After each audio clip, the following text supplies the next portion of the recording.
morning. Sorry, I had something in my eye. I was rubbing right as the song ended. Ugh.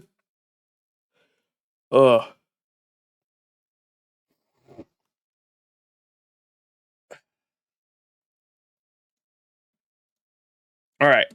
It is June 26, 2023, 3 a.m. We are live and alive, ladies and gentlemen. How y'all doing? Good morning. I just logged in for the first time since reset, and I think we get our 30th St. Quartz today. I think today is when anniversary starts, right? Yeah, 25th, right? So we make sure everyone logs in. You can get your 30 St. Quartz for the 6th anniversary starting. I believe the pre-campaign is starting today, or maybe I think it is our actual anniversary, and I guess they just celebrate it with the actual anniversary stuff at Anime Expo, which is next weekend. Oh my goodness gracious. Yep, there it is. 30 St. Quartz. Gimme.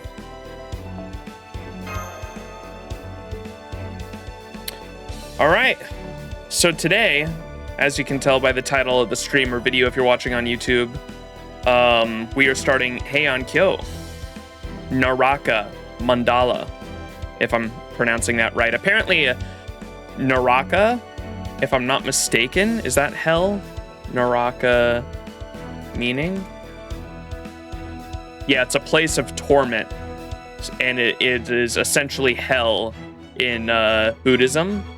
And then mandala, I believe, is mandala is a word. If you've seen their tapestries or these type of Buddha and other areas around the world have actually adopted this same sort of pattern scheme.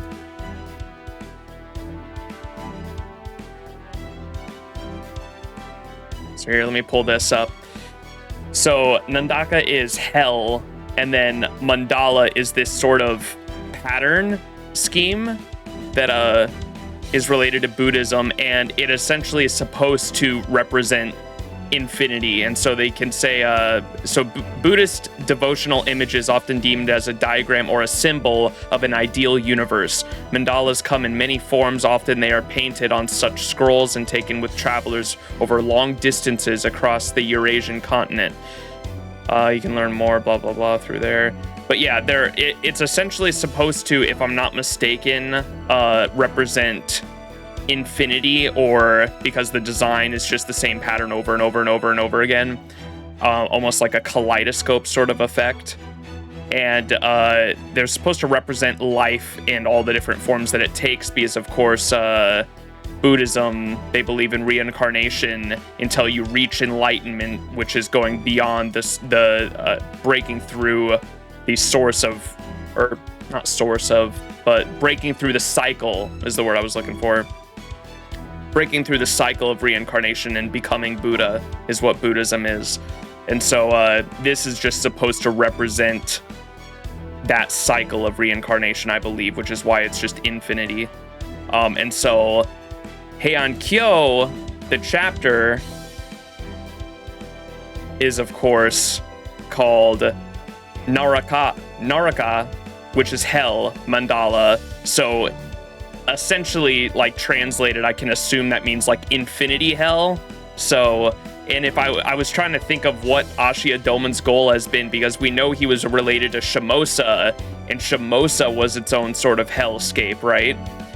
And then we also know that in the Hindu Lostbelt, in the Indian Lostbelt, you had Ashiya Doman trying to coerce the king of the Lostbelt, which was Arjuna Altar, to sort of speed up this cycle of life and death over and over again until they reach this finality. And so it's kind of scary to try to. We still don't know what Ashiya Doman's full plan was, but it seems like he's going to try to enact, because who was it? Pepe cut him down to only have 1 life left. And so Ashiya Doman knows that he only has 1 life left. And so like an animal cornered, he's going to try to go all out here. And I assume that's why this singularity takes place, right?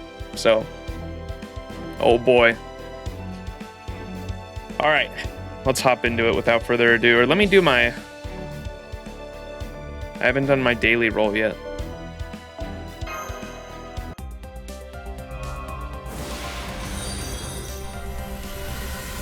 There we go. All right, let's hop into it. Without further ado, let's hop into Lostbelt 5.5, Heian Kyo, Naraka, Mandala. Hopefully I'm not butchering that. I apologize if I am. Spooky Julian, appreciate the follow. And so we just got back from the Greek Lost Belt, I'm assuming. The Shadow Border is now docked at the Wandering Sea, Port 1. All Caldea staff, please disembark at your earliest convenience.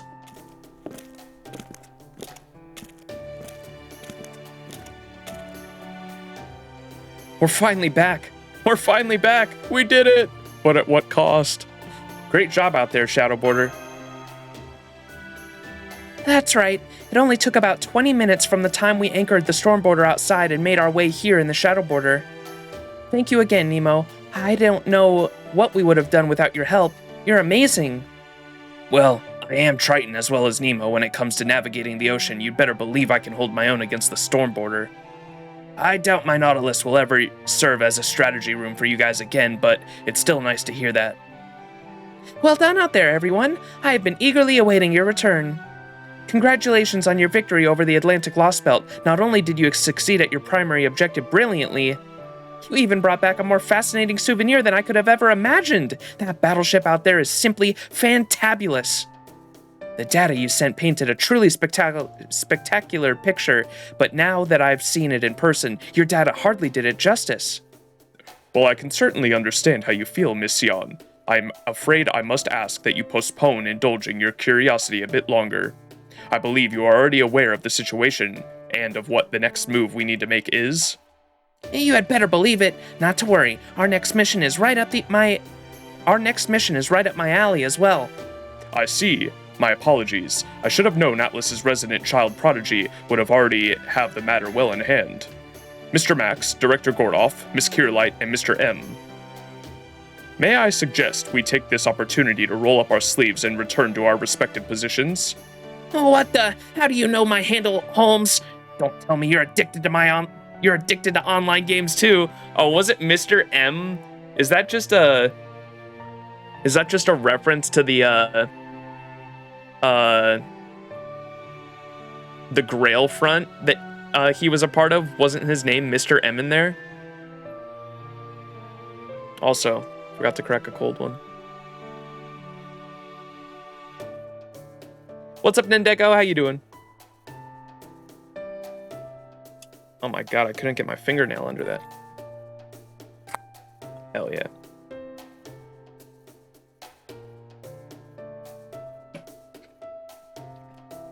I think that, if I'm not mistaken, Munair's name in the Grail front was Mr. M, and that's like referencing that. That's funny. You're currently eating Oreos. Oh shit, let's go. What the? How do you know my handle, Holmes? Don't tell me you're addicted to online games too.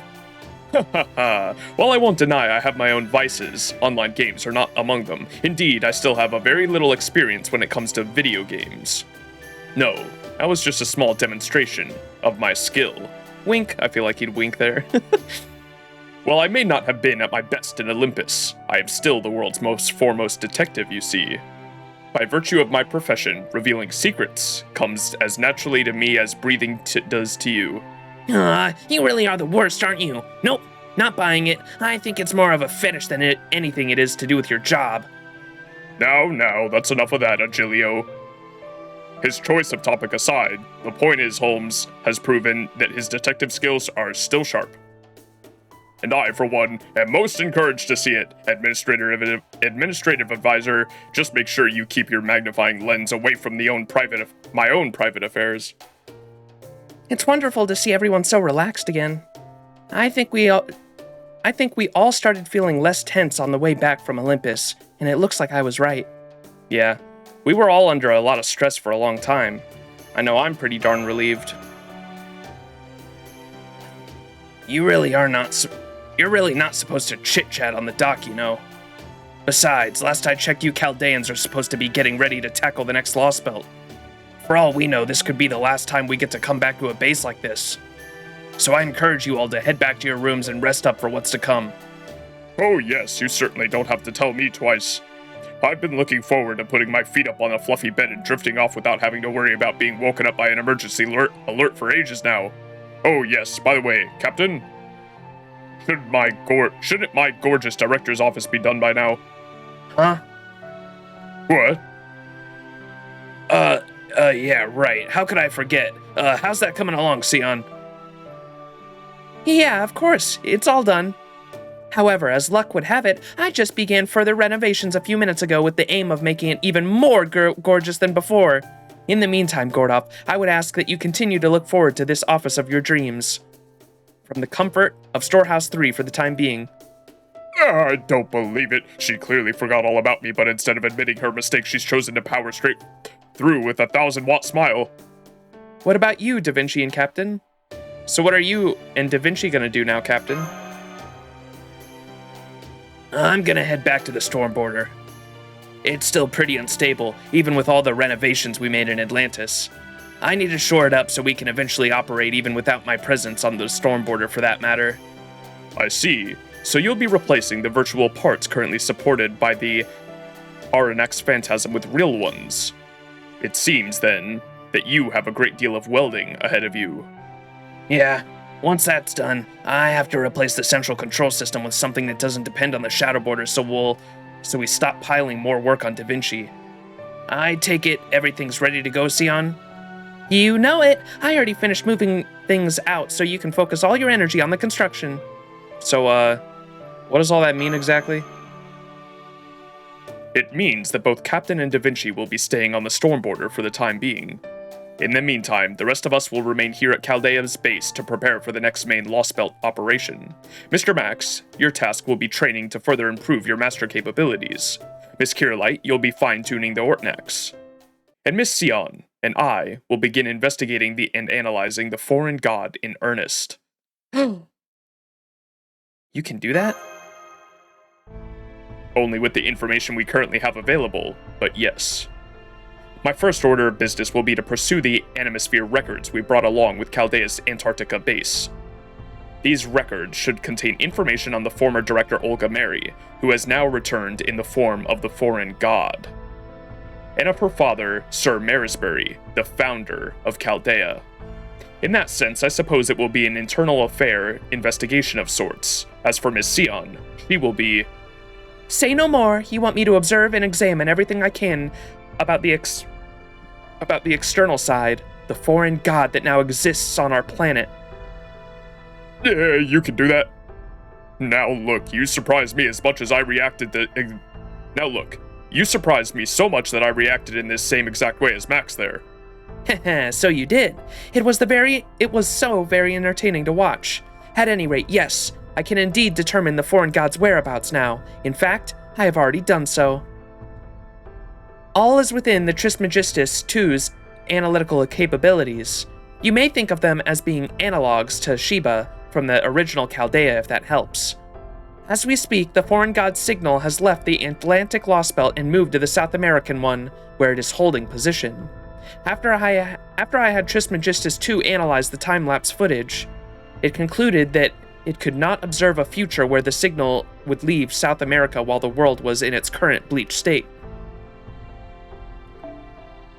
Hold on, all this is going right over my head, dude. As we speak, the foreign god's signal has left the Atlantic Lostbelt and moved to the South America one, where it is holding position. After I had the Trismegistus II analyze the time-lapsed footage, it concluded that it could not observe a future where the signal would leave South America while the world was in its current bleached state.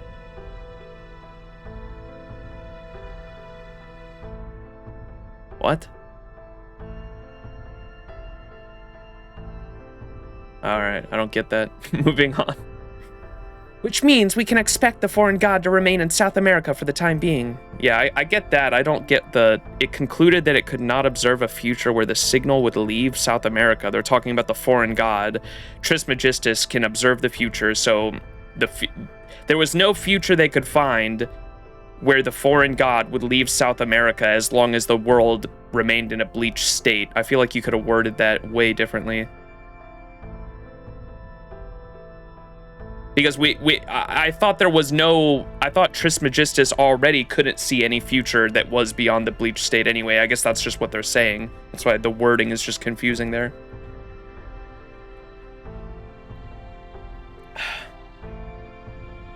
Basically, she isn't going to leave South America anytime soon, yeah. Yeah, I get that. The way they worded it there is fucking makes it seem like they were trying to say something different. Oh well, moving on. Which means we can expect the foreign god to remain in South America for the time being. If she's not moving from the South American Lostbelt, then does that mean... Kishtaria's magecraft injured her so badly she can no longer move? That would be the most reasonable conclusion. I can think of no other reason for the foreign god to refrain from attacking us, but...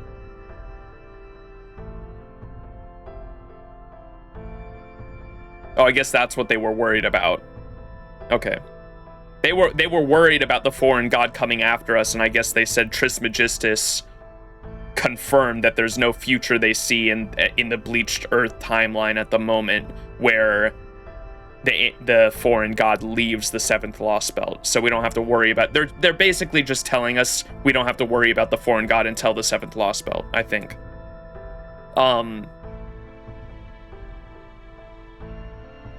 What was the other thing I was going to say?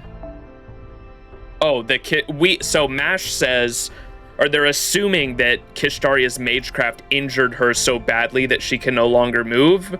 The end of Lostbelt 5, at the end of Olympus, we got the scene with the disciples of the foreign god, Kirei and Muramasa. And they basically said that there was no way any magecraft on the planet could so much as scratch the foreign god.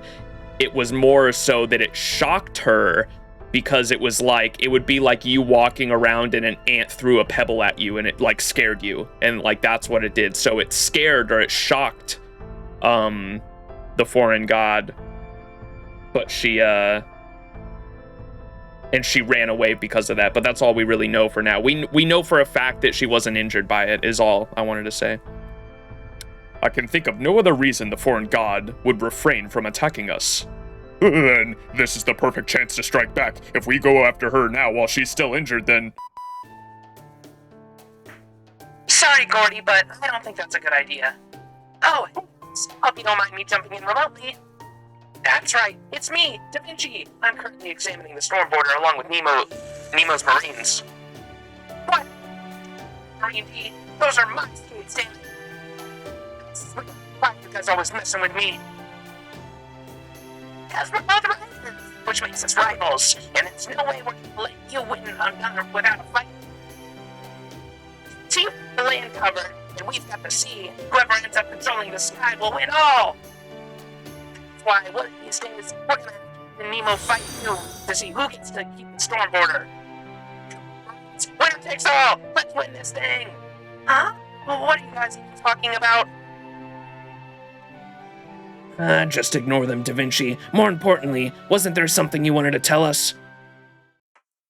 Oh, right. I almost forgot. You know, Captain, it wouldn't kill you to keep these guys in line. Anyway, speaking in my capacity as technical advisor, I strongly advise against trying to attack the foreign god in South America right now. Even if she really is badly injured, as we're assuming, we'd still be no match for her, at least not yet. Based on what we observed in Olympus, the foreign god's spirit origin output is on the order of a third-class planet. In other words, he's the strongest being we've seen since Beast 1 Gatia, and his second-class planet-level power. We just don't have anything powerful enough to destroy something like that, even if the storm border were in perfect condition. So if we tried going into South America right now, never mind beating her, just surviving would be a miracle. If anything, we would be grateful that things are at a stalemate right now. The strongest being we've seen since Gatia. True, when we fought Gatia, we were only able to defeat him thanks to a number of extenuating circumstances. But what about the Black Barrel? Couldn't that do something against the foreign god, no matter the scale of her lifespan? As much as I would love to say that my darling Black Barrel is up to the task, I'm afraid I cannot. To begin, it is possible that the foreign god simply does not fit our perception of common sense. You see, Black Barrel can only measure the longevity of something understood by creatures of Earth. We simply have no guarantee that the same rules apply to the foreign god. Oh my god. The foreign god has plot armor, chat. We are truly up against a formidable foe. The voice changer's broke? Wait, how so? Hello? Hello? Sounds okay to me. Or maybe... Wait, why was it fucked? What'd it sound like? Fuck, dude. Here, I'll go back in the VOD and look.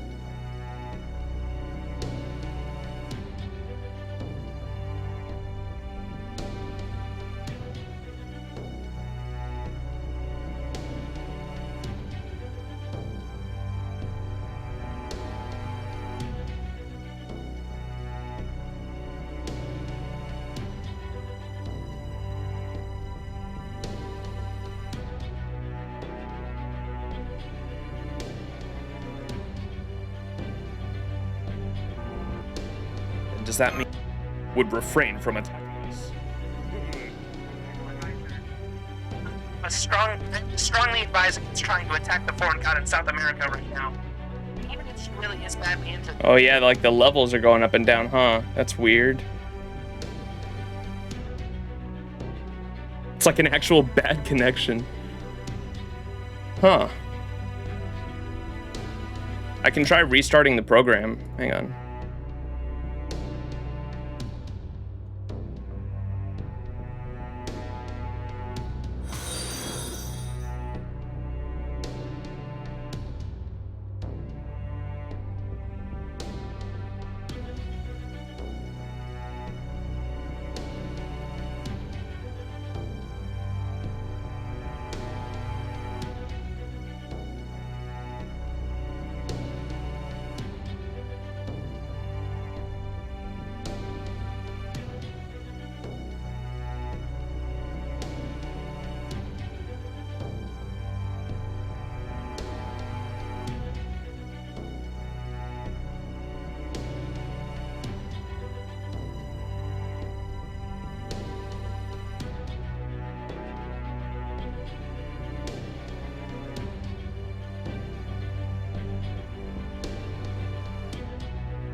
Oh my gosh, then of course Steam Deck doesn't want to work.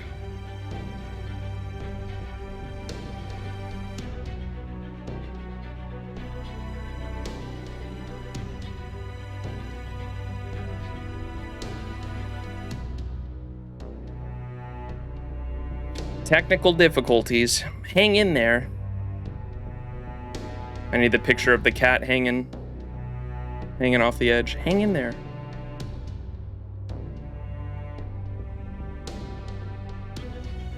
Okay.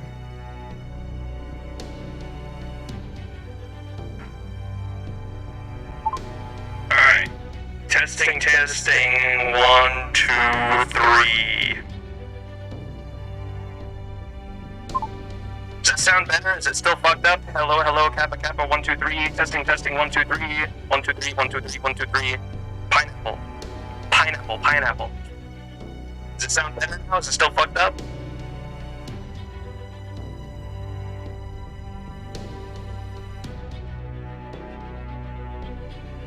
Hopefully that sounds a little better. All I did was restart the program there, so I don't know.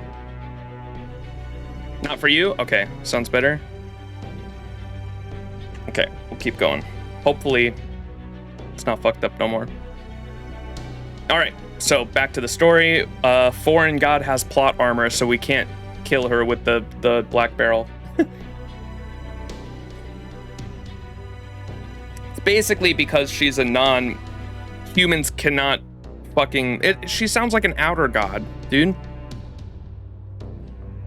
Because we know that the foreign god that has descended down to Earth as a combination of 3 different things.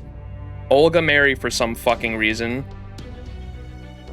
Beast, because the spirit origin has to classify as a class. It descended and manifested as Beast 7, and then it is also the foreign god, all in one. So it's 3 things in one. So the foreign god part specifically, so not taking into account Beast 7 or Olga Mary, the foreign god part of this being is so immensely powerful and foreign, specifically foreign, that humans cannot, what's the other word for understand? Not conception. Foreign gods differ from an outer god, yeah, but what's the thing about outer gods? It's you, Olga Mary, actually. I don't know what the U means, so I was just calling her Olga. I saw someone in the comments say that the U or they always thought the U stood for, like, similar to, like, a UFO, like, unidentified Olga Mary. Comprehend, thank you, Nendeko. Yes, that is the word I was looking for. So outer gods are constantly, I love the concept of outer gods because humans, like, literally cannot comprehend them. If you try to even understand an outer god, you go fucking insane. That's why they're so scary. And it seems like the foreign god has that same effect. And so because we as humans literally cannot comprehend this being that has descended down to the planet, the black barrel won't work on it. I don't know if JP says what it means in game. Oh, okay. We'll get there eventually.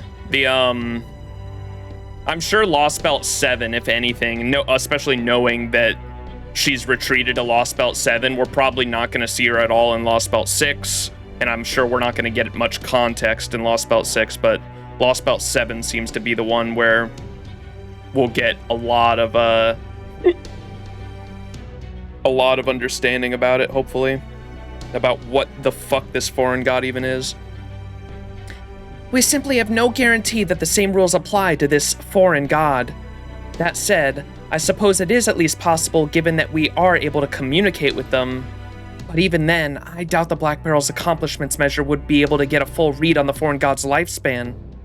Oh, and why is that? Isn't the Black Barrel designed precisely to turn those sorts of differences in capability on their heads? Well, think about it. The foreign god whipped up a gravitational field like it was nothing, remember? We are talking about a being capable of creating black holes by engineering. My engineering simply cannot compete. You all know black holes, right? They are basically pitfalls of pure darkness that suck up anything in their vicinity. I say pitfall, but in the metaphorical sense, there is no falling involved. They exert a gravitational force on anything within range. The reason they are called black holes is because not even light can escape their pull, which makes them dark as it is physically possible to be. The speed of light is 300,000 kilometers per second, and with our current understanding of laws of physics, we are unable to exceed it. So there is just no way for anything I could engineer to keep up with an opponent who can toss out black holes with hardly any effort. We need Space Ishtar.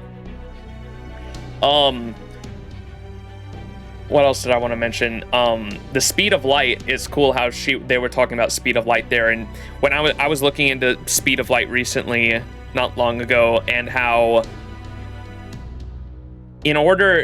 in theory, if we were to get anything to actually go at the speed of light, it'd be impossible to actually engineer any vehicle to actually go at the speed of light, because in order to do that, you would literally need unlimited energy to go that fast. You would need unlimited energy to be able to go at the speed of light at any distance. And so, knowing that, it is insane that black holes' gravity is so strong that not even light can escape it.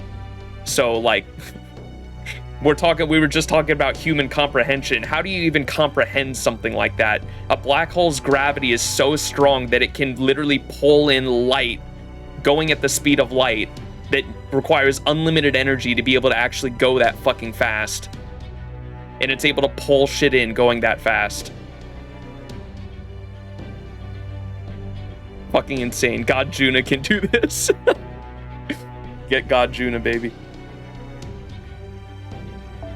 So there is just no way for anything I could engineer to keep up with an opponent who can toss out black holes without hardly any effort. Really? Granted that gravitational fields were quite the force to be reckoned with. Does this mean there's just nothing we can do against someone with black holes in their arsenal? No, that is not quite accurate. I'm not saying that black holes are strong simply by virtue of their nature. In fact, increasing gravity is simply very simple. All one has to do is compress mass and raise its density. For example, if we could compress Earth's mass to the size of a fingertip, it would become a black hole. So the mechanics behind a black hole's creation are clearly understood. We simply lack the engineering skill to create one. Alright, she's way smarter than me. Keep in mind, the foreign god did that in a human vessel, too. I know, like... what the fuck? We're talking about a being, like, on par with fucking Space Ishtar in terms of, like, lore. Even as we speak, new black holes are forming throughout the entire universe. They are inevitable. They are the inevitable result of what happens when a large star reaches the end of its life cycle and collapses under its own weight. They are part of stellar life, and as such, they occur throughout the universe on a daily basis. In other words, the foreign god is using the same mechanisms as the cosmos itself. Which means even the very scales we employ must use completely different units of measurement than hers. Is that correct? I'm afraid so. The Black Barrel is designed for fighting life forms, regardless of how powerful those life forms might be. But unfortunately for us, humanity has yet to devise the calculation that is not only capable of measuring the lifespan of celestial objects, but then using that measurement as a weapon. The only reason we were able to use it to defeat the gods of Olympus is because they were part of a theory that only worked in a Lostbelt. Put differently, because they were one of a foundational factor of human history. Then there's no way for us to use Black Barrel to stop the foreign god, since it uses its target's own longevity as ammunition? Correct. Our battle with the foreign god will be determined solely by how much energy we are able to produce. So if our opponent is outputting as much energy as your average star, then we will need to come up with a weapon that can match and exceed it. Easier said than done. Is that even possible? I suggest we leave that topic for a later time. For the moment, stabilizing the storm border is our top priority. A lot of that shit went over my head.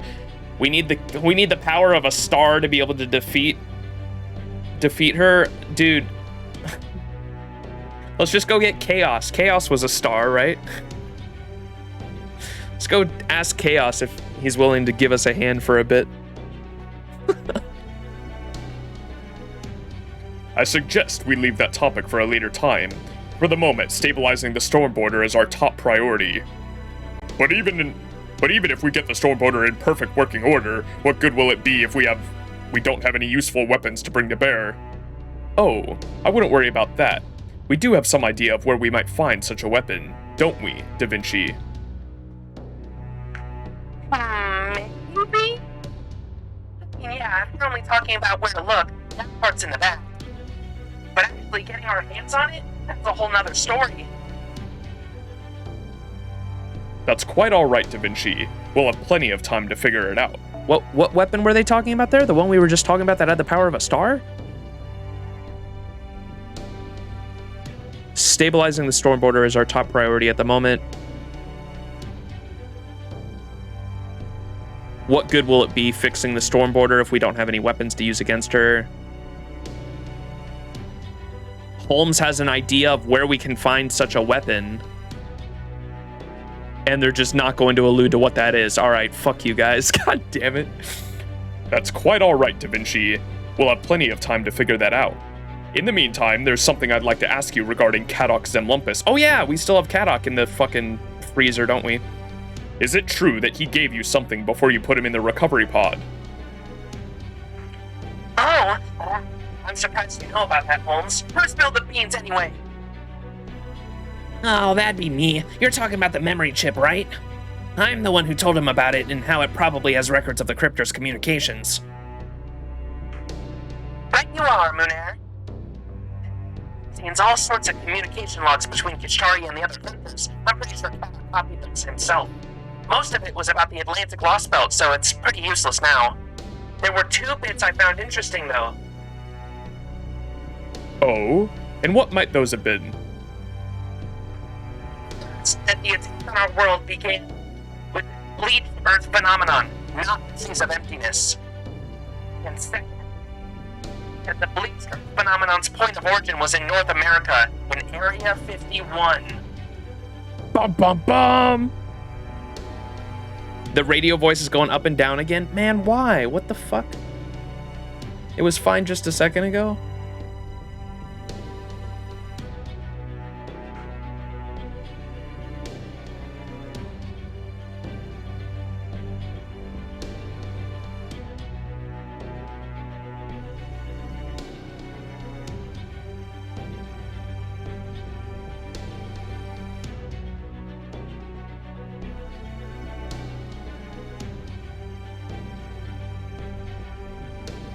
Hello?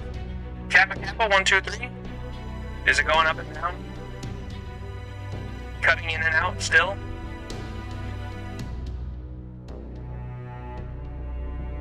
Still broken.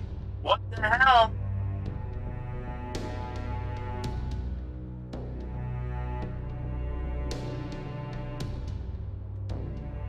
I wonder if the other voices are broken. What about this one? Koi and Skaya's voice?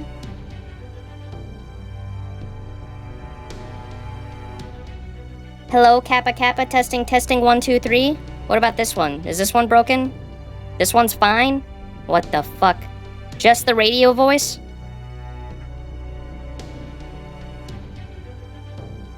Bruh. This is dumb. What did they do to my voice?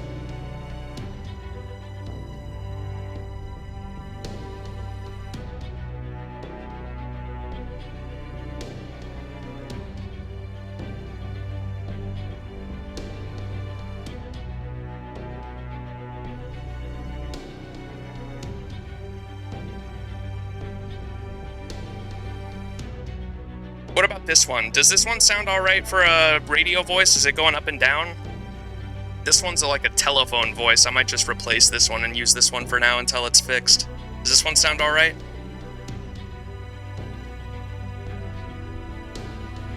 This one's fine as well? Okay. What does it sound like? Hello, hello, testing. 1, 2, 3. It doesn't sound good. It doesn't sound as good. Sorry, I was echoing. I fucking couldn't hear myself. I don't know why just the radio Voice in particular. Does this still sound fucked up?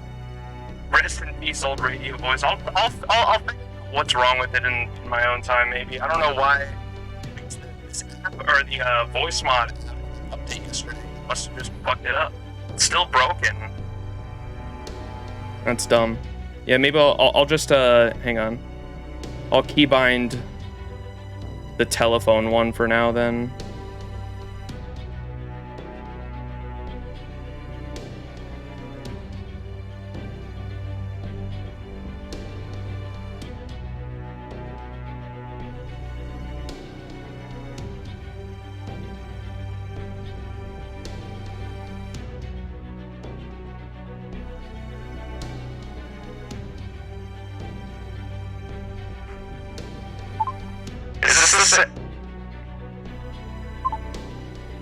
What about this one? Is this one broken?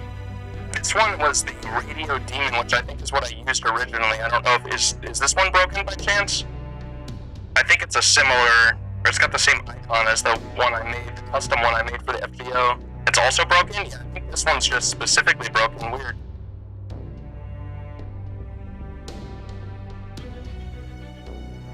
All right, Fuck it, I'm just doing the telephone one for now then. Where is that? It doesn't sound as good as the radio. That's what sucks. It doesn't sound like it anyway. Where is telephone? Telephone. Bam.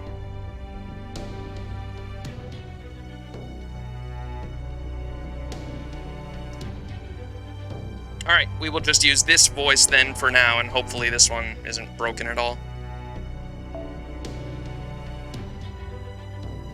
The first thing we found out is that the attack on our world began with the bleached earth phenomenon, not the trees of emptiness. And second, that the bleached earth phenomenon's point of origin was in North America, in Area 51. Bum bum bum. Huh? So, the trees of emptiness came after the earth was wiped clean? North America, Area 51.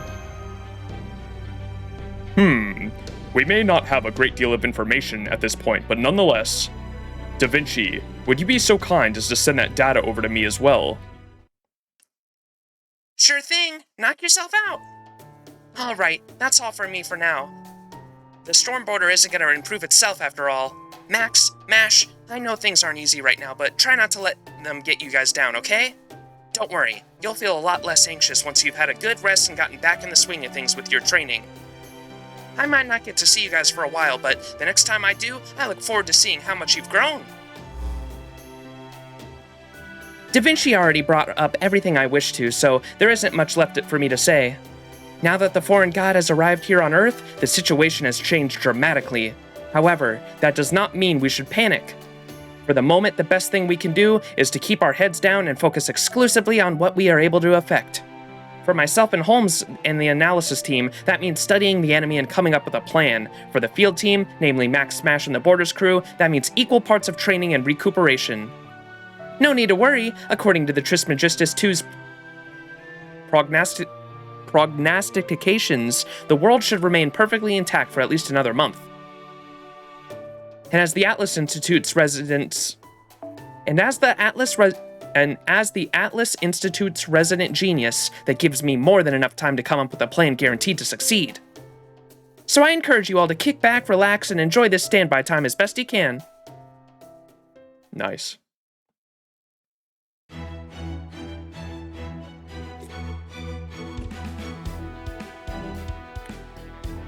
The 5th year of Kanko. Heian Kyo.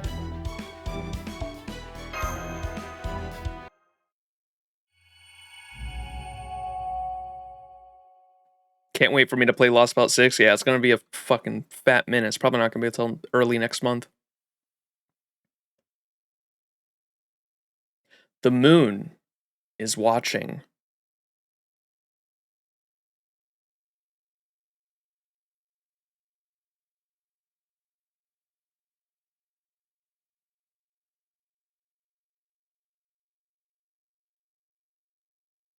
The moon.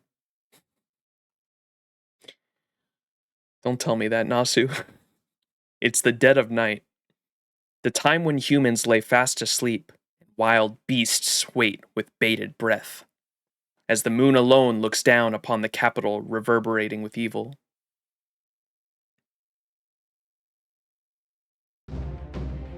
This is Heian Kyo, the land of marvels. Like the British Isles, mystic creatures still roam the lands and peerless heroes hunt them down. Demon Slayer!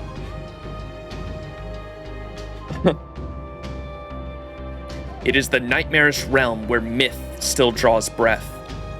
For example,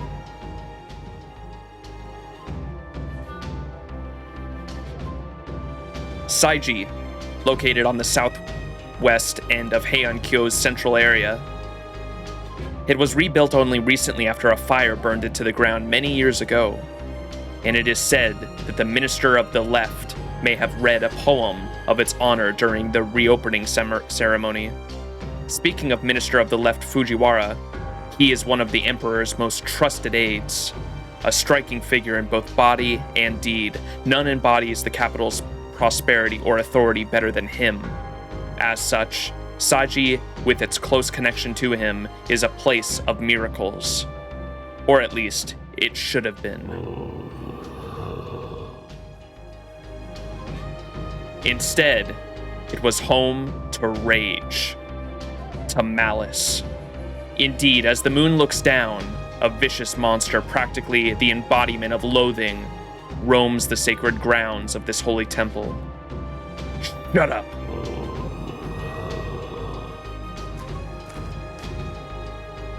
Just shut up already.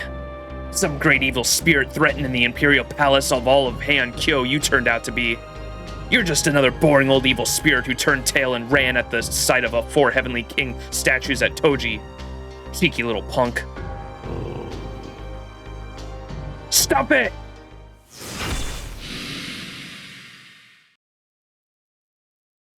With one swing of his blade, the battle was over before it began. In a flash, the supposed great evil spirit formless body was scattered to the 4 winds. Done and done. This is what it means to be a brave warrior, a Heian warrior. He is part of the last line of defense, keeping the people of the Far East Island safe from the multitude of wicked monsters that threaten its peace. Nope, that wasn't it either. What am I missing? Things were never like this back when I was living on the mountain. What's wrong? What don't I got? Damn it, this just ain't gonna cut it. Guarding the city, that's hardly a task for one worthy of Raiko's 4 Heavenly Kings. Damn it, at this rate, I'll never be able to be a master. A Pokemon master?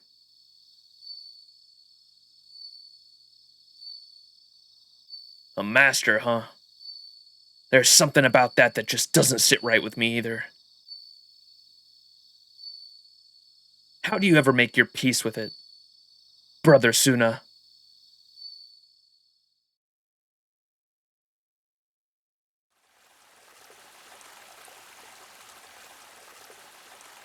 The Horikawa. Main Street. Icho Midori Bashi Bridge. Tachi wielding man. You there, young lady. Yes, officer? Well, what can I do for you at this hour of the night? Officer, huh? I suppose I can see why you would mistake me for one, but no. I am an officer no longer. Huh? I am a warrior, a retainer from Setsu. Then does that mean you're a famous sword fighter from the Genji family? I see you are well informed indeed, young lady. In that case, I trust you also know that the Minister of the Left has tasked the Genji family with defending this city from any who threaten it. Yes, of course. None of us city residents would still be alive today if it weren't for you warriors of Genji. Thank you so much for all you've done for us. If there is anything I can do to show my appreciation, O valiant warrior, you need but say the word. Very well then. In that case, I would like a dance. Did you say a dance? I did. The moon is rather clear tonight. I would like you to dance atop the bridge so I may watch you alongside the moon's reflection on the water surface. Huh? Do you still not understand what I mean? You would do well to peer into the water. Perhaps if you had not taken such undue pride in this transformation, Ibaraki, you might have noticed you forgot to change your shadow to match.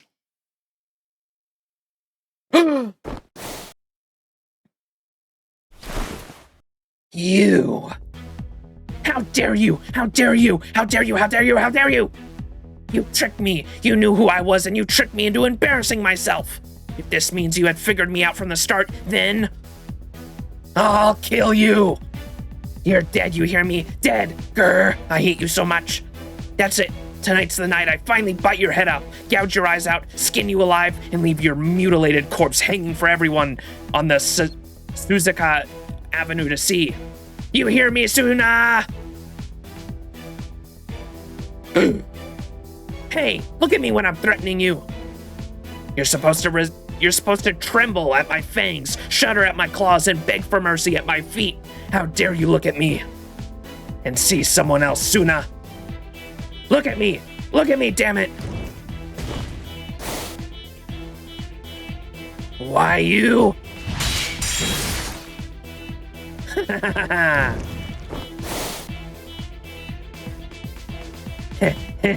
My, little Tsuna, are you so terrified of me that you can't move? Good, that's more like it. Yes, that's right. I've grown stronger since that night, much stronger. I learned a lot on Mount Ue, Tsuna. In the time I spent with Shootin', I learned everything I needed to know about being a better Oni. And I'm just getting started.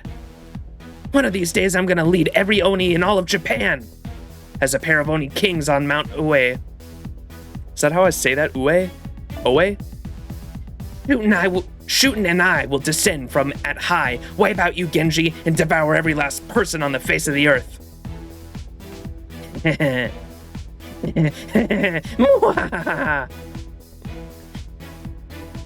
Is that all you have to say, Ibaraki? Then it seems you still have yet to catch on. You're clearly a long ways off from rivaling Shootin' as a leader of the Oni world. Huh? What's that supposed to mean? Neither your flames nor your claws came close to injuring me. For that matter, in case you hadn't noticed. I haven't even opened my eyes for a while now. You!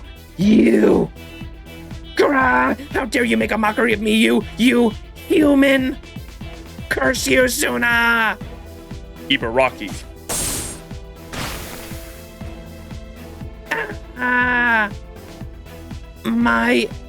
My arm! You cut off my right arm! Oh gods, it hurts! Damn you! You bastard! Tsuna! Huh? What do you think you're doing now? Why did you sheath your sword? Why aren't you coming for my head next? Come at me again, damn it! Go on, I dare you. The next time you swing that sword at me when I will bite your head off. I mean it. It seems there is no servant to be found here. And you have yet to use a single support spell, even after having your arm cut off. So clearly you are not a master. Huh? Masters? Servants? What are you talking about? You have no caster aiding you. You are just a lone Oni, nothing more. As such, I have no further quarrel with you. Huh? I don't know what you're talking about, Tsuna. But you said I'm just a lone Oni? Nothing more? I can't believe you try to trick me with that kind of nonsense. I hate you even more now.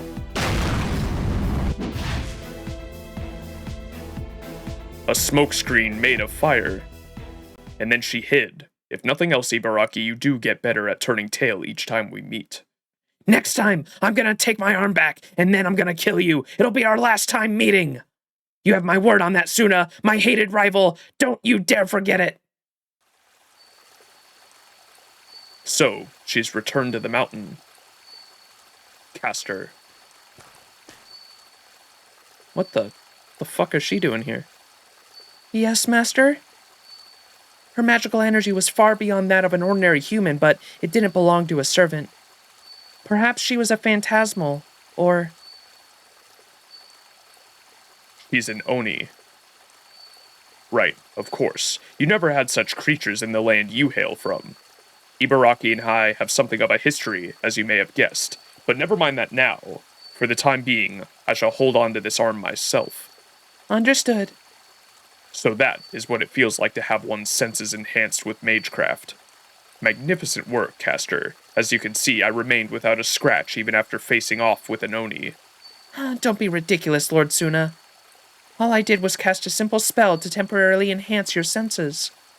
You're the one who evaded those fearsome attacks without any physical enhancements or protection from the claw and flame.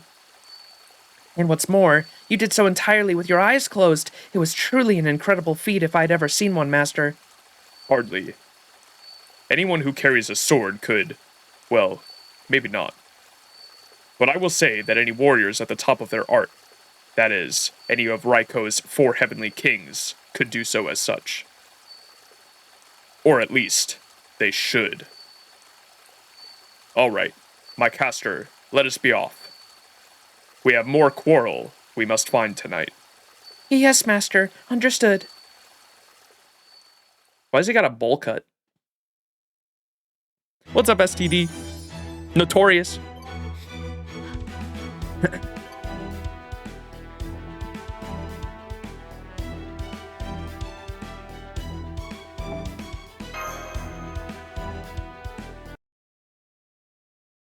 My dude got a bowl cut, bro. Singularity. We've got a singularity on our hands. But, as I've mentioned many times before, I'm very much a layman when it comes to singularities. Plus, I really don't want to get involved with them as much as possible. So while usually I would be sitting back and enjoying an elegant cup of tea back in my gorgeous director's office, currently still under construction at that, the circumstances apparently being what they are, I decided to at least put in a brief appearance here. In regards to the singularity itself, I'll let my technical and administrative advisors handle the briefing. All right, technical advisor, have at it. I'll be watching over the proceedings from a safe, supervisory distance. Thanks, Gordy. I'll take it from here. Foe. Aw, is that your way of welcoming me, Foe? Thanks. All right, Max and Mash, ready to get this briefing started? Ready. I'm good to go. I take it we need to ray shift somewhere again? Now, don't be hasty. So, this is the latest singularity. This latest singularity was first observed about 30 minutes ago. Of course, with Earth currently bleached, clean of human history, the only kinds of singularities that can occur now are minute ones. Or so we thought. Do you remember what Sion told us about minute singularities? Basically, the worst that can happen with an unrepaired minute singularity is that it causes a few minor problems when Earth is to be restored to normal. But that's not the case here. This is the real deal. A genuine, full-blown, capital S singularity. A real singularity? You mean like the original 7 singularities? Foe! Precisely.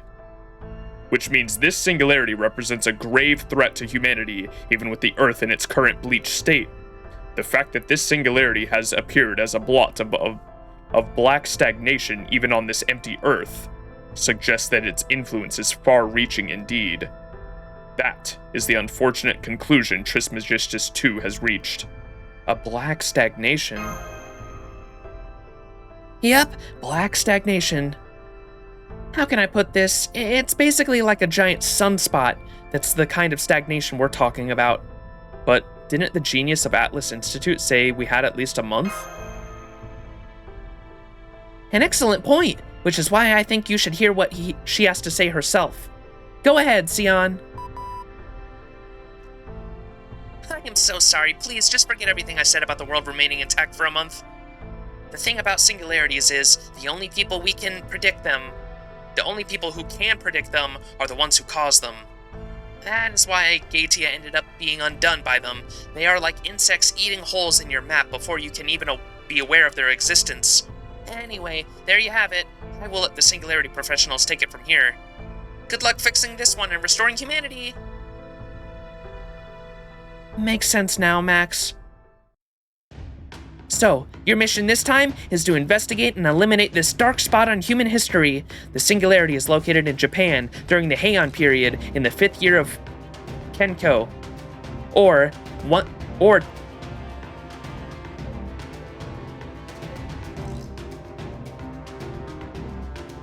Is there a better way to say that, or that number other than 1008?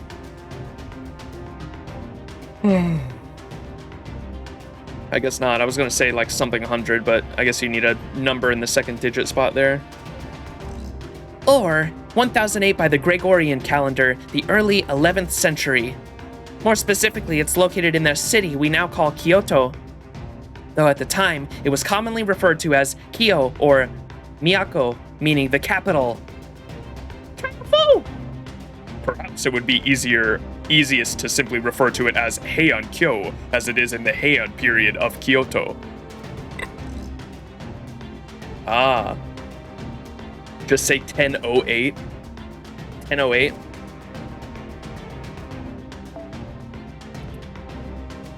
So that's why it's called. I mean, I knew Heian Kyo had something to do with the Heian period, obviously, but the Kyoto I wasn't aware of. That's cool. Heian, that's the period Raiko and Kintoki, Shuten Doji, Ibaraki Doji, Murasaki, Shikibu, and Sei Shonagon all come from. Now that's golden. Did somebody say Heian Kyo in the 5th year of Kenkyo, no less? Now you're really golden, speaking my language. That time's right around us Genji warriors were in our prime. As I recall, that's just before our big ol' Oni cleanup operation. Which means you can expect to see yours truly. So you better believe me and Boss Raiko are gonna be all over this. Well, I know Raiko's kind of busy getting things ready now, but I'm sure she'd come running in a flash if you gave us the word, Master. Kintoki means golden time, right? Then this truly is our time to shine. It'd be great if all of you could come along. Hell yeah. That's true. You almost surely know this Heian Kyo place better than anyone.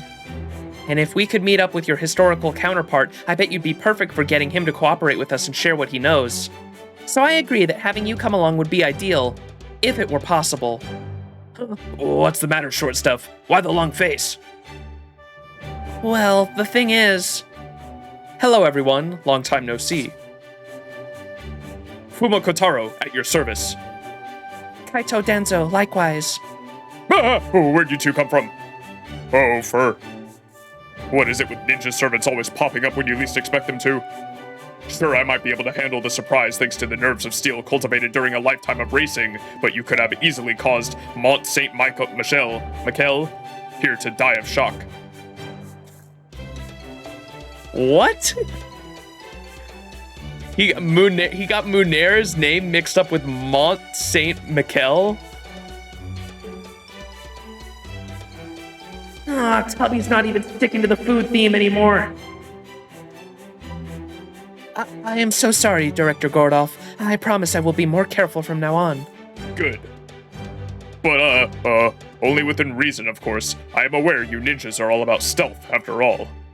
Master, Lord Kintoki, Lord Gordolf, other distinguished guests. Will you please hear what we have to say? What is this about? Of course we will. Well, you see, Lady Danzo and I sensed something was wrong at almost the exact same time. 30 minutes ago. The same time as this singularity that appeared. Right. Both Lady Danzo and I were momentarily overcome by the exact same sensation. A sensation like a hearing squirming insect, which we think is directly connecting to Limbo, the alter ego. Oh, Limbo, huh? Oh, I've heard the stories about him too, Master. And it sure as hell sounds like he's one of the most ungolden bastards out there. He basically shows up out of nowhere and tries to pull some seriously ungolden shit on you guys all the time, right? From what I've heard, it sounds like he's a dead ringer for Ashiya Doman. Of course, I can't say for sure if he's the same Ashiya Doman I knew. But I do know for sure that he was hanging out in Kyo right around the year 1008. That said, I get the feeling that he didn't start competing with Abe no Seme, or going down a seriously deranged path like that until a little later on.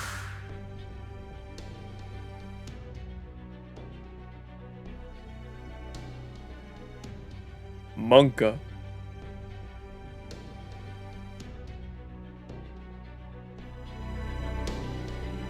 Limbo.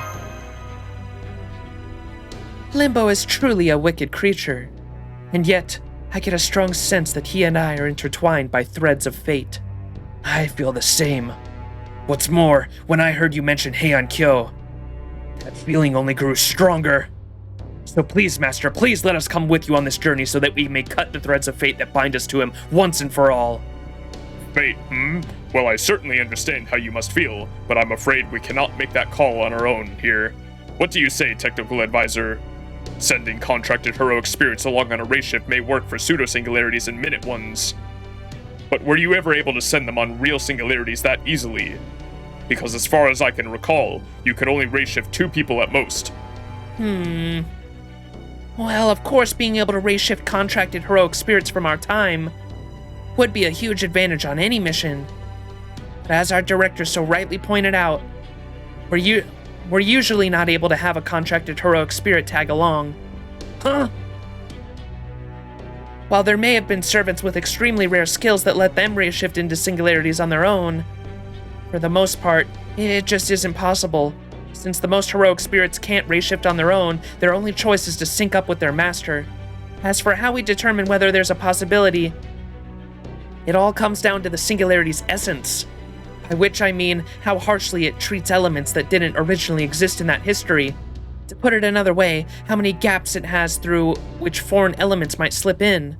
For example, if a singularity were to occur at a crucial point in human history, there would be almost no room to bend the rules regarding what sort of outside elements were allowed. But in a minute, Singularity's restrictions aren't nearly so well strict. Which means there's no room to fudge things, presumably allowing for us ray-shift contracted heroic spirits in alongside Master. The same mostly holds true for pseudo-singularities too. We've seen some cases where select heroic spirits were able to ray-shift along thanks to their bonds, temperament traits, or other unique characteristics.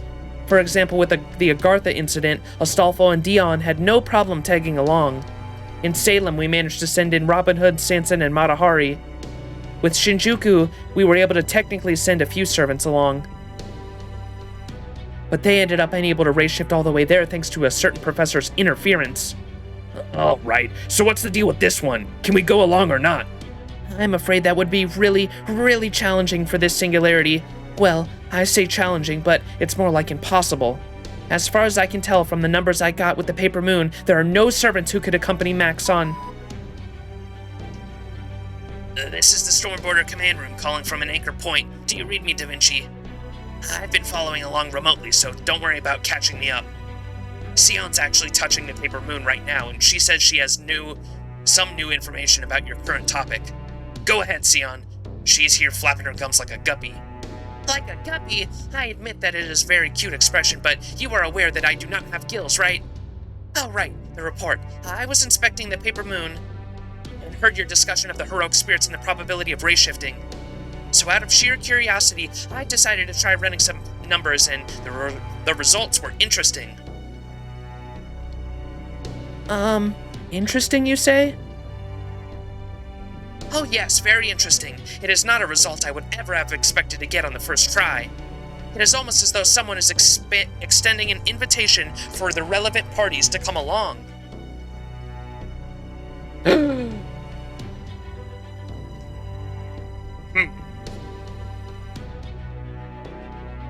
Gordolf has a look that says, what is she talking about?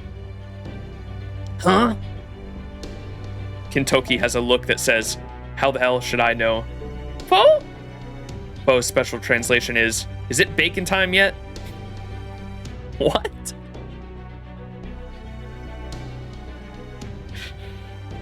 Foe wants some bacon.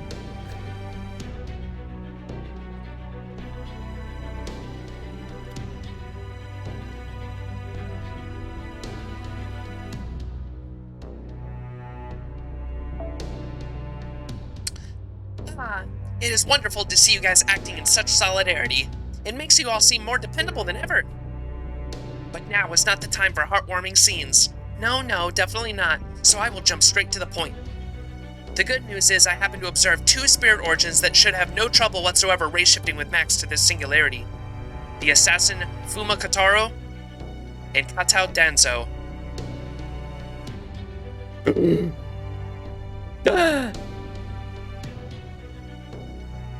The bad news is, those are the only 2. The rest of the Heian servants, including Kintoki, are a no-go.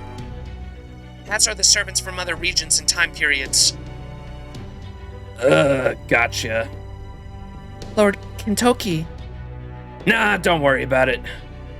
It is what it is, right? The only thing that matters is if you two keep boss safe. Between you and Mash, he'll have a golden shield and spears at his command. Make sure you do the rest of us proud out there, alright? I'm counting on you, Evil Wind and Black Kite. Understood. Right.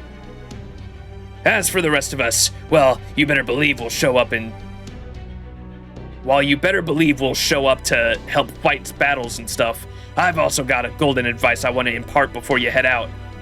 If you're heading for the 5th year Kenko era Heian Kyo, then yours truly, well actually a few of our living selves, are sure to be there somewhere.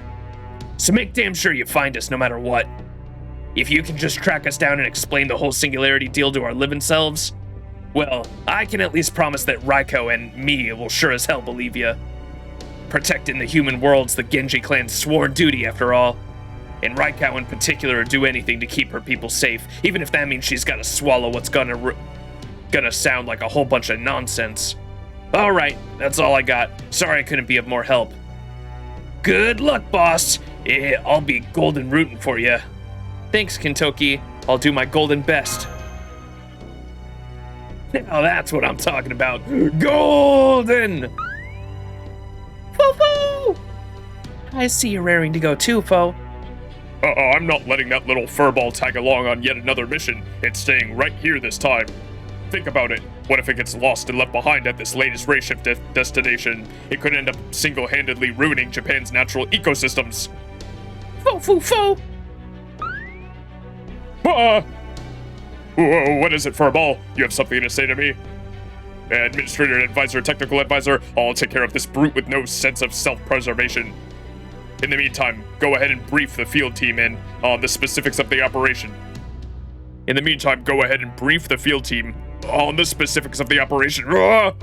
Fo!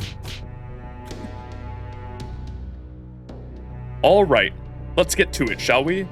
Max, Miss Kirillite, Fumo Kataro, Katao Danzo. Your mission is to investigate and repair the Singularity in Heian Kyo in the year 1008. That is the long and short of it. It'll basically be business as usual. Find the Holy Grail that's causing the Singularity and bring it back home. And like Kintoki said earlier, he and Raikau's living selves should be there. So do everything you can to make contact with them, as they're sure to be a huge help. Oh, and one more thing. In regards to this particular Holy Grail's whereabouts, we actually have something of a hint this time. Limbo. Based on what we know about him, there's every possibility that he managed to procure a Holy Grail and spawn this Singularity using methods we could never predict. Limbo, the alter ego.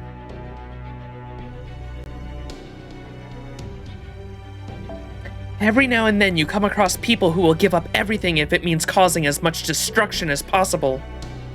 These kinds of people leech the life from everything around them. They refuse to see the worth in anything, themselves included, and stick solely to hurting and killing. So be careful, cause I suspect that's the kind of threat Limbo might be too. And we can't afford to let him slow us down when we've still got a whole bleached earth to restore. Don't worry, I won't let my guard down for a moment. Don't worry, I'll be back as soon as I've got that Holy Grail. It's time to settle the score with Limbo once and for all. Let's go punch ourselves a clown, chat. Excellent. In the meantime, we'll continue to work on stabilizing the storm border with real-world materials. I'm afraid we are still woefully unprepared to send you on your way. In fact, you are almost certainly walking into a trap. But all the same, this is not a problem we can run from.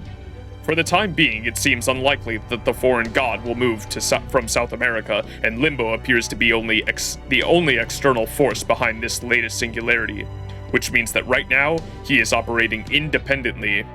And so, trap or not, we cannot afford to miss this chance when we know he will be without reinforcements. Ideally, I would love to interrogate him to extract every iota of information he knows about the foreign god, but I cannot imagine he will be willing to comply with any demand we might make. At any rate, remember this: your primary mission for this ray shift is not only to repair the singularity, it is also to eliminate a key figure of the foreign god's forces before the foreign god herself intervenes. Understood. You can count on me, sir. Alright, all hands prepare for ray shift. I want all Novum Caldea on standby, ready to help out as needed. Your destination is to Southwest District of Heian Kyo. We'll initiate the ray shift in 15 minutes. That is all. Got it. Come on, Mash. Right, Senpai. Foo-foo! Is Foe gonna sneak in? Oh! We're going. We didn't even get a countdown this time. We got a countdown on all the 7 original singularities. Lostbelt Death. Wait. Humanity Foundation. 1008 AD. Naraka Mandala Heian Kyo. Thunderous Flash.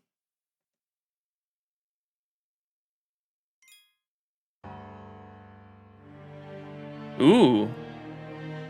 The map looks cool.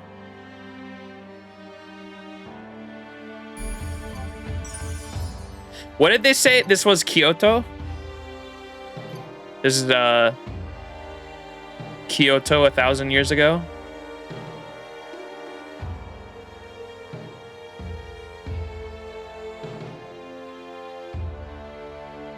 Basically.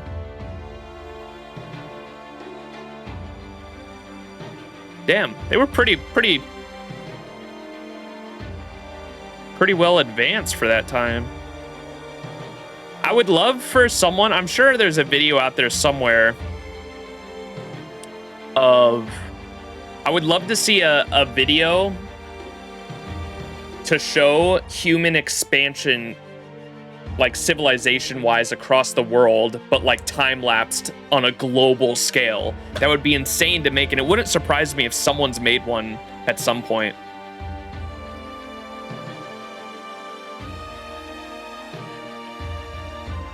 Human civilization. Time-lapse globe? Is that a thing?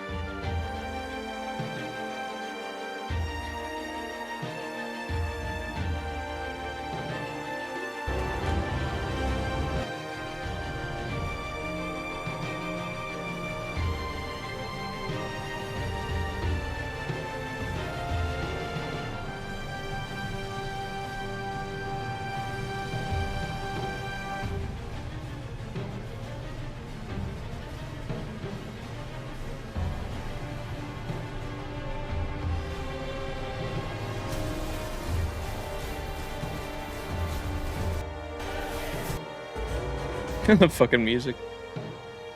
That's cool.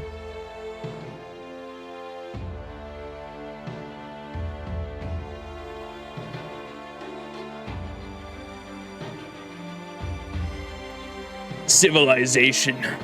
All right. Oh my god, how do you say that? Shichijo? Shibo?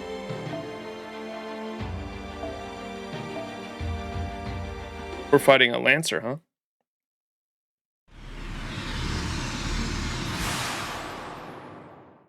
Whoa. What is this place? Did the ray shift work?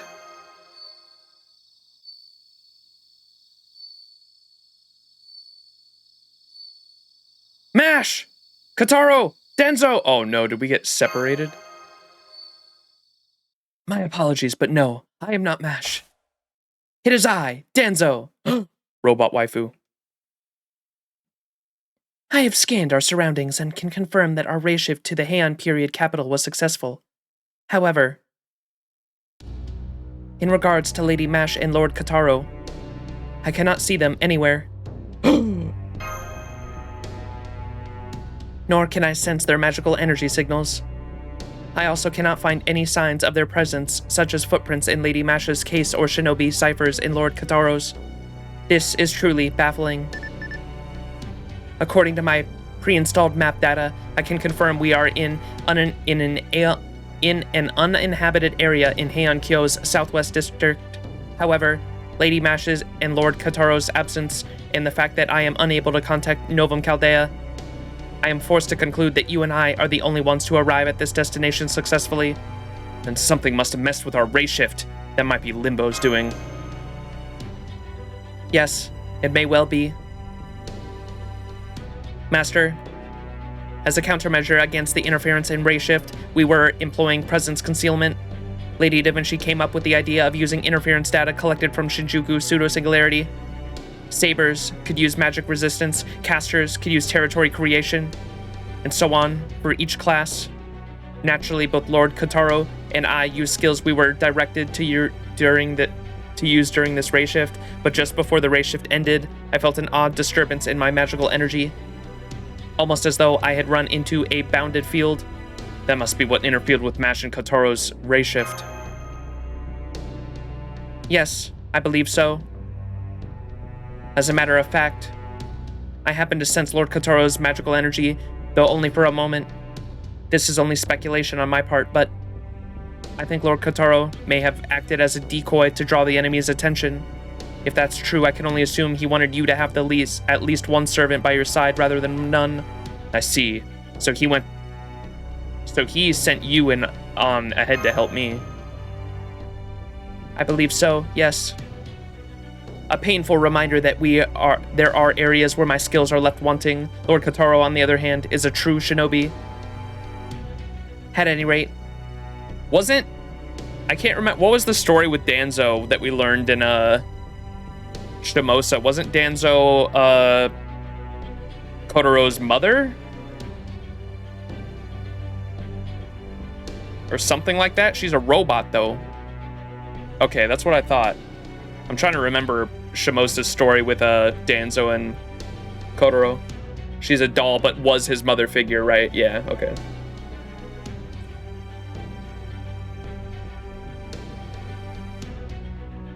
At any rate, let us take stock of our situation, Master. It seems clear that you and I were the only members of our party to successfully reach our destination. At present, Lady Mash and Lord Kotaro's whereabouts remain unknown. The ray shift interference could have sent them both back to Novum Caldea, or they could have each arrived in different locations somewhere in Heian Kyo. Well, let's start by doing what we can. That's not good. They could either be back at Caldea or somewhere in this city. Fuck. We'll keep an eye out for Mash and Kotaro. And look for the locals who can help us, and figure out a way to restore communications with Novum Caldea. Let's go look for locals. Surely nothing bad can happen from that, right? Understood. Then let us get moving and begin our search for our teammates. Oh, and we should also try to find locals who can help us, such as Lady Raiko. As for the comms interference, our solutions will vary depending on the type of bounded field the enemy is using. If I can just find the bounded field's edge, or perhaps a seam, I should be able to re-establish contact. In the meantime, we may as well get going. Come on, let's go. Yes, Master. Wait, just a moment. I am detecting something in those shadows. No, multiple somethings, and I expect they each contain a great deal of magical energy. So I would urge you to go slowly and carefully. Get behind me, please. I was too careless. How did I fail to notice these readings sooner? They must be assassins with presence concealment, or monsters that are exceptionally skilled at hiding. That sounds big, dude. Master, get behind me, now! What the fuck? What are those things? Oh, wait. I've seen these things, people usually on YouTube use these things as like farming nodes. Or I see people use these, or fight that thing as like a farming node. Whenever I saw them, they kind of reminded me of, what were the Lamu from, Lostbelt from, Singularity 7. They look like the Lamu, or they remind me when I've seen these before, because people on YouTube love using these guys as farming nodes for some reason. They're not Lamus, by the way, but they look like them, don't they? Weird. What are those things? Get ready to fight, Danzo. It has like spider eyes on the pelvis. What the fuck? Understood. Whatever these creatures are, they are clearly hostile. Initiating combat routines, unlocking all mechanical ninja arts.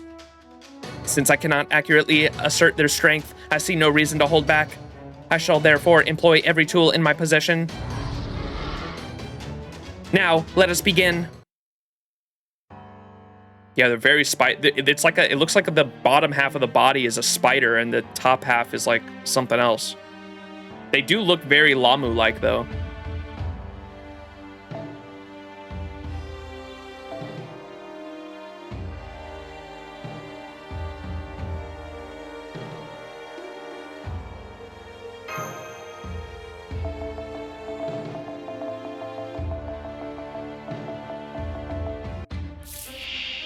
Yeah, look at those things. It totally is a spider. The bottom half is like a spider, and then they have like something else up top, almost like a humanoid body up top coming out of the spider's head. That's creepy.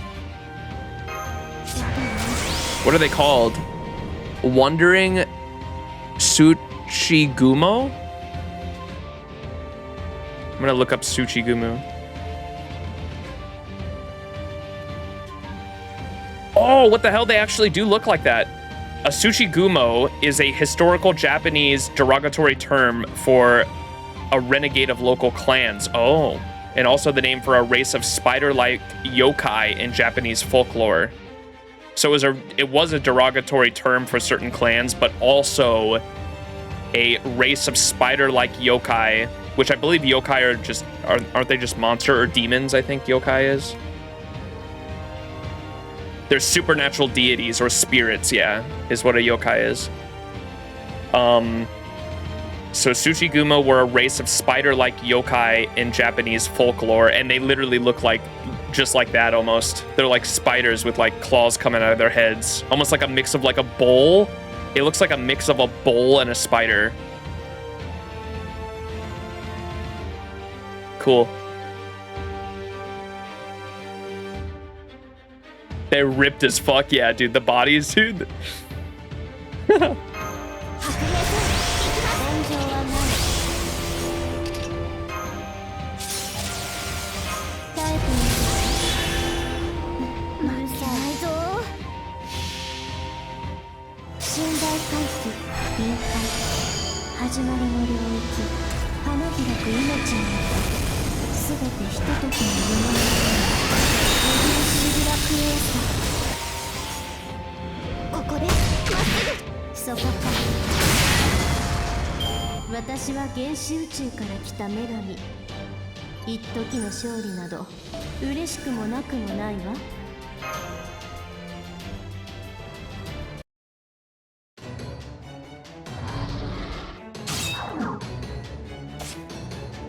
You fell for my decoy. Fuma missile. Damn, bro. I'd like to imagine her arm just like turned into a fucking bunch of missiles. A mass of black blades, master.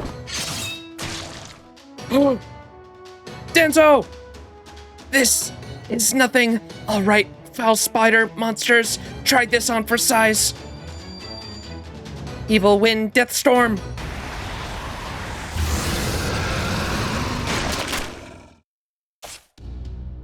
Are you all right, master? Are you okay, Danzo? What about you? You're obviously hurt. Oh, no. This is not a problem. As you can see, my self-repair functions remain intact. I will be fine. There is nothing to worry about since my spirit core remains undamaged. Rest assured, I am not about to fall now. If Lady Mash and Lord Kotaro are not here, then it falls to me to keep you safe as they would. Oh, thank goodness. I'm glad you're all right. Wow, Danzo, you're amazing. All that aside, these creatures we encountered were truly terrifying opponents. I do not have many records of these large spider creatures in my database, nor do I remember seeing them myself during the Age of War. It is as though they are demonic beasts straight from the Age of Gods, or at least that is the closest thing they remind me of from my opponents I have fought in the simulator. I can't believe those things are just a fact of life here in the Heian period Japan. Either way, it looks like we'd better avoid fighting them as much as possible. Not the underbooba. Agreed. Lady Da Vinci has told me that Japan was home to many ancient mystics. Even during the Age of War, I remember seeing Oni and monsters. But even so, I never would have expected such ferocious beasts to be wandering around the city only a few hundred years earlier. If this is any indication of the current state of affairs, this land may be more nightmarish than we would have dared to imagine. Truth be told, I am still reeling from the shock. A nightmarish land, huh? I guess the local warriors must be pretty strong then. Indeed, I only hope we can win one over to our side soon. Such an ally would be a great boon. But on the chance they prove foe rather than friend, I will do whatever I must to protect Master, even if it should cost me my own life. Danzo? Never mind. It is not important. No matter the opponents we face, my duty remains the same. I must keep Master safe. That is all that matters. Loyal ninja waifu. Loyal ninja robot waifu.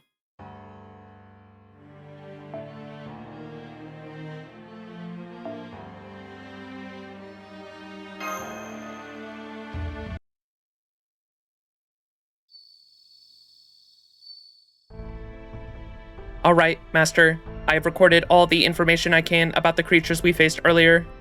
While they do use a skill similar in nature to presence concealment, it is more akin to camouflage than the true concealment employed by an assassin. So as long as I make full use of my sensors, I should be able to boost my detection rate as far to a far greater degree than usual.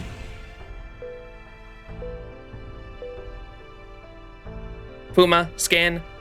Karakura style. There, those creatures will no longer take us by surprise. Wow, you puppet kunoichi are amazing. I can tell I'm in good hands. Danzo blush. Thank you, Master. At any rate, there you have it. If any more spiders should try to approach us, I will know about it. That said, Master, if we're somewhere in the old capital, and this place is truly as deserted as it appears, then we should make haste to leave before any other deadly creatures show their faces. Got it. Good point. Let's find somewhere safe. Then come this way.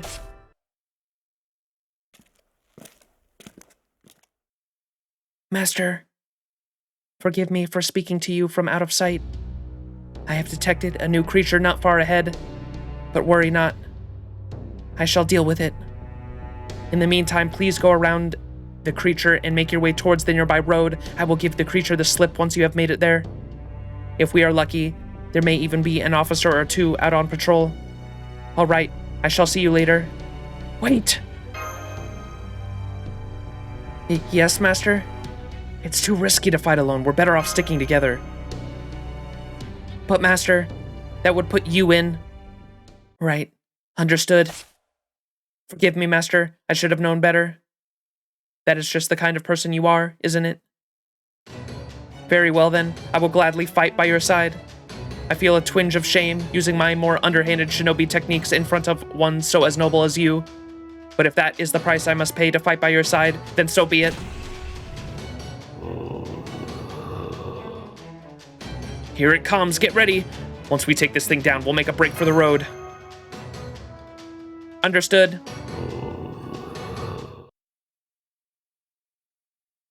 Chat, I think it's Pocky time.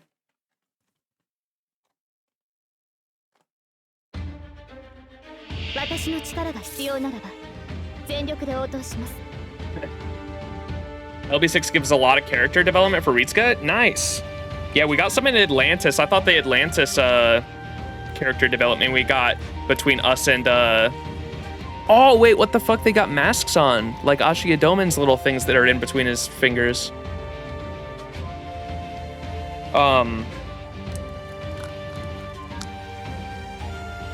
Mandracardo, that's his name. The character development between the MC and Mandracardo in Atlantis was really good.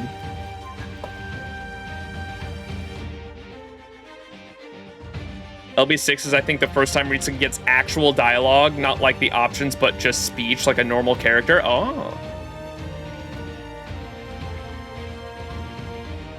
Actual dialogue.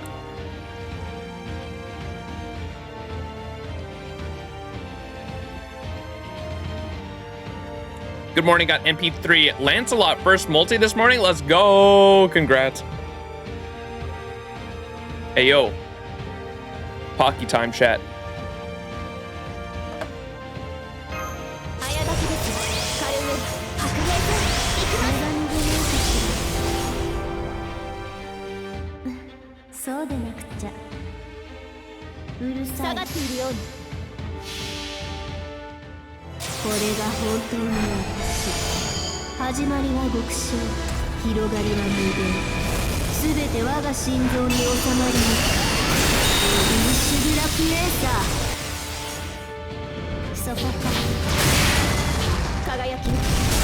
Oh man.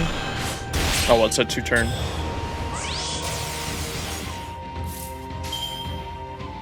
ちろんやります。下がっているように。ここでまっすぐへ。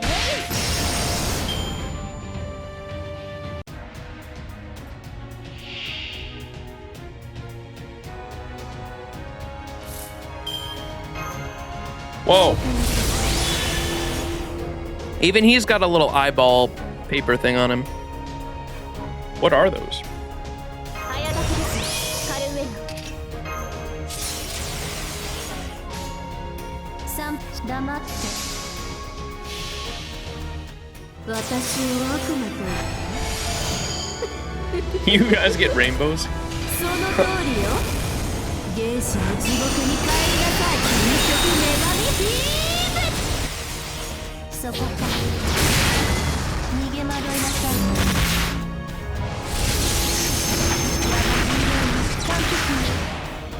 先に進みましょう。宴会は大勝利の後に取っておきます。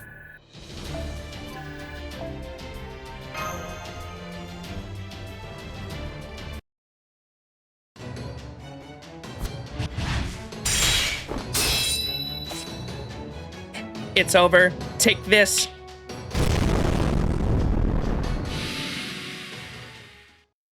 Damn. You hear that snap and then the explosion? Danzo has a warlock melee. Solar warlock melee.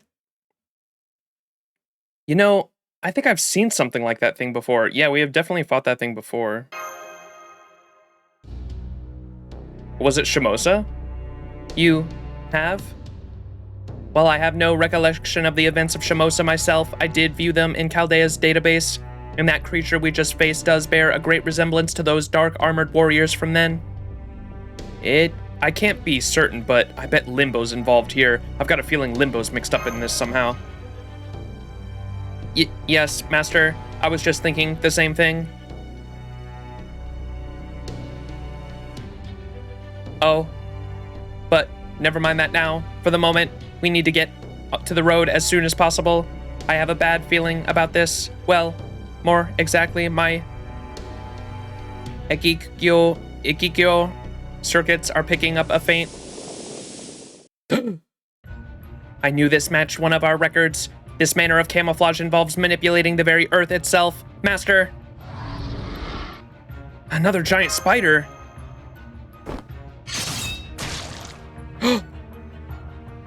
Underboob is back. Danzo, no! No, how could I have been so careless? Danzo! She's injured, and all to stop me from getting hurt. Please, run for it, Master. I'll hold it off. You must make it to the road, quickly. But what about you? I'm not gonna let this thing kill me, I promise. Master, no!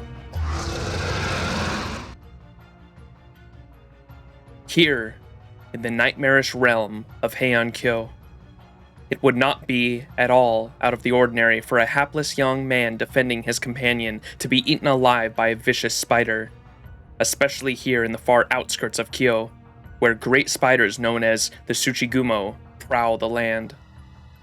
These horrific beasts are truly the embodiment of all that is gruesome and wicked, of the cries of these creatures that do not follow the rule of the Emperor. Indeed, any ordinary person facing one of these creatures could usually expect to meet a swift and horrible end, shredded and devoured all at once. But what if, while that person was under attack, a Genji warrior were to pass by? Well, well. I'm impressed you didn't abandon your companion to try to save your own skin. Not bad. Not bad at all. Still, you have rotten luck crossing paths with the Tsuchigumo. Are you the child of one of the nearby warrior families? Or perhaps a relative of some court noble? Stay back! It's not safe to face this creature alone. Please, seek help. Help? You want me to call for help? Me? Ask for help? That's the funniest thing I've heard in ages. Why are you still standing around? Run! That's enough out of you, spider.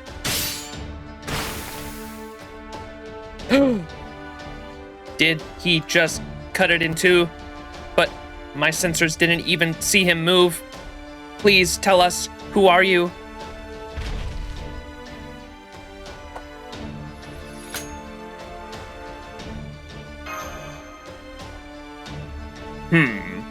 I will name you Bowl Cut Man. So, as terrifying as Tsuchigumo must be for you, you still faced it rather than collapsing in fear. And above all, your eyes still shine with life. You dress in a manner unlike anyone from this land. Your supplies look as if they are not of this world. And the two of you clearly share a strong bond. I think I can even sense an unusual type of magical energy from you both. Yes, there is no mistaking it. You are a servant and a master, are you not? Huh? Who are you? You wish to know my name? Very well, I can tell you that much.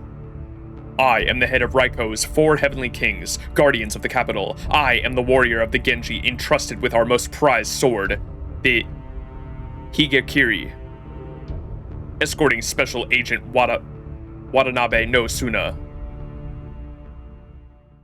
The K-pop man? Tuna? Man's got bread hair.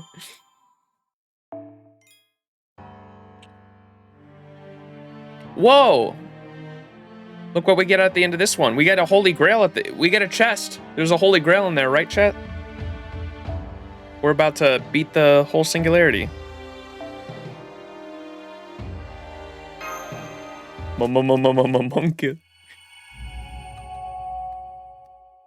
For sure, for sure.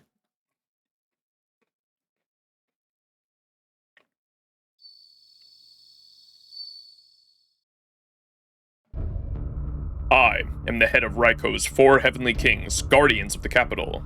I am the warrior of the Genji, entrusted with our most prized sword, the Higekiri, escorting Special Agent Watanabe no Tsuna. Watanabe no Tsuna, one of Raiko's 4 heavenly kings, just like Kintoki. Indeed, an unparalleled slayer of beasts. So then, that magnificent blade he carries must not be the Onakiri Yasutsuna from the Hoki province. The question now is he friend or foe? He may have slain the beast that threatened our lives, but something inside of me, something that is not part of my circuitry, is screaming at me not to let down my guard. I cannot ignore this feeling. I must be prepared to fight at a moment's notice to keep Master safe. Caster. Yes, Lord Tsuna? Medea? You were right, Master. We are facing a servant. I'm certain of it. I see. Well, that is a cruel twist of fate. Forgive me, foreign boy, despite having just saved your life. I now have no choice but to take it in accordance with the rules of the Imperial Holy Grail War. For Lord Fujiwara no Michinaga's word is an absolute as it dicts from the heavens themselves. Fujiwara no Michinaga. Now, face me, Caster. Caster? What are you talking about? Master, get behind me now! Well, well. So you have chosen to get between me and my target. Your peculiar motions are surprisingly quick. His sword strokes are far too fast for me to follow. And what's more, they are frighteningly strong. I can feel my limbs groaning under the strain. Even as a servant, I am no match for His Majesty of the Blade. So this is the head of Raiko's 4 heavenly kings.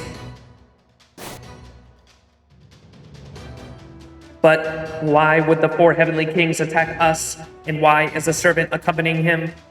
I don't know, but right now, with neither Lady Mash nor Lord Kotaro here to help, it falls to me to keep Master safe, no matter what.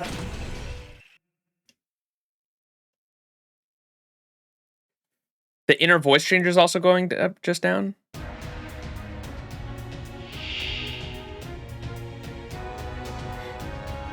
Oh, man. Whoa, that sword looks crazy he's got. Watanabe no Tsuna. Tuna Man.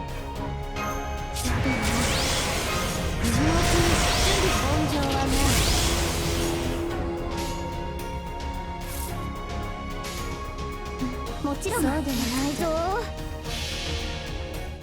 信頼回帰、臨界、始まりの領域、花開く命の中、すべてひとときの夢のようなシングラティさん。ここです。まっすぐ。遅い。こちらヘカテの恵みです。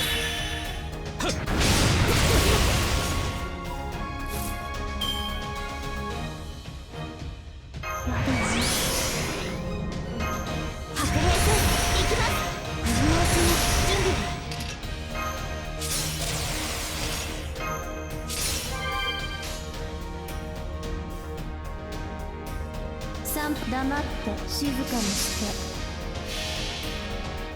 私を悪魔と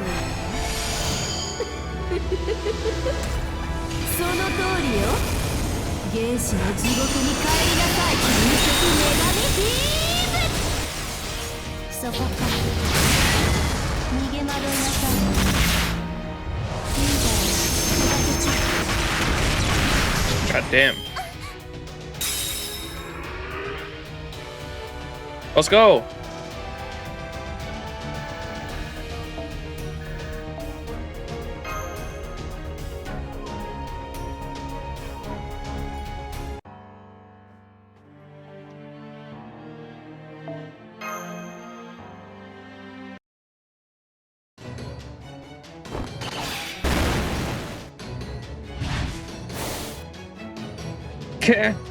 Tenzo!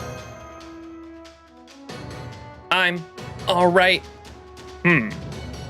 Please be careful, Lord Tsuna. There is no telling what sort of tricks a servant may have up their sleeves. Thank you, Caster. That aside, I assumed you were a warrior from a far-off land I know nothing about, and yet you are surprisingly weak. Or are you merely holding back, so as not to kill or injure me? Ha! If that were the case, then you must take me for a fool. He's so strong. Even as a servant, I cannot see a way to defeat him. Despite being a flesh and blood human with a servant of his own at his command, he still has chosen to fight this battle almost entirely on his own. Even though the heroic spirit accompanying him could easily block all manner of non-mystic physical attacks, he relies on her for nothing but support. So this is a Heian warrior fighting. We have no reason to fight you, but you do seem to feel the same. Don't be ridiculous. As masters, there is but one path open to us. As per Lord Fujiwara's decree, the city of Kyo is now the field upon which we must do battle. There is nothing more to say. This aura, he truly means to kill us. There does not seem to be anything I can say that would stop him, which means there is only one option left, though it will not be an easy one. Here I come. If we hope to see another day, we will just have to run for it. Forgive me. Master! Grab Danzo's hand. Hand holding. Come on. What's up, Yaoi? Master, over here. This smoke may be poisonous. Hold on, I'm going to cast a spell that will neutralize it and let you breathe more Don't bother. This is only an ordinary smoke screen, not a poisonous one. Lord Tsuna, stop, it's not safe! Don't you get it, Caster? That warrior was clearly trying to keep the boys safe. And she could not possibly do that if the gas were poisonous. From the sound of it, they have already covered a great deal of ground. Shall we go after them? Of course. Come, let's go. How very lewd.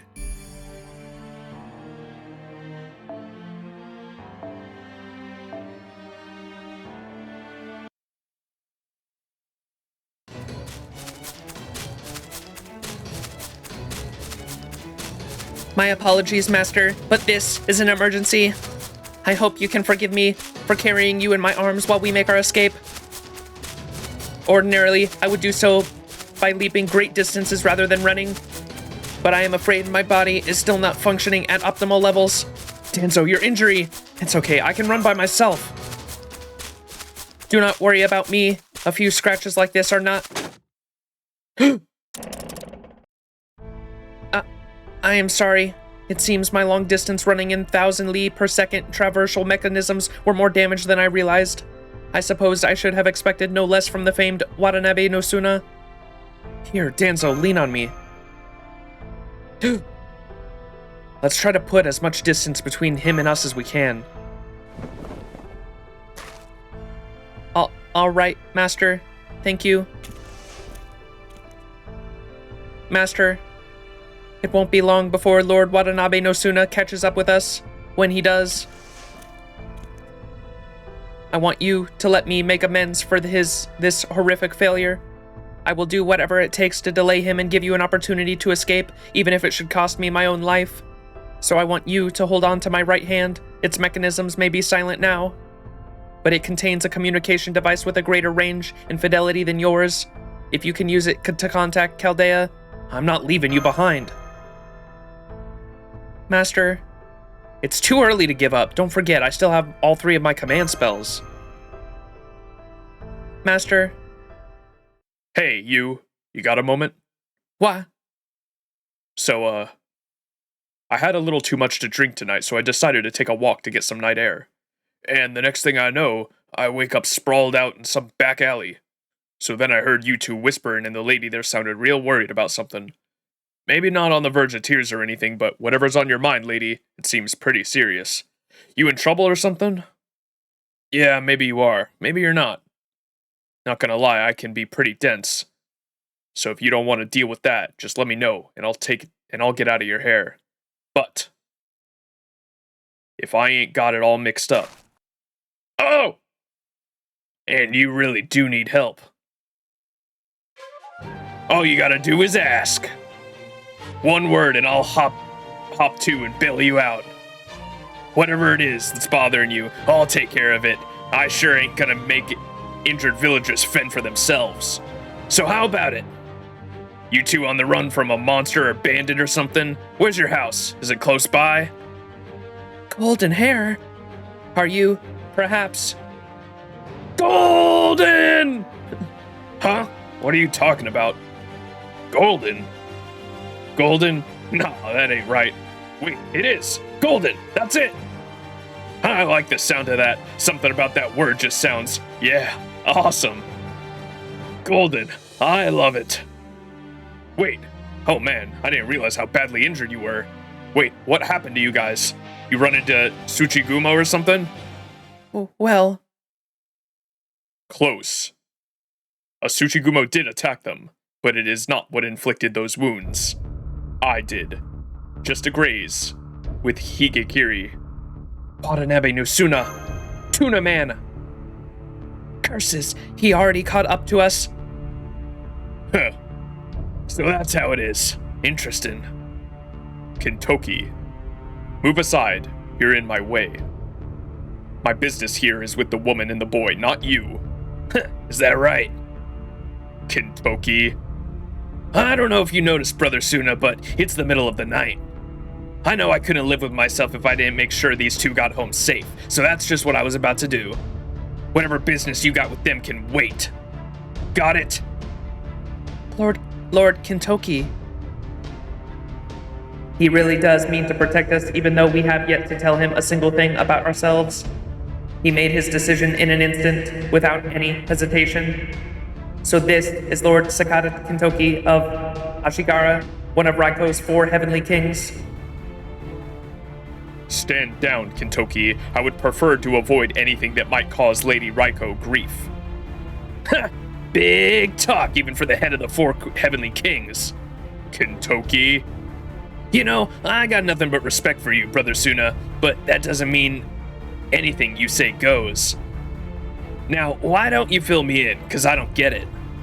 Granted, since I came down from Mount Ashigara, there's been a whole lot of things that were clear as mud to me. But no matter how hard I try, I can't understand why the undisputed strongest Heian warrior would be going after women and children. I shouldn't even be telling you this, Brother Tsuna. But we're supposed to keep women and children safe, not be cutting off their heads. I see. You do make a good point. However, neither of them is young enough that I would call them children. That really what you think, Brother Tsuna? 'Cause it sure as hell don't look that way to me. Hell, that boy with the black hair is definitely still just a kid. Most kids his age probably be bawling their eyes out now if they were lost in the middle of the night. But not this kid. He's been holding back his tears and refusing to give in to his fears as he looks for a way home. He might be lost, but he's still got guts. At least, that's the feeling I get from him. Now how about you, brother? You sure don't feel the same? I'm glad to see nothing ever gets you down, Kintoki. But the Imperial Holy Grail War requires that I do this. Now stand aside. Imperial Holy Grail War? No. I said stand back. And I said no! Ooh, Battle Sprite. Then you leave me no choice. Bring it on, you bastard! We got guts. Let's go. Master got a skill.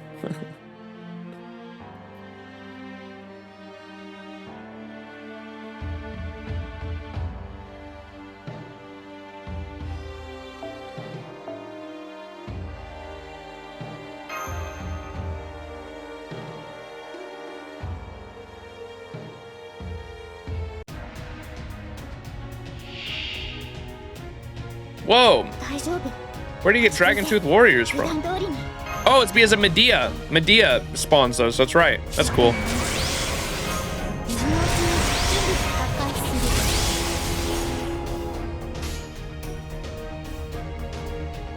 る Oh, remaining 100. Okay. We just gotta go after him then.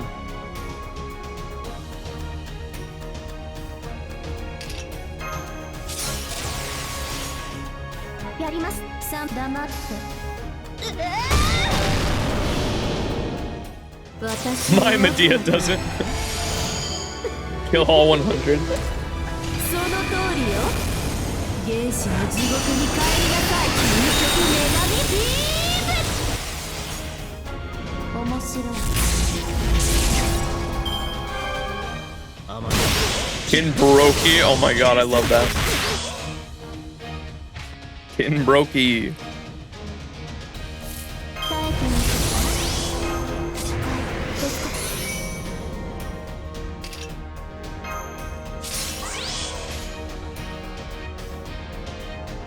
うるさいうるす黙って私を悪魔と Imagine actually trying to kill all 100 enemies while there's a boss. その It 通 would be りよ impressive. 原始の地獄に帰りなさい究極女神ビー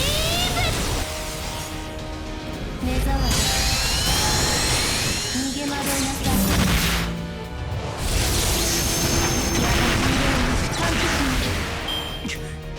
God. Space Discharge's extra attack does so much fucking damage.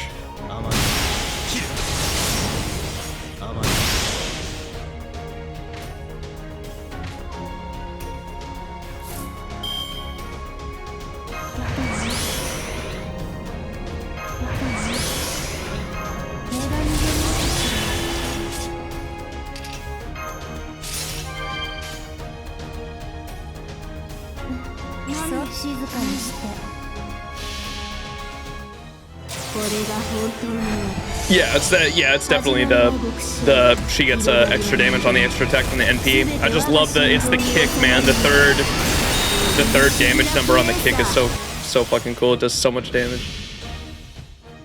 それはいつか来る兆しの星誰に呼ばれるまでもなくあなたは星をかざすでしょうアラウンド裁判そこか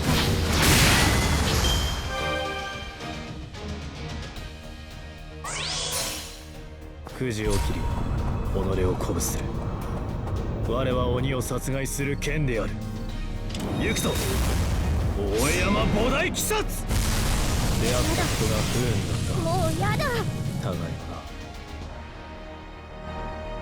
That was cool. 遅い こ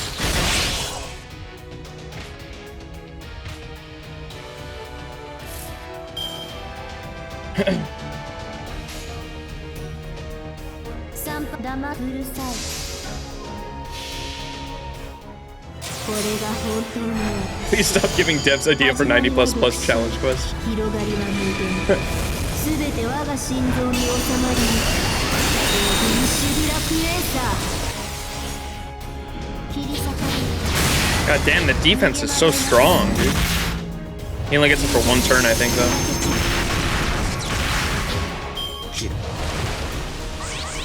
Oh my god.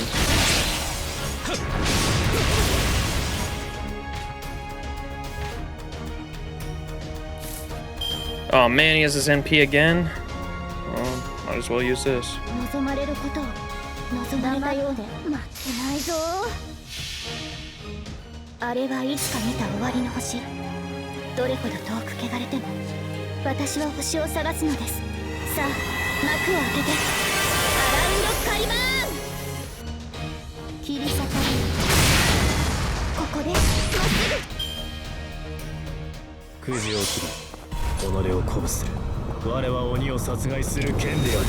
行くぞ大江山菩提鬼殺。ぐ。やだ。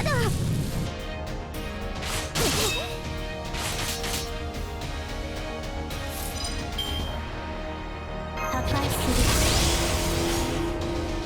る。そうでなくちゃ。うる黙って。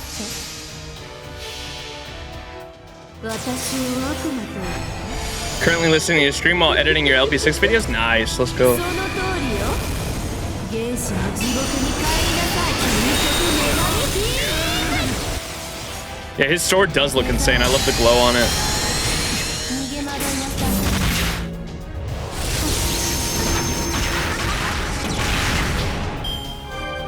い。 What?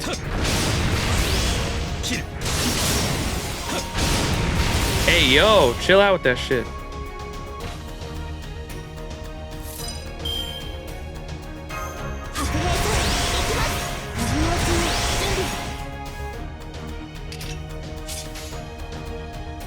Let's just hope this kills him. He's got the defenses up. Decided to work from home in 20 minutes so that I can lurk while doing my administrative boring tasks. Hey, let's go. Dub.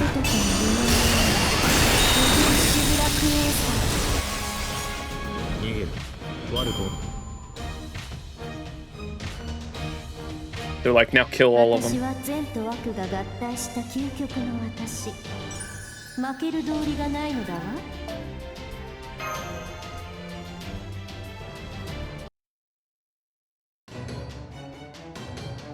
Never mind the Shikigami skeletons, Caster. They're only getting in my way.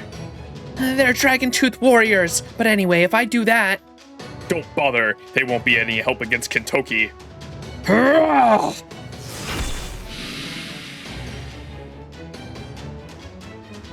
Well, there's something. Never would have thought a lone wolf like you would send a bunch of skeletons to do his dirty work.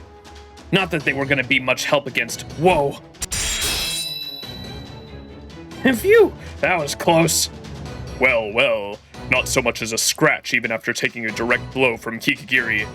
I knew you had talent. Oh, damn. I can see why Lord Kintoki was one of Raiko's 4 heavenly kings. Even up against a warrior as strong as Lord Tsuna, he refuses to back down. However, Lord Tsuna is still... Fun though it was to spar with you, Kintoki. I am not about to spend all night needlessly fighting one of my fellow 4 heavenly kings, especially since you are not a master yourself.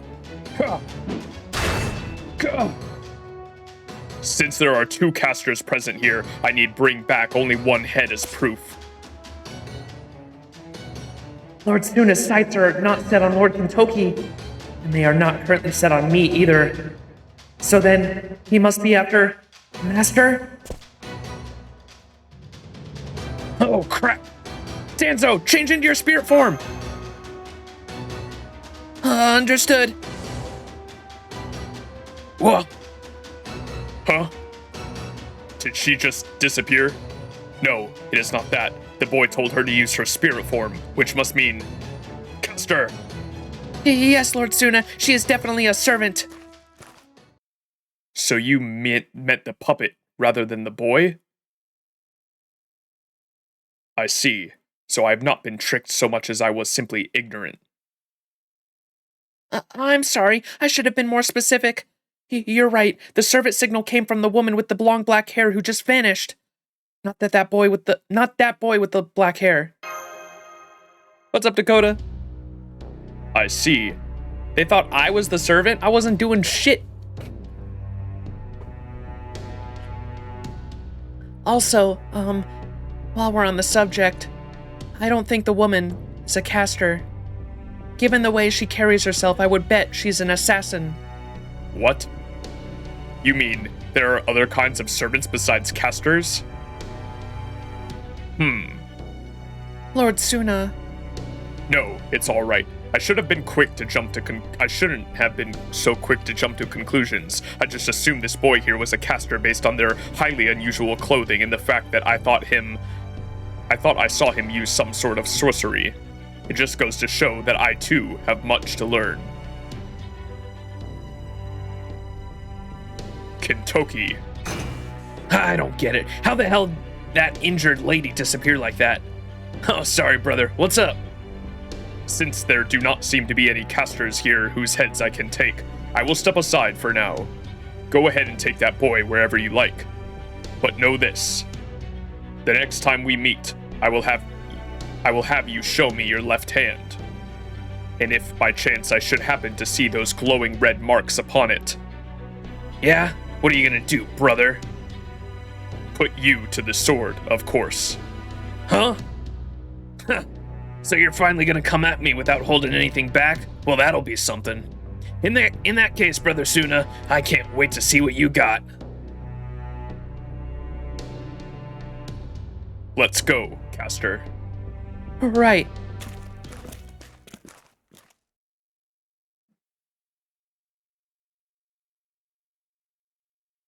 Phew. Whoops. Phew. He is gone now, right? He sure is. I can't see him anymore, that's for sure. I can't sense him either. Phew. That's a relief. Man, that was nuts, going up against Tsuna's crazy skills, even if he was holding back. But you guys did that and managed to take it out not just with your heads still attached, but all your limbs too. That's the sort of thing people will be talking about for ages if they'd seen it. You ought to be proud. Thanks for saving us. I knew I could count on you in the Heian period too, Kintoki. Huh? You were like one of those morphing heroes. Morph? Ah! Where'd you come from?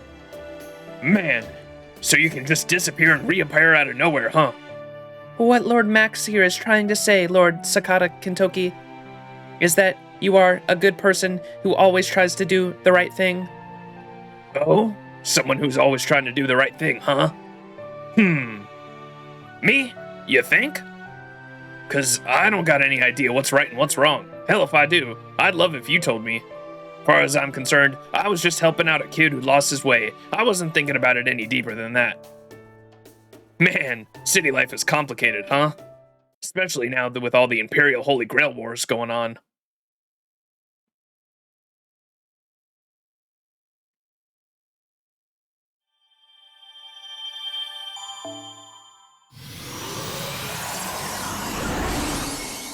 Wardrobe key. Oh, is it for Kintoki? 回避や無敵には回数制と慣れた頃ほど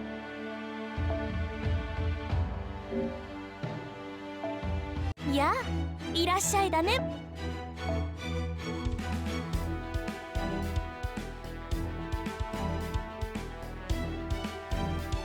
Oh, I can't even look at it? That sucks. 我ながらいい調整だ I don't have a Kintoki. I wanted to look at it. You can't even look at the art if they're not summoned.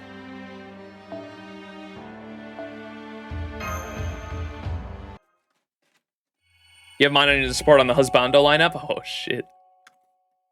Weak will. You got what you needed from it.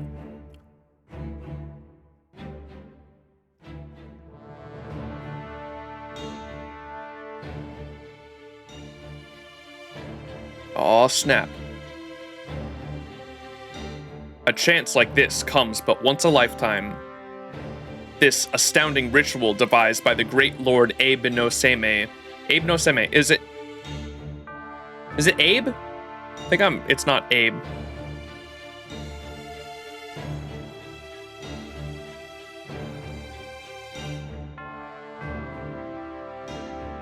It's Abe, isn't it?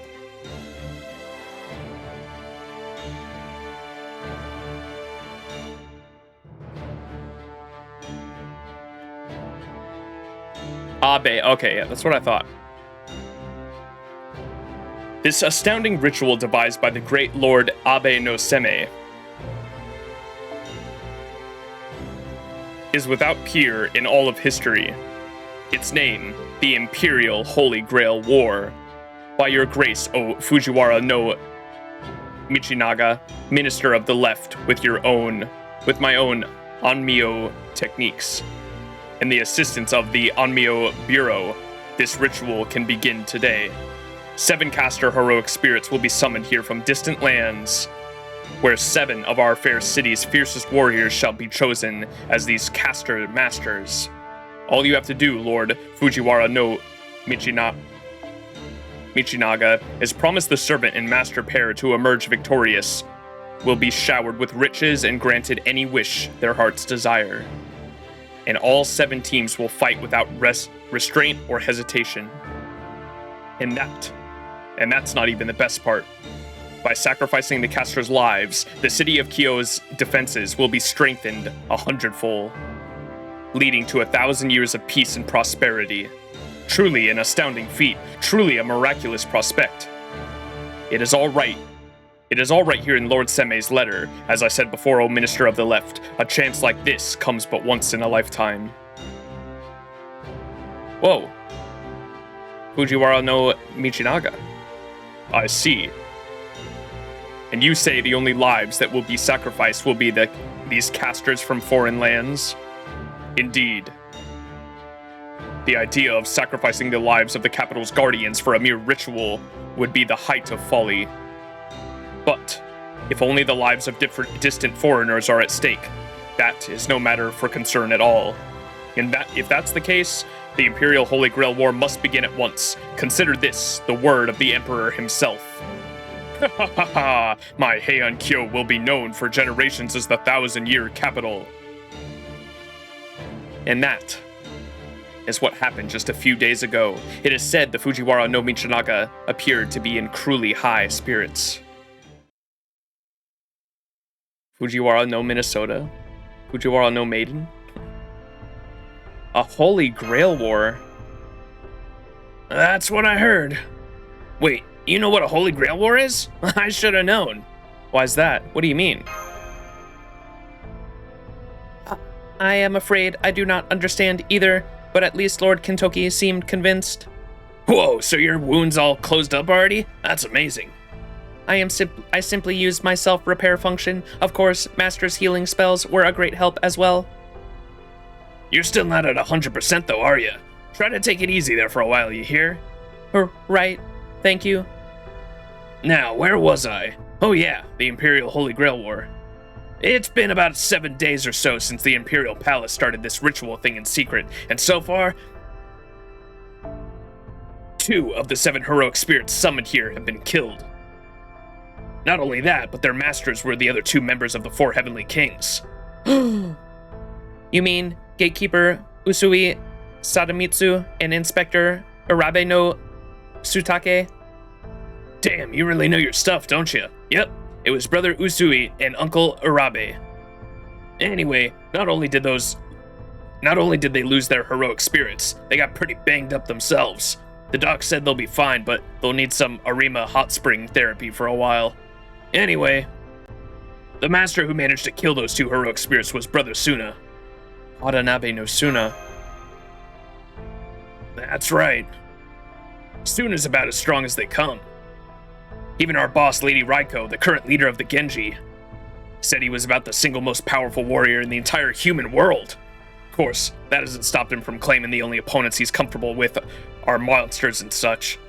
The most powerful warrior in the human world. Things might be a little different when you start including non-humans, but even so, there's no reason Raiko said that. There's a reason Raiko said that. I mean, you saw him for yourself, right?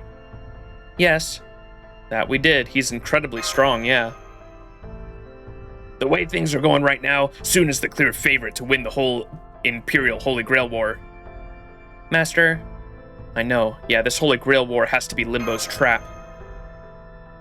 I agree. After all, while it could be that this Imperial Holy Grail War is simply a variation of the traditional Holy Grail War, it is odd that there is no mention whatsoever of the Holy Grail in question. That is far too big an error to merely be an oversight. So the much more likely explanation is that this is Limbo's trap. Limbo? What's that? Oh yes, allow me to explain. Caster of Limbo, also known as the alter ego Limbo, is an irredeemably evil monk that... Now I gotcha. And you two are trying to nail this creep to the wall, huh? That's right. We suspect Limbo's true name is Ashiya Doman, the Onmyoji. You don't say. The details of Doman's death have been made clear in human history, so it is entirely possible that he could still be alive in 1008, the 5th year of Heian Kyo. We do not yet know the connection, if any, Limbo may have to be the living, breathing Doman, but this Grail War itself would almost certainly be his work too, no? But wasn't the whole thing Abe no Seme's idea? Yeah, that's right. Lord Seme's the guy who originally came up with this Imperial Holy Grail War thing, but there's some room for doubt on that. Is there now? In our circles, it is generally believed that Lord Seme passed away in the 2nd year of Kankyo, but... Is that so? Yeah, Lord Seme might not look young, but he's actually really old. There's been rumors for a long time that he's actually the 2nd or even 3rd to bear the name, so it wouldn't surprise me at all if that got passed down to future generations. But anyway, I think it was about a month ago when Lord Seme disappeared to who knows where. We only learned about this Imperial Holy Grail War from a letter he sent. That does sound suspicious. Right?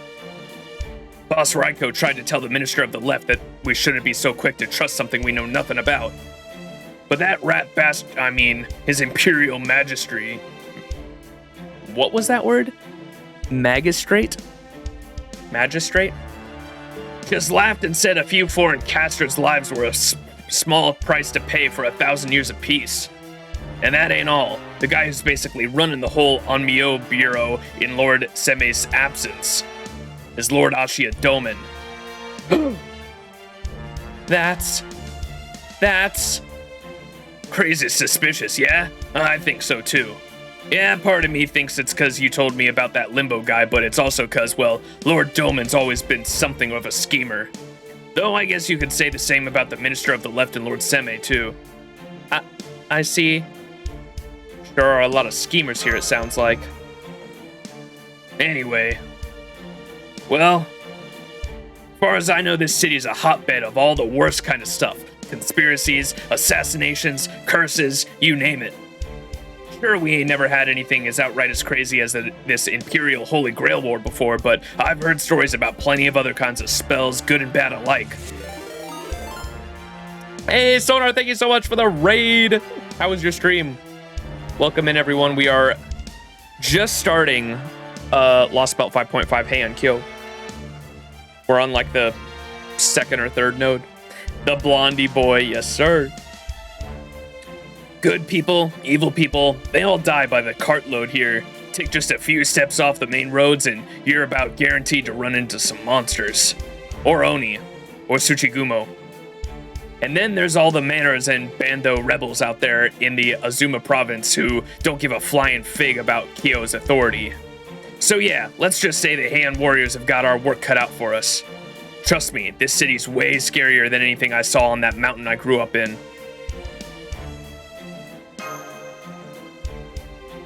That might be what this all boils down to, really. The whole reason the minister on the left decided to pin all his hopes in the Imperial Holy Grail War to provide Kyo with 1,000 years of peace Might be because there ain't no other chance at peace otherwise. A wish, huh? I guess one thing all the masters taking part in this Imperial Holy Grail War have in common is that they all got some kind of wish they want granted. Lord Kintoki, why did you put down your axe? What are you doing with your glove? Kintoki, your hand! Command spells? Oh yeah, that's what these glowing red marks are called, huh? Yep, as it turns out, I'm actually one of the Imperial Holy Grail War Masters myself. So you know what I'm thinking? I'm thinking you might just be my servant, Max.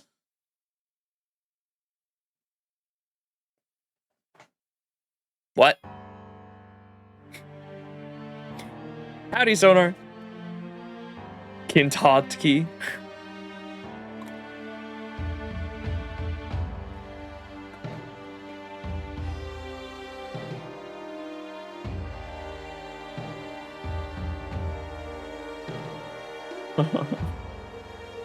Bruh.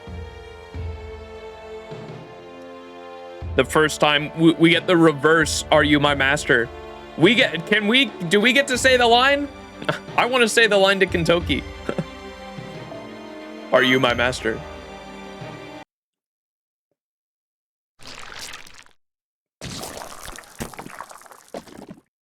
Ew. Ah, how pleasant. How very pleasant indeed to have one's plan go so swimmingly. Oh, this is fucking Limbo, isn't it?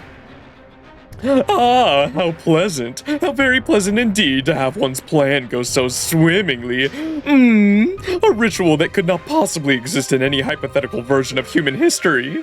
The impossible Imperial Holy Grail War. Indeed, this represents the culmination of all the independent research I conducted as a disciple of the foreign god. So I do so hope you enjoy this pseudo-parallel world I have created. Including all the many very personal touches I may have added to better suit my tastes, my dear Chaldeans. When all is said and done, the last laugh shall be mine. So please do enjoy what I have in store for you. Right now, into the very end. Monka. That was it? Oh, okay.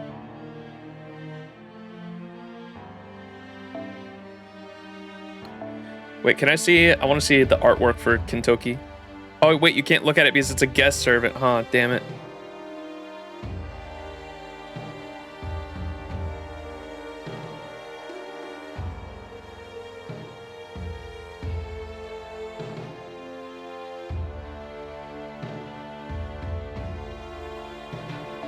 Oh well.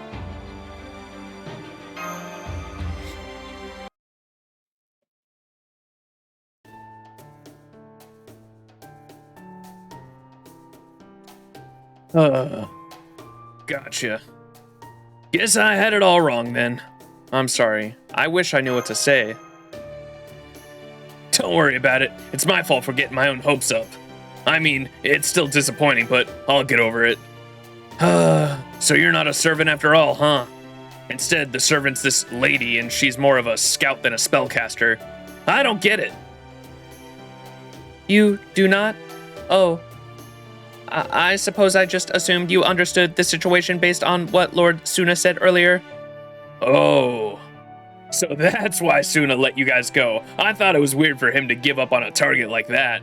Now I gotcha. It's all because you weren't the quarry he was looking for in the first place. That explains it. A lot? Alright, hang on. If you two don't have anything to do with this Imperial Holy Grail War, then what in the world are you?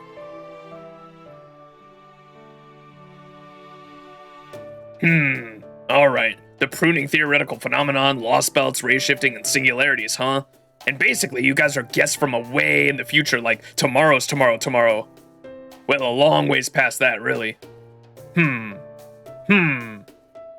Man, this stuff's hard to wrap your head around. But that's okay, I believe you, and as far as I can tell, you guys ain't the lion type. Besides, it looks like I was still right about something. You are lost, aren't you? True, we are. So you're looking for a way to get home, and you want to find your friends that you got separated from, huh? Now we're talking. Don't worry, I'll have you back home in a flash. Well, I guess it might not be that easy, but the point is, don't worry. Whatever it takes to get you back to this Caldea place, I'll figure it out. I'll get you home safe and sound. You have my word. Of course, that goes for you too, servant lady. Thank you for your help. I am deeply grateful for your kindness. Don't worry about it. Everyone needs help sometimes, right? Besides, it's not like I got anywhere left to go either. What do you mean? You are one of Raiko's 4 heavenly kings, are you not? And during this last time period, Lady Minamoto no Raiko was charged by Minister of the Left Fujiwara no Michinaga with the task of keeping the city of Kyo safe. So as one of her most prized retainers, surely you must also have a house or two of your own? Or perhaps Lady Raiko has put you up in her house? Well, how can I put this? It's complicated. Yeah, I'm part of the Genji clan and one of the 4 heavenly kings. But I've, got my reasons for wanting to keep my distance from Raiko right now. Basically, I guess you could say, I kinda ran away. Well, nothing we can do in that case. I see. So you don't have anywhere you can call home right now either. You got it. Sorry about that. I wish I had a place you could stay at. But the only places that put you up on my say-so are the ones that are tied to the Genji clan, which means Brother Tsuna could show you up. Which means Brother Tsuna could show up there at any time, so that obviously ain't gonna work. I've been staying out of his way I've been staying out of his way all right for the past few days, but now that he said he's gonna take a look at my hand the next time he sees me, well, I'm sorry. It's all my fault. Hey now, what are you apologizing for? You were in a bind, so I helped you. Nothing else to it. These command spell marks on my hand ain't got nothing to do with you. I can't accept that. I need to make it up to you. I owe you for helping me. I have to pay you back. So that's how it is, huh? I like it. All right then, you officially owe me a favor. You know, I'm okay with that kind of hard-headedness. Hell, I even find it endearing. Good thing too, since I'm pretty hard-headed myself. An ox-drawn carriage at this hour? Must be some court noble on their way back from a poetry reading or something. Come here, you two. Over this way so you don't get in their way. Right. Huh? The ox cart just stopped in front of us. What is? Well now, this is a surprise. Do tell. What are a tall, handsome man and a young boy in a strange clothing and a beautiful black-haired woman all doing out here in the dead of the night? Are you perhaps looking for a place to stay? Oh, thanks for your concern, Miss Noble, but you don't have to worry about us. We're part of the Genji clan. Keeping Kyo safe at night is our duty. I see. The Genji clan, is it? Why so formal, Kaidodoromu? Come on, get that stick out of your ass. Huh? Oh, wait. Is that Sei? Her hair isn't dyed. What the fuck? Come on, let your hair down. It's not like we don't already know each other. So what's going on? If you need help, Nagiko... Nagiko? Am I saying that right? I mean, Kyoko might just be able to provide it. Huh? Oh, that's her third ascension? I don't think I've ever seen it. Whoa, Sei Shonago. I mean, Kyoko, it's you. Long time no see, blondie. So what are you doing out here at this time of night anyway? You looking for some help to keep your bed warm or something? I guess it has been a while, hasn't it?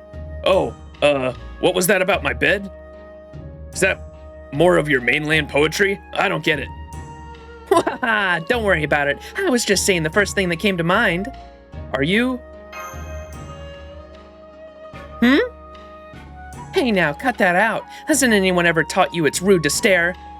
Sei Shonagon? That's Sei Shonagon, right? Kintoki almost said as much. Oh. Well now, I haven't heard that name in a long time. Did you read a copy of my work or something? Bit of a bookworm, too. Read anything good lately? I found something recently that is so... Oh, wait, hang on. Have we met before? Maybe back when I was still in the palace? Nah, that can't be it. You'd still be a little kid back then. Really? I wonder how old she actually is then. Whoa there, Max. There's two things you should never discuss with Seishona. Kyoko, her age. Kyoko, her age and her name.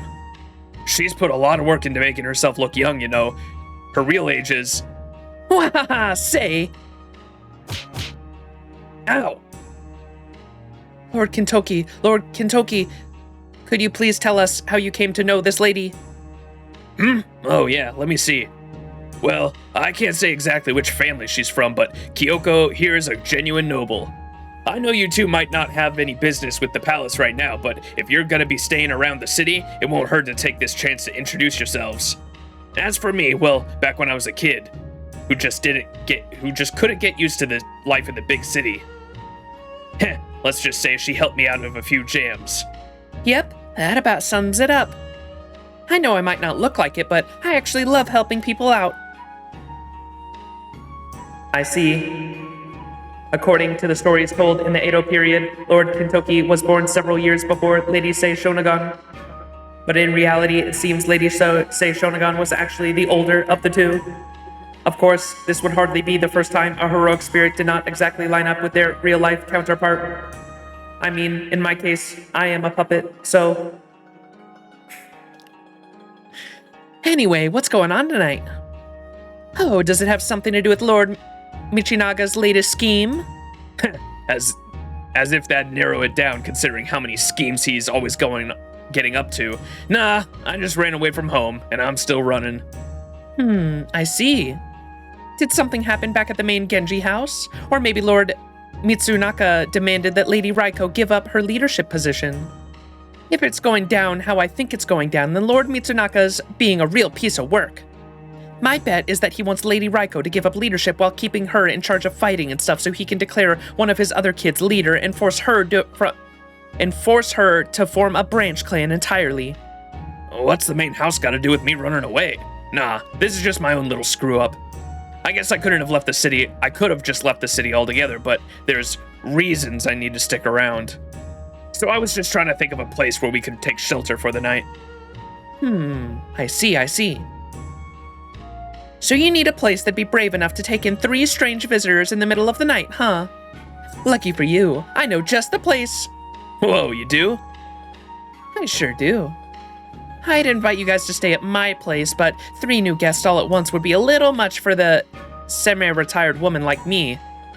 Now come on, follow me. Let's get moving again, driver. Yes, ma'am.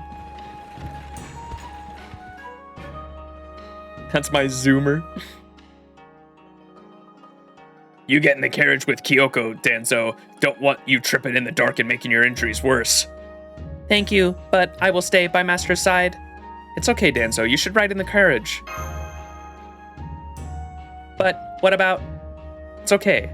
Get as much rest as you can. Understood. Thank you. Well, looks like you and me are walking then, Max. Man, this sure was a heck of a coincidence running into you guys out here like this. Luckily I did, too. These days, not even the main roads are completely safe. Sure can't hurt to have a warrior of Genji around just in case. I see. Speaking of Sei Shonagon and the Genji, I believe her brother, Lord Kiyohara no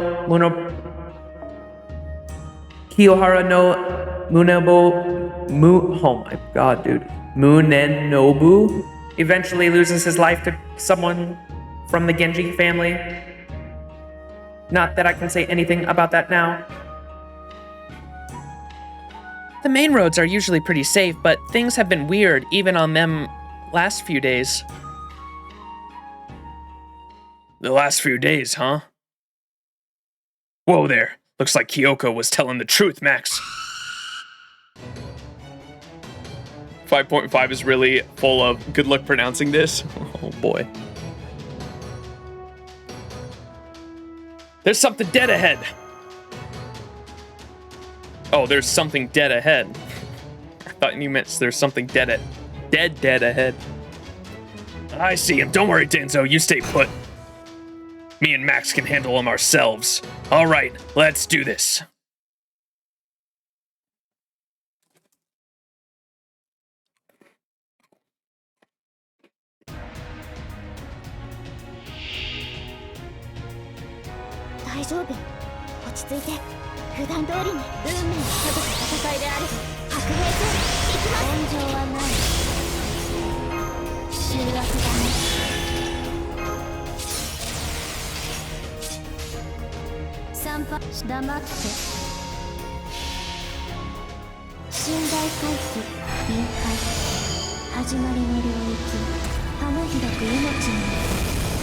I have seen the Fate Samurai Remnant trailer. I am excited. What's up, Daryl? How you doing? I saw Jalter in it and immediately got even more excited for the game. I would never have guessed that Jalter was in a... Jalter is summoned to a... What period is it in? Is that the Edo period? I don't know anything about Japanese time periods. I just know the popular ones.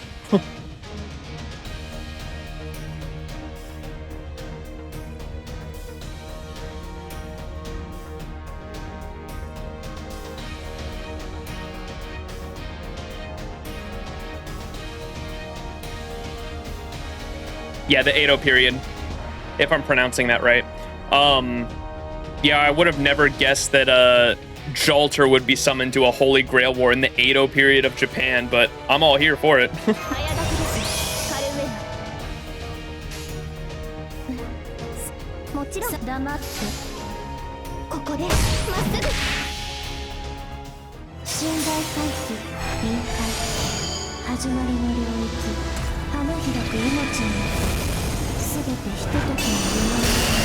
Jalter's weed factor coming in clutch. Huh.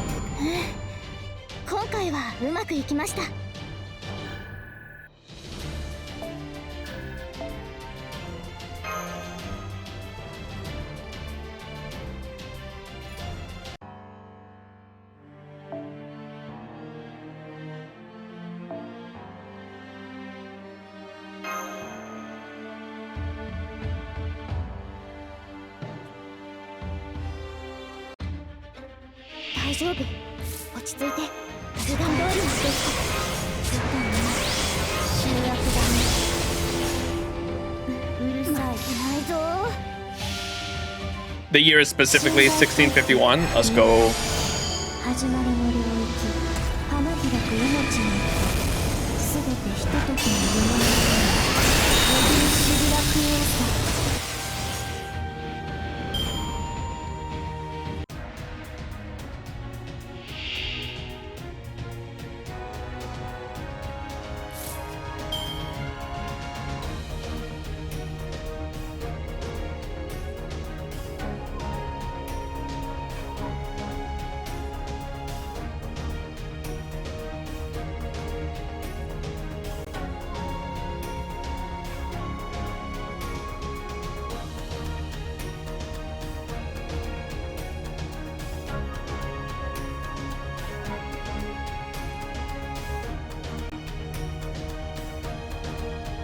Sorry, I was looking at something.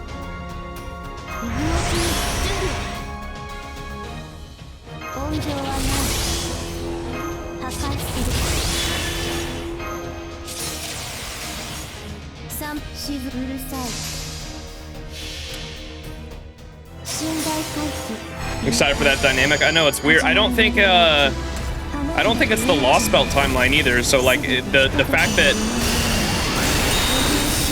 female Musashi is summoned there when like she's from a Lostbelt like doesn't make much sense, but hopefully it'd be cool if that got explained somehow.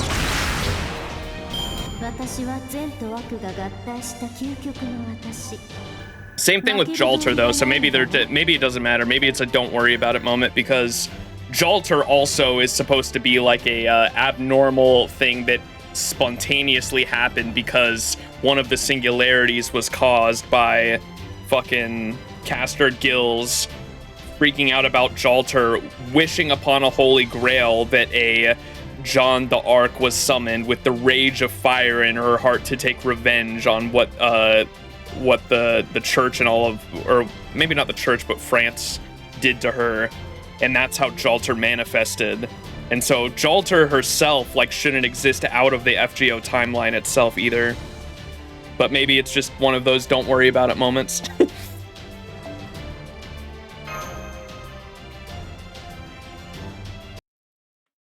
In general, you can't normally summon altars, yeah.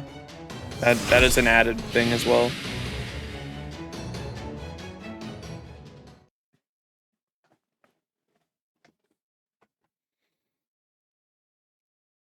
There, that's the last of them. Nice job. Thanks, you too. Anyone hurt? No? Great. These kinds of battles don't bother me at all, but... What do you mean? Is there something else that's bothering you? Well, it's just...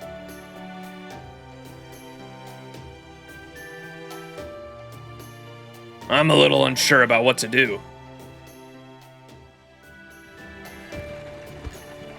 About your master situation? Okay, we're here. What is this place? Ever heard of the Tale of Genji? It's all about it's all the rage in Kyo right now. Well, its author Murasaki Shikibu lives here. Murasaki? Oh yeah, she's from this time too, isn't she? So much Raita art, dude. There's fucking, what, 3 characters with Raita? Or I guess we haven't seen the other 2 yet, but they're supposed to be here. We got 3 Raita characters here in the story.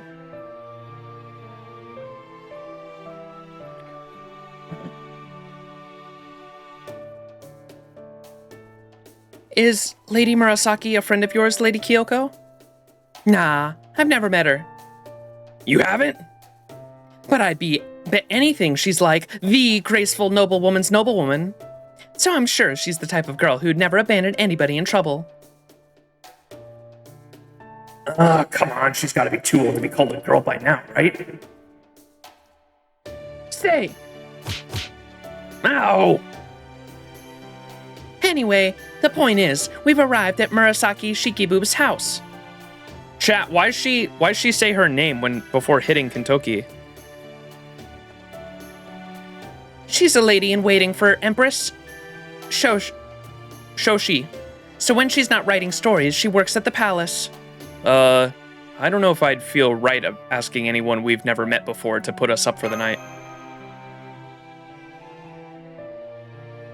It's like a battle cry in Japanese. The translators must have got confused. Oh, okay. It's like Haya, but she says say. Okay. Say. In that case, just tell her Kusanori sends her regards. I'm pretty sure. No, I'm positive she'll know what that means. Ha ha ha. Did Sei have fucking, like, multiple personas? Why does she have... That's like the 3rd different name she's used.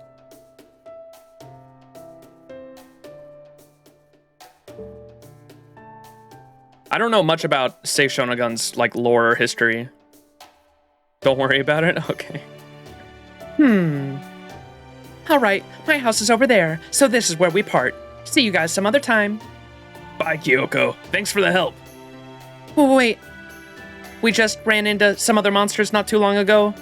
Is it not dangerous to travel along the road at night with only a bare minimum of attendants? Not necessarily. Noble carriages like that always have several Shikigami with them. They might not be able to handle Tsuchigumo, but those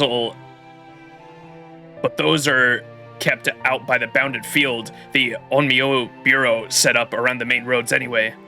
But the carriage Shikigami can handle any smaller monsters that come up around, no problem. I see. Wow, I didn't know Heian security was so thorough. Personally, I'd just as soon not have to depend on any Onmyoji for help. But, times being what they are, I can't afford to be picky. Shikigami. Then, why did you have a master defeat those monsters we encountered earlier? Oh, that? Well, I was sort of just giving Kyoko a show to thank her for the help. I totally enjoyed it, but that doesn't mean you should take too many risks out there, okay? Because if there's one thing I hate, it's for people dying young from a little mischief that goes out of hand. Alright, I'm really gonna go now. Good night!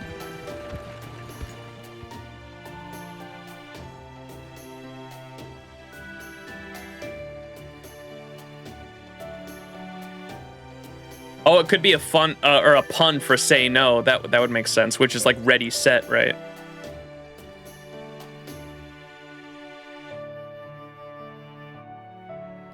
There's her normal name, and then her court name, and then probably a writer's pseudonym. Oh my god.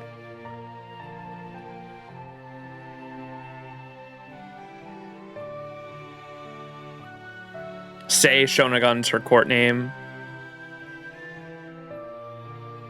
Sei was basically a Reddit shit poster.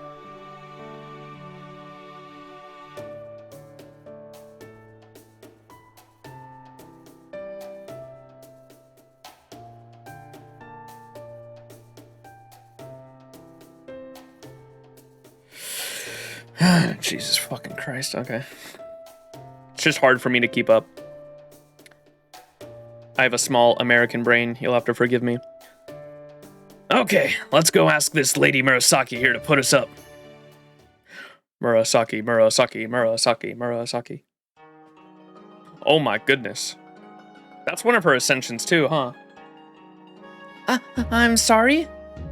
I do beg your pardon, but I'm afraid I just don't understand what this is all about. For starters, who in the world is this Kyoko person you mentioned?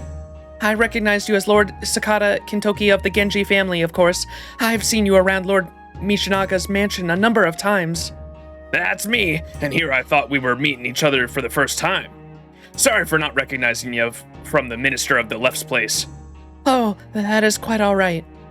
I mean, what is it that brings you to my house at this hour of night, Lord Kintoki? Did I make a terrible mistake at the palace or something? In retrospect, we probably should have expected she'd respond like that. I agree, Lord Max. Do forgive us for intruding this late. Don't worry, Lord Murasaki. You didn't do anything wrong. I only use that name when I'm writing, so please just call me Karyoko. Oh, okay, got it. Anyway, don't worry, I know Brother Tsuna likes to play at being an officer, but that ain't my thing. We ain't here to bring you in for any wrongdoing at all. Actually, we kinda need your help. Huh? Gasp of realization. Come to think of it, Lord Watanabe no Tsuna did appear to be dressed like a police officer, and yet, as far as my records show, there is no mention of him ever actually serving as such. Huh? Really? So that's how things are in the future. You don't have any exact records or anything of anything and everything, huh?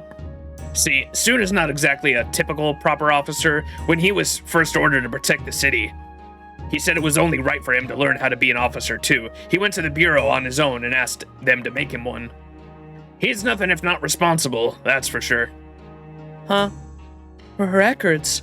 Lord Tsuna? Karyoko? Karuko? Yes? Kusa no Iori said to give you her regards. Kusa no Iori? Kusa no Iori? Then, that must mean... I see. Lady Sei Shonagon sent that message, did she? Even though I've never met her in the palace, or even so much as spoken to her. I see. Very well. I suppose it would be rude of me to turn away guests on such a cold night. All right. I'll have a room made up for you. Well, 2 rooms since you have a woman accompanying. Oh no, that is quite all right. Please pay me no mind. It is my duty to keep Master safe first and foremost, after all. So I would ask that you let us all share a room, if that is all right. Yeah, we'd prefer just 1 room, please. You're fine with that too, right, Kintoki? Huh? Yeah, I guess so. That probably is for the best given the circumstances. I see. Very well. I'll convey your wishes to the servants. Are you truly certain about this? What? Fuck, I got the fucking voices mixed up, my bad. I see. Very well. I'll convey your wishes to the servants. Are you truly certain about this? We are. Please pay it no mind. I see. Very well then. You're very, open-minded, aren't you? And free-spirited, judging from your manner of dress. Huh? I am tripping, dude. Fuck, dude. Too early for this shit. What do you mean, Max? You always stream at this time. Shut up. Phew, it's good to finally take a load off. I'll have to make this up to Kyoko somehow. And to Lady Kyoryoko, of course. Master, Lord Max, we have been fighting a great deal from the moment we ray-shifted here, so please, get some rest. I will focus on doing the same. Thanks, Danzo. You'd better. I don't want you pushing yourself anymore until you've recovered. You are too kind, Master. Rest assured, I will be back to peak condition by tomorrow morning. And most importantly, I can finally begin following our original itinerary. Whoa, these servants even laid out a shiton for us. That's real considerate of them. Shiton? Shiton? Shiton. That's a kind of mat used for sleeping, correct? Oh. And they gave us hot water too. This is a real nice change of pace after several days spent camping out. Plus, if I'd stayed out there, it'd probably just be a matter of time until Raiko found me and gave me a good scolding. I can almost hear her telling me, "You're no longer on the mountain where you grew up, Kintoki." Makes me nervous just thinking about it. So you really don't want to see Raiko now, Kintoki? I was hoping we could get to Raiko to help us too. Get Raiko to help us, huh? True, Raiko would definitely be willing to believe all the crazy stuff you've told me. She's a lot more open-minded than most warriors, that's for sure. But, now's not a good time. See, Boss Raiko hasn't really been herself lately. She's been holding up in her house since the Imperial Holy Grail War started. And she didn't even come out when she heard that both Brother Usi and Uncle Urabe had been injured. I don't know if she's just broken up about the idea of her fellow Genji fighting among themselves, or if she's one of the masters too. Senpai! Master! Foo-foo! Foe did sneak along. Ah! What the? Are those ghosts? No, wait, that ain't it. I think I've seen this kind of thing somewhere before. This is some sort of sorcery or onmyo spell of yours. You mean someone developed a method of video transmission even in the Heian period? But never mind that now. Master, in accordance with our original plan, I've activated my full functionality, and I have just succeeded at establishing contact with Novum Caldea. That's great. Way to go, Danzo. You are too kind, Master. Novum Caldea. So this must be that place way off beyond tomorrow's tomorrow. Damn, this is really something. Good. The video connection is holding steady too. I can see you, Danzo, and... Oh, is that... the Sakata Kintoki of the Heian Kyo? Thank goodness you're both okay. And I see you've already managed to secure help from one of the locals. I'm so glad you're both okay too. Does this mean you two weren't able to race shift here then? I'm afraid so. That's correct, Master. Did something interfere with the race shift? We believe so, and Lady Sion's calculations say that's the most likely explanation as well. Both Lady Mash and I were unable to race shift there, and instead we were left behind here at Novum Caldea. We quickly tried to race shift again, of course, but it failed in the same way. It appears to be an advanced jamming method that bypasses every anti-interference safeguard we have in place. We're looking into a way around it, but we still haven't been able to come up with anything. I'm so sorry, Master. It's nothing you guys need to apologize you for. Damn you, Limbo!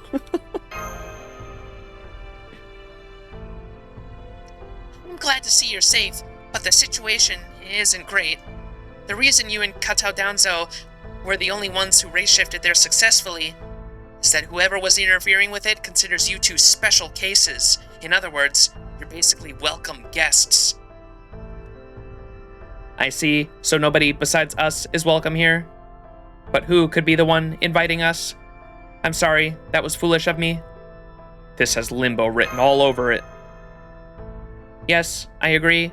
That is almost certainly the case. Sorry to butt in, but there's a lot of things I'm not getting here. And one thing I want to make sure of is the companions you guys thought you came here with are back at this Caldea place, yeah? That right? Mm-hmm. Got it. That's great news. This means we don't have to run around searching in Kyo for them. Right? Yes, that's true. I feel as though we may be saying the same thing in different ways, but yes, this does mean we have achieved one of our goals. Though without acting. Actually, make that 2, since we also managed to find a local willing to help us, and that just leaves Investigating repairing this singularity. right. That puts us in a much better spot now than we were in right before the race shift. Indeed, it does. Now we can finally begin the operation in earnest. There you go. That's the spirit. Start choking by having my back slapped. Get knocked to the floor from having my back slapped. Are you okay, Senpai? Kintoki, do you think you could pull your slaps a little harder, or a little less hard next time? Oh, sure. Sorry about that. So, hey, you there, tiny pretty one. What's your deal? You're not just an ordinary kid, right? I'm sensing something powerful from you. You an Onmyoji? A sage? Maybe some kind of Tengu? Not that I know they even got those things in your time. Was the tiny part really necessary? Oh well, I can roll with it. I can't deny that I look pretty young in this form. Anyway, I'm Leonardo da Vinci, friend of Max's and unparalleled genius. Damn, so you're an honest-to-goodness prodigy, huh? That's real impressive. I'm Sakata Kintoki, Genji warrior. Nice to meet you. And I'm Sherlock Holmes. It's a pleasure, Sakata Kintoki. Oh? Looks like we got yet another new guy here. And there's something about this one that reminds me of Lord Seme. Man, Caldea must be one hell of a place. Put our Kintoki on there. Have the 2 Kintokis talk with each other.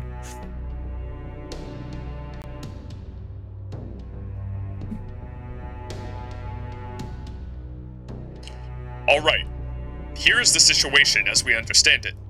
We believe that both Max and Katao Danzo were explicitly invited to the city of Heian Kyo in the year 1008.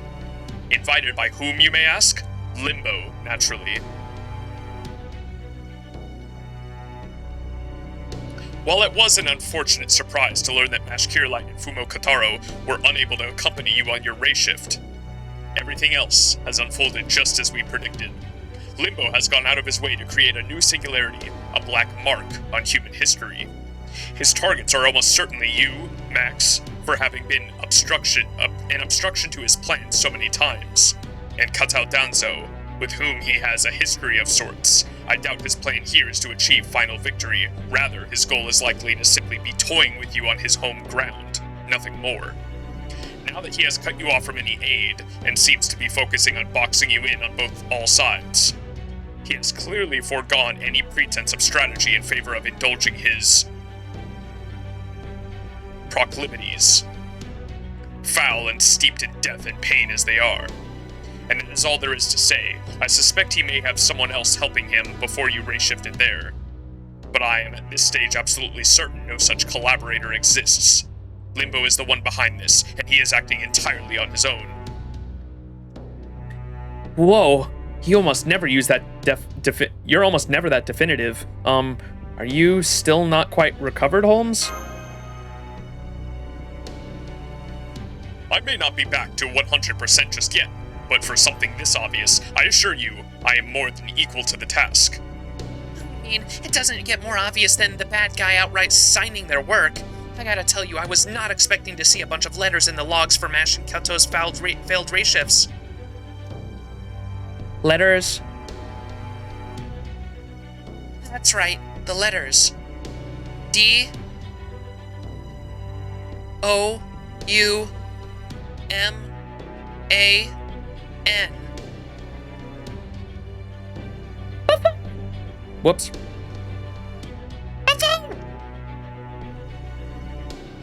It spells Doman? Very subtle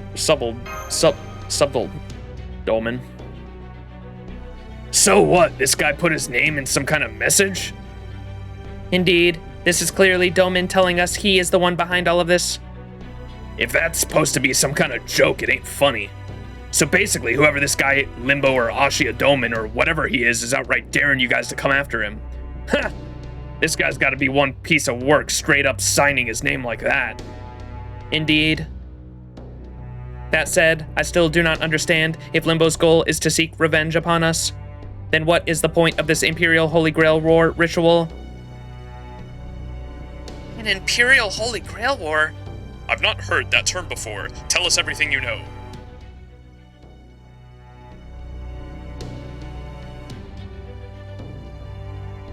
Really? So the only servants being summoned are casters? That's certainly a decision. It sounds like he's taken the whole Holy Grail War concept of summoning heroic spirits and downsized it or something. But if he did it like that, then the Holy Grail War's capacity for granting wishes couldn't possibly be... Omnipotent? No, it certainly wouldn't, which means the part about the winner having a wish granted must be a lie. In which case, what if the Grail were restricted to a single function only? I think that could work.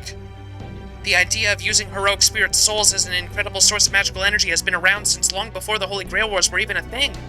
If you just wanted to use them as a power source for the single goal, it wouldn't matter how unbalanced that source ended up being. I think, yeah, it could definitely work. Well, if our resident Uomo Universal says it would work, I, for one, am inclined to believe her. If we assume that this Imperial Holy Grail War is designed with a single purpose in mind, the next question to ask would quite naturally be, what is that purpose? Personally, I suspect it has to do with transforming the very world itself. Do you mean... as in to change the world into whatever the wisher desires? Is there a particular reason you think that? I would assume now that...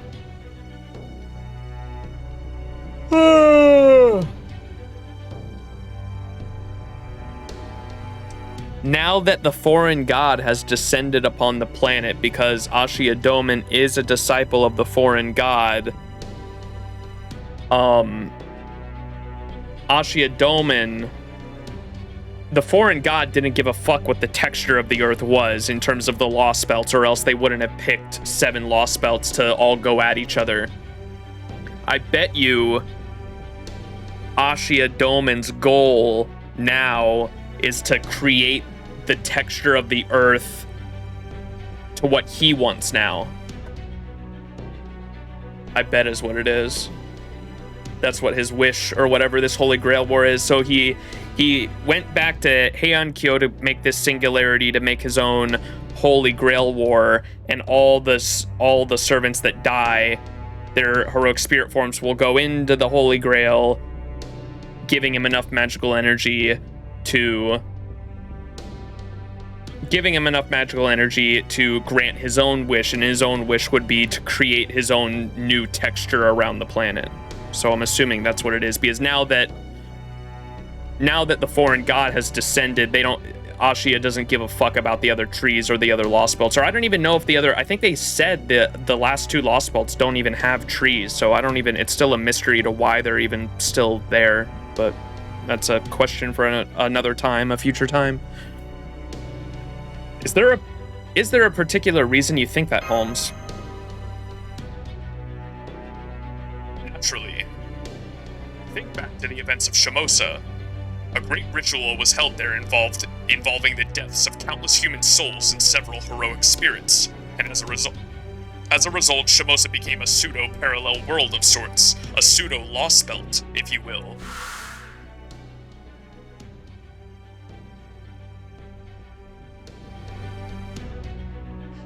That's true. According to our records, Shimosa's Oriendo Castle was functionally equivalent to a Lostbelt's Tree of Emptiness. You could even call it a pseudo-Tree of Emptiness. So maybe Limbo's planning to use this Imperial Holy Grail War as a means to create something similar, so he can make Heian Kyo into a Lostbelt? What would he even want to do that? Why would he even want to do that? Perhaps he wishes to have the foreign god manifest in the Heian period. Could that be? But the foreign god's already manifested.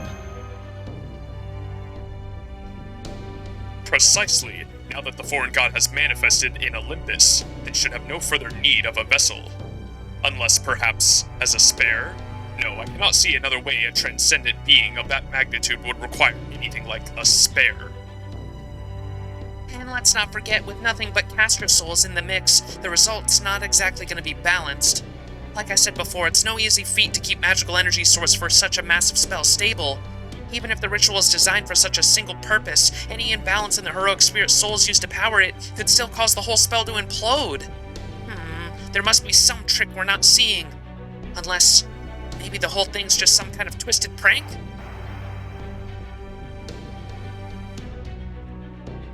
Huh? Hey, chat, now I can use that busted up one, maybe.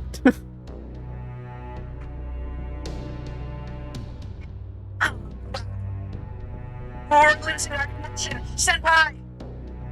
It's Limbo for our connection. Or perhaps he wants to cut us off before we realize something he'd rather we not. Regardless, Max, it's absolutely imperative. Stop this ritual from being completed. If our heroic spirit materialized there, it's killed. So, pseudo like what happened to Musa. Would result in two concurrent existential threats to proper human history, a singularity and a lost belt all in one. That's just a possibility for now, not a certainty, but either way, let's watch your back out there. We'll continue to try to establish contact until we get through again. So please, keep the comms line open. Got it. I'm gonna finish this and make it back. I promise.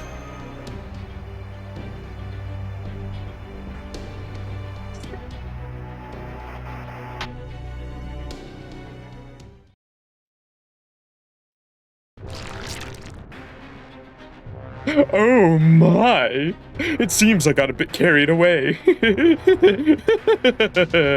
Really, Chaldeans, you could at least try to secure your communications even a little. As it is now, it only took a flick of my fingers to sever them entirely. Ah well, in any case, I think that detective explained quite enough of my plan. We do need to save some surprises for later, after all. Now then. Master of Caldea, my beautiful marionette. From this point forward, we will be engaging in a contest of pure strength. Come and let us compete to see which one of us can slaughter the most innocents.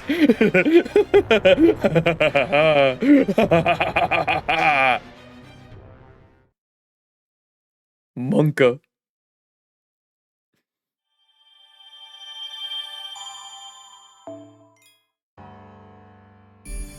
Daytime.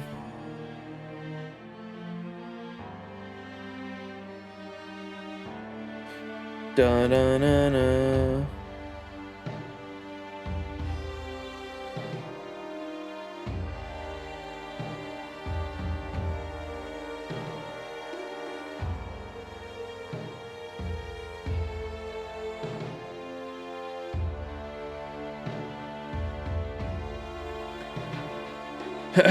All right, the noble residence. Oh, that's what. Well, we traveled all the way across the fucking town. Steel Diaries, first half.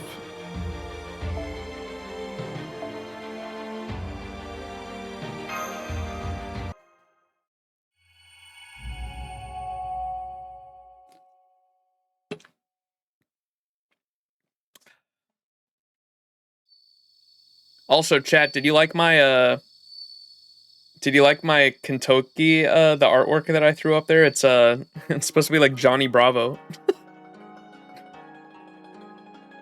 Sorry, not my artwork specifically, but I got it off of someone on Reddit made it. It's a Johnny Bravo Kintoki. With this place, I feel like you can do 7 to 8 chapters this stream. Yeah, with how they're not as long, right? As the moon sets, the clouds part, revealing a clear sky beginning to lighten. Very nice. There's just something about her stories that really speak to me. They make me feel like I'm a character in them myself, experiencing life in that palace. But I can't get behind using them for politics. That's just cruel of Lord Michinaga. Writers should be free to write what they want. I don't think people can really do their best work when it's just for themselves. I think that only happens when they're trying to live up to others' hopes for them. And I'm sure it's no different for her either. I think she's putting everything she's got into writing more stories to make Lord Michinaga and Lord Shoshi happy. But then again, maybe I'm just overthinking it. There are times when that is true, and there are times when it is not. Stories, huh? Yep, an unfinished story. I know Kuroko's journey isn't anywhere close to over, and I don't want it to end here and now. I want to make sure she's writing her best story right up until the very end. A story just for her, that only she can write. What the hell's that noise? You need not worry. The act of storytelling is very similar to the act of following one's dreams, finding inspiration in great poetry, and weaving one's own world. She will see it through to the end. I'm certain of it. Huh? Really? You seem awfully well informed. Indeed, I am. My own friends were great poets with similar inclinations. Who is it?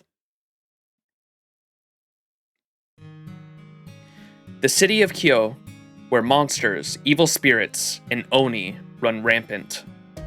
Of late, such foul creatures have been prowling even the city's main roads. Now, something even stranger has been spotted walking Kyo straight at night, a great hulking beast that towers over the average person. A steel monster. Indeed, the metallic glint of the beast's body under the moon's pale rays resembled nothing so much as a steel. Truly the beast, with its eerily glowing red eyes, made for a terrifying sight as it wandered the deserted streets.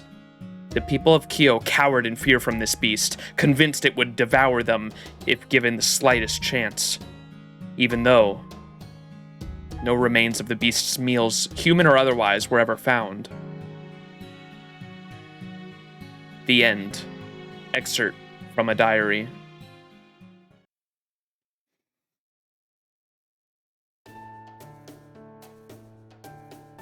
And there you have it. Lately, there have been a number of rumors about a steel monster supposedly walking the main roads at night. Steel? I remember seeing traditional Japanese monsters wandering around, but...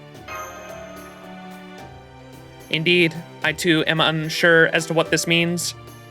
No citizens of Kyo have actually seen the creature themselves, yet the rumors continue to spread. Should it prove to be no more than a rumor, then we can cease our worrying.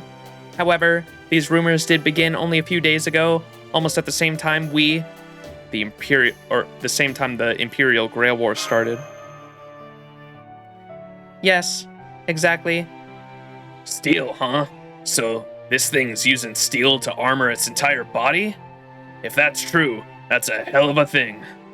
Steel's been used to make weapons since pretty much forever, even back in the Age of Gods with Susanoo no Mikoto. Even now, they say the sword that was used to kill Orochi was made of steel, and it's been kept in a shrine somewhere now. But that was then, and this is now, and while I know a lot of things are different nowadays, I never heard of anything like that as far as south as Hakata. Which basically means there's nothing like it in all of Japan, or China for that matter. I'm guessing it's probably just a monster with tougher skin than usual. I mean, it's not like we're talking about Setsu armor here. Wait a second. Setsu armor was the name of Kintoki's the giant fucking mecha from Olympus, right? He called it Setsu armor. Starts choking on my tea.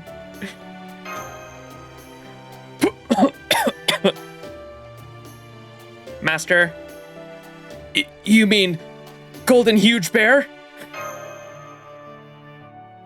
What's that? Oh, did I say something weird when I was talking to myself? Sorry about that. Didn't realize you were listening. I was just running my mouth figuring you would know what I was talking about. Didn't think you would know what I was talking about. Anyway, just forget you heard that. That was, well, it's one of the Genji's most secret of secrets, and I'll get in a heap of trouble if they find out I let an outsider know about it.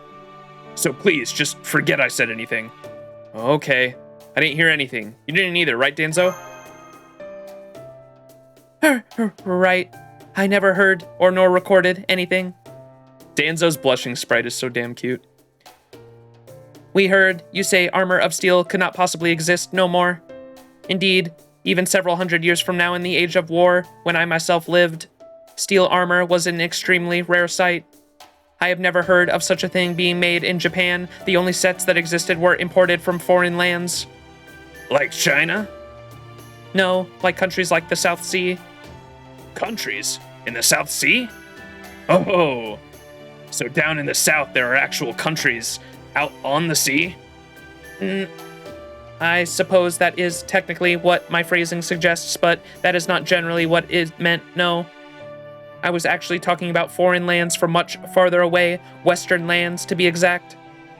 There's basically other lands on the other side of the world. No, wait. It probably wouldn't help to say they're on the other side of the globe, huh? Huh? Nope, I don't get it, but wherever these places are, I guess not even Hakata trades with them. Anyway, make sure you chew your rice thoroughly, Max. You ain't touched your food in a while now. That ain't no way to show your appreciation to Lady Koroko's servants for going out of their way to make rice for you for breakfast. Now go on, eat up, and make sure you savor every bite. That's more like it. Alright, Max, I got something to tell you. You just keep on eating while I do the talking, okay? I want to talk to you about what we're gonna do in this Imperial Holy Grail War. To be honest, I don't know what I should do. I got the marks on my hand, but I never got a heroic spirit of my own. After a few long days of waiting, I thought you might be my servant, but then you said you're not. Instead, you're a master who's got nothing to do with the Imperial Holy Grail War. Anyway, putting all that aside, after hearing everything your friends at Caldea had to say, I can't help but think this Holy Grail War thing don't pass the smell test. In fact, it reeks high heaven of outright villainy. This Limbo guy, yeah? I always thought this ritual sounded pretty weird, but now I know it's this evil bastard's crazy scheme. A lot of things are starting to make sense. Your friends said to stop the ritual, right? Nod while chewing. I think that's the right idea. There's no point in warriors who've sworn to protect the country competing with each other like this. Well, I guess the Imperial Palace decided otherwise, but who cares? They're morons! Anyway, there you go. I ain't about to dance some evil bastard's tune. Lord Kintoki. Whoa there, don't go falling for me now, you hear? I see you have a great sense of humor as well, Lord Kintoki. As I am a puppet rather than a human being, I can assure you there is no need to worry about that. Got it. Huh?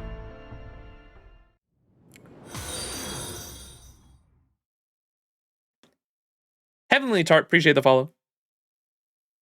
The Bear Borger. Did Lord Kintoki just avert his eyes from me a bit? Lord Kintoki? Yeah? Is there something I am lacking? If there is, please say so. Heroic spirits are supposed to be summoned in their prime, but I'm afraid I am still deeply flawed. Regrettably, it seems that even in my prime, my various functions were plagued by many defects. I have thought about it a great deal, but the fact remains that my functions are still imperfect.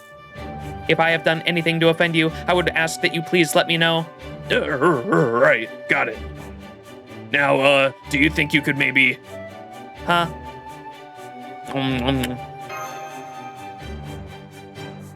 Danzo, I think you're kind of in Kintoki's personal space. Don't forget, Danzo, Kintoki's still at an innocent age. Oh, I see. Huh? Don't get me wrong, I think it's great how your outfit's built for, mobility. But, when you get too close, it's a little hard to, know where to look. Catch my drift? I see. Is that how it is? That's how it is, so yeah, if you wouldn't mind giving me some space, I'd appreciate it. Oh, hey, you're all done eating, Max. Alright then, now seems like a good time to tell you what I'm thinking. I'm thinking I'm gonna stop this Imperial Holy Grail War and whatever this Limbo bastard is up to. So I want you to think of me as one of your trusted companions, just like the rest of your team. Gladly. Thanks, Kintoki. Right on! I, too, am glad to have you on our team. Alright, next, we ought to figure out how it is we're gonna do that, right? Well, I'm thinking the fastest way to do it is by taking down that Limbo scumbag since he's behind it all. You don't know where he is, do you? No, I am afraid we do not. We do think he must be somewhere here in Heian Kyo, but even that is no much more than a hunch. Hey, nothing wrong with hunches. In my experience, they're right more often than not.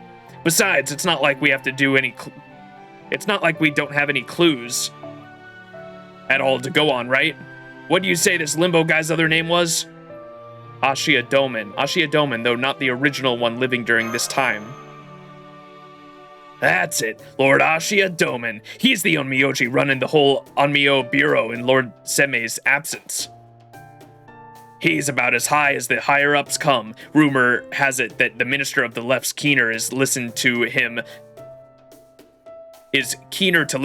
than Lord Semei now. Danzo, I got a question for you. Yes? Would you recognize this guy if you saw him? Yes, I would. Limbo and I have our own history of sorts, so I am certain I could tell at a glance. Whether this Ashiya Doman is the original living one from this time or Limbo, then we have our first objective, and let's go find out which one he is. Hell yeah. Alright. Next thought. We're smack dab in the middle of the Imperial Holy Grail War, right? And since this crazy huge ritual that requires every Onmyoji in the Bureau is working to pull it off, all those folks are gonna have to hunker down in the safest part of the city. So I'm thinking if Lord Doman's gonna be anywhere, it'll be the Imperial Palace. Back when I was gathering information, I took a look at the Imperial Palace at the end of Suzuka Avenue. Even though it's being rebuilt after fire burned parts of it down, it has a strong temple-level bounded field, better than top-rate mage workshops. In fact, it could well be even stronger than that, and I am just not knowledgeable enough to see it. Then I guess sneaking in is out of the question. I guess we'll just have to use a more conventional method to get in then. Yeah. The only way we're getting in is through the front door, and with a damn good reason. Huh? Good morning, everyone. Oh my, I see you've all polished off your breakfasts. Would you care for another serving of rice? It wouldn't take any time at all to prepare. Hell yeah. Thanks, Lady Kuroko. I'm sorry, I'm not used to hearing men speak at such, volume. So, then you would like seconds, yes? And very much so from the sound of it? Very well, coming right up. The servants will be thrilled to know you enjoyed their cooking so much. Oh yeah, seconds would be great, thanks. And while we're at it, we got another favor to ask you too, Lady Kuroko. Sorry if I'm butchering that fucking name. Oh yes, by all means, anything for honored guests. Indeed, you're all free to stay as long as you like. And if you have any special requests, I will gladly do whatever I can to grant them. I knew the daughter of Lord Fujiwara no Tametoki would hear us out. You proper nobles really know your manners. I hate to take advantage of your generous nature of sorts, but it's for the greater good. Lady Kuroko, we do have a request to make of you. A big one. Keep it down, Kintoki. Oh, right. Sorry. Lord Kintoki, what were you thinking, making Lady Kuroko cower in fear not only once, but twice? It's not like I was trying to scare her. Sorry about that, Lady Kuroko. See, the truth is... You wish to visit the Imperial Palace? I see. While I am sure you already know this as a warrior of the Genji, I feel I must remind you that the Imperial Palace is home to His Imperial Highness, the Emperor. Only the highest-ranked officials may enter, and only for the purpose of discussing political decisions that affect all of Japan. The only exceptions are those who serve the Emperor or Empress personally, such as myself, as I am one of the Lady Shioshi's ladies-in-waiting. One cannot simply walk in as they like. But, of course, you knew that when you made your request, didn't you? Please, I'm begging you here. Oh my, Lord Kintoki! Please stop that. There's no need for you to bury your face on the floor. Dagaza? I have never seen a warrior of Lord Kintoki's caliber lower himself like this. Please, we need your help. I promise we won't make any trouble for you. Well, I mean, not more than we're making now. As long as it doesn't get back to the main Genji house, you can use my name if you want. We just want to talk to Lord Ashiya Doman in the palace. So please, Kuroko, help us out. Lord Kintoki? Well, there may be a way. If I use your name when I ask Lord Michinaga, he may be willing to help let you in. Still, I already owed Lord Michinaga many favors and am a little reluctant to be deeper in his debt.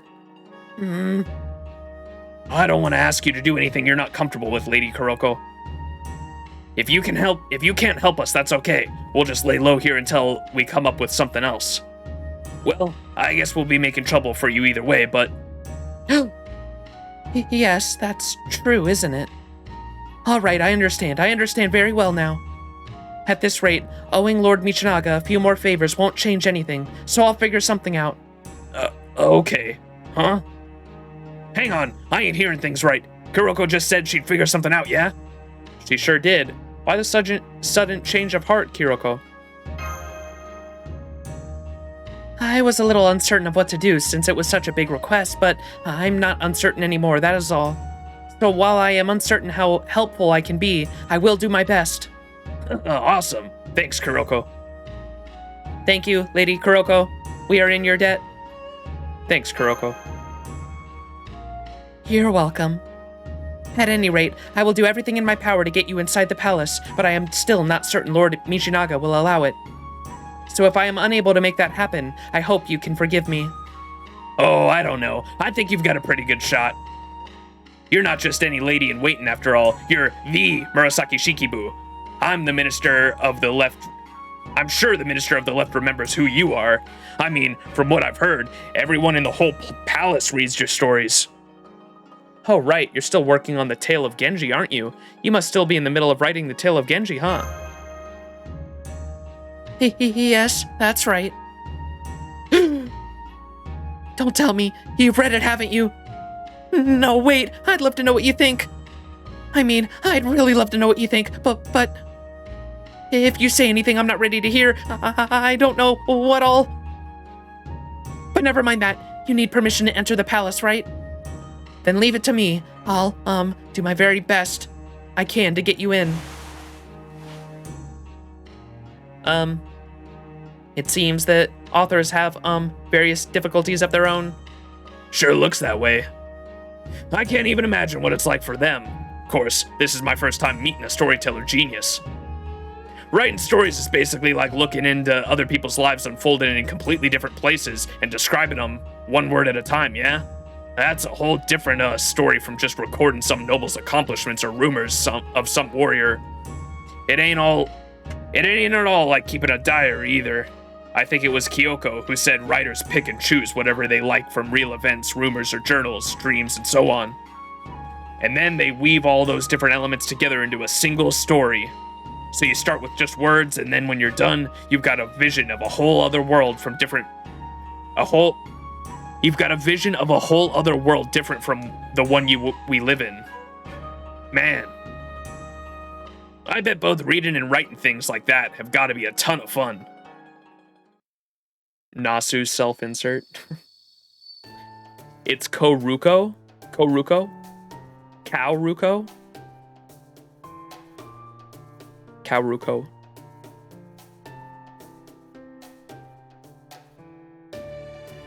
No way he just gets that 6-pack from gouging on rice, right? Thank you for waiting. Lord Michinaga has agreed to grant you entry into the palace tomorrow morning, though only briefly. Now come, we must leave right away.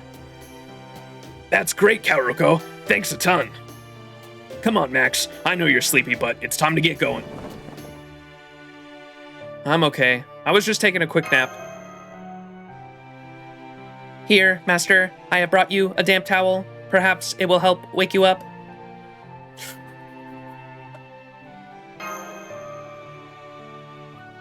Feeling more awake now? I know it's been a while since we had dinner and you must be pretty tired, but you'll just have to suck it up. Anyway, I gotta say, it was pretty smart to get all of us... It was pretty smart of you to get us in right around daybreak, Kaoruko.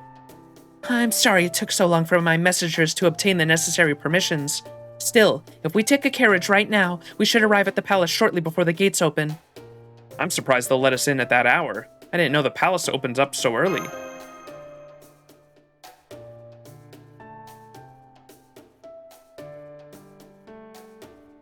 Oh well, this is actually a special exception, since this is a matter that needs to be kept quiet from the main Genji house. The Minister of the Left thought you should come when... The Minister of the Left thought you should come when you were unlikely to see any palace outsiders.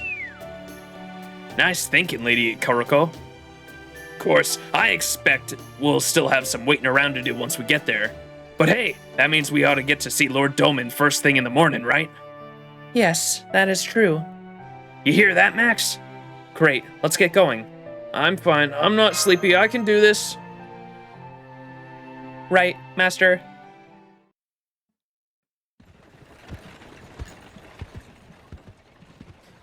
I never thought we'd ride in a carriage. Is this normal?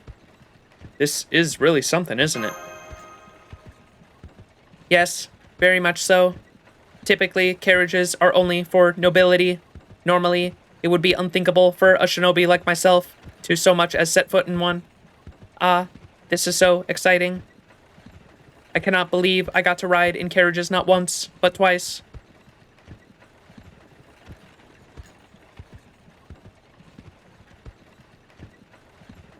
I was trying to figure out who... I saw the name and I was like, wait, who is that again?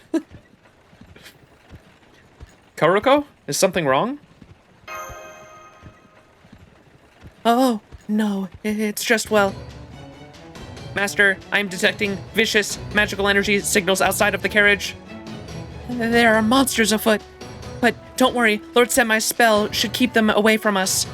We will just have to go around them, that's all. Too much trouble. Come on, boss. I bet seeing a little Ashigara sumo will wake you right up. Lady Kaoruko, you and your servants can just sit back and enjoy the show too. Is that a cow? True, we don't have any time to waste. Let's do it. Right. Hostiles confirmed. Moving to eradicate now, Master. Let's go.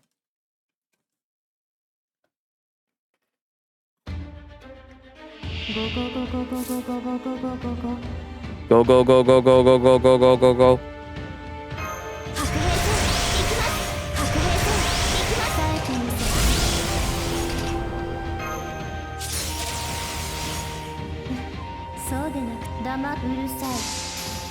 Yes, Dakota.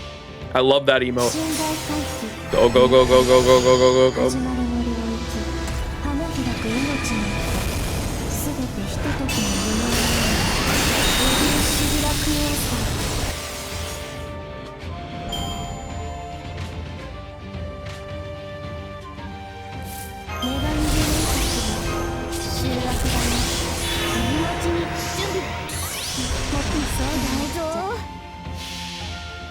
New Ren face win.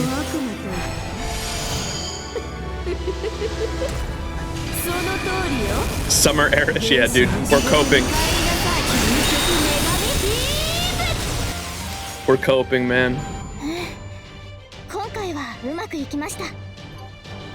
Sakura fans eating good, yeah. Yeah, the new Sakura servant's fucking cool. Sakura face servant.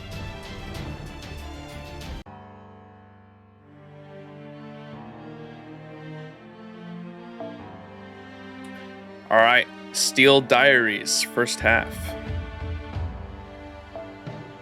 Continuing. It might just be more fighting, like right off. Yeah, it's just more fighting right off the bat. Summer Erish is a Lostbelt prune timeline. Go go go go go go go go go go. Go, go, go, go, go, go, go, go. Can't believe we got that twice in a row. もちろん。これが本当の私。始まりは極小、広がりは無限。すべて我が心臓に収まりに来た。エビンシグラクエーサー。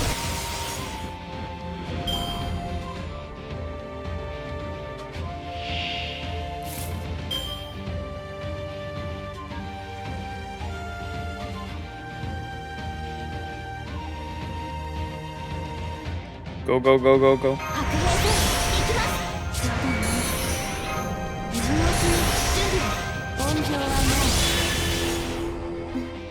もちろん。 How about using Dante's again for a change? It's been so long. I don't know if you'd be able to actually 3-turn these fucking nodes. They're pretty beefy.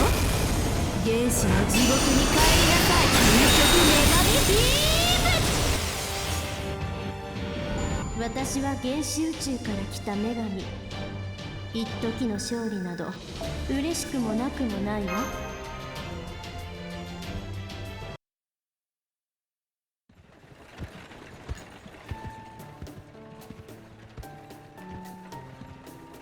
I'm amazed. We made it to the palace without having to take a single detour. That was truly an impressive performance. I still can't quite believe you defeated all those monsters so easily. Hey, it's daylight now. That's a weight off our shoulders. Oh, man. Now I'm feeling sleepy. How silly. Were you not the one saying fighting would wake us all up? We ran into monsters at night with Kyoko's carriage, too. Is that sort of a common thing around here? Yes, we do tend to see a lot of monsters in the middle of the night, or right before dawn. Yeah, those things really prefer darkness. They almost never show their faces when the sun's out. The only thing you gotta worry about during the daytime is Oni. That truly does sound nightmarish. I had no idea Heian Kyo was such a dangerous place. Be that as it may, Kyo is still one of the most prosperous cities in all of Japan. Indeed, I dare say, it would be impossible for any other town to surpass this scale. Even the town of Hakata Otsu, which serves as Japan's key port of trade with China, is still a far cry from Kyo's size. And yet, despite that... We still gotta deal with the monsters, but hey, what are you gonna do? Heian Kyo wouldn't be what it is today if it hadn't been for the great Sei Taishogun, Sakanoe no Tamaromaru, and all the other warriors who fought and died to claim victory here. And of course, when you got winners, you also got losers. So what happens to the losers? Maybe they all die off. Or maybe they head out for the fields and the mountains and spend the rest of their days nursing a real bad grudge that kind of lasts for generations. When they die like that, they probably come back to haunt people they see as responsible for their fate. And it wouldn't be a surprise if their grudge caused them to turn into Oni or Tsuchigumi while they were still alive. That does sound like a really bad grudge. Lord Kintoki. Just kidding. If everyone that lost to war really did turn into monsters, society as we know it would have been wiped out a long time ago. So no, I don't think that's where all the Oni and Tsuchigumo come from. Just some of them. I wonder which side Utakaru came down on, and which one he changed his mind after Lord Tamamaru beat him. And then there's his wife, Lady Suzuka Gozen. We know her.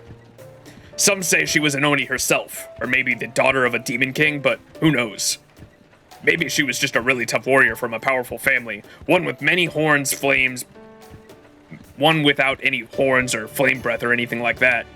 Not that we'll ever know, of course. Anyways, some of the losers who nursed a hell of a grudge gave themselves over to the darkness. And even now, they threaten Kyo during the night? You got it.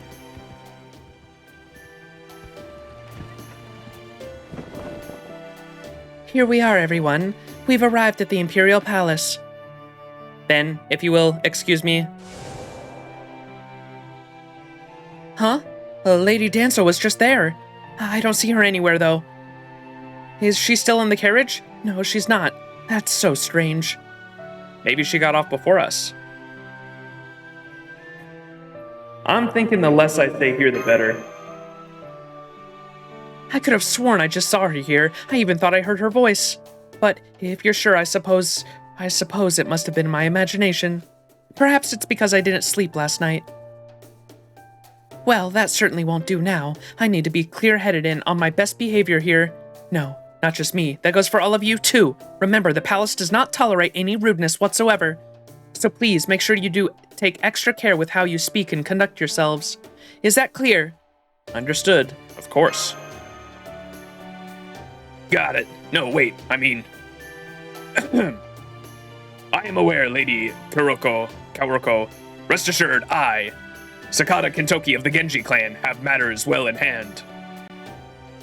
Please be sure that you do. One transgression will see us all lose our heads, myself included. All right, let us be on our way. I feel like we're going to see Gilgamesh again in Singularity 7. Lord Ashiya Doman, the current head of Onmyoji. I have indeed heard rumors that he is somewhere inside this Imperial Palace. He would not usually be here this early, but apparently he is in the middle of performing a crucial ritual with the rest of the Onmyoji Bureau. So, he is at the palace day and night for the time being. I do not, however, know exactly where to find him within this palace.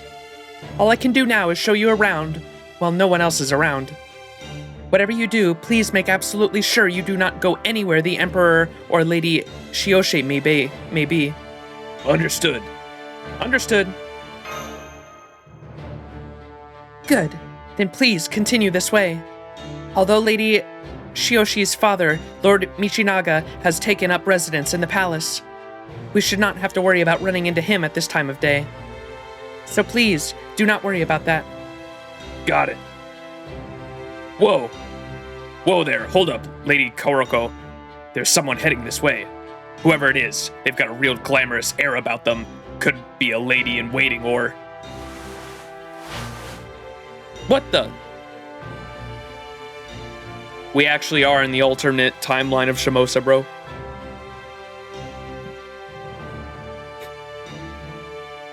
Oh? Well, hello there. What a surprise to see others up and about at this hour. You're one of Shioshi's ladies-in-waiting, aren't you? Murasaki something, wasn't it? Good morning, Lady Takako. My name is Fujiwara no Koroko. I am also known as Murasaki Shikibu. That's it, Murasaki Shikibu. I've been reading all your stories for a long time now. Huh? Is that Tamamamo? Tamamamo? Yes? I'm sorry, but who might you be? Oh, right. Where are my manners? I'm Sakata Kintoki of the Genji family. We've come to see Lord Doman about an important matter. Well, how very polite of you. I suppose this must be your first time seeing me in this form?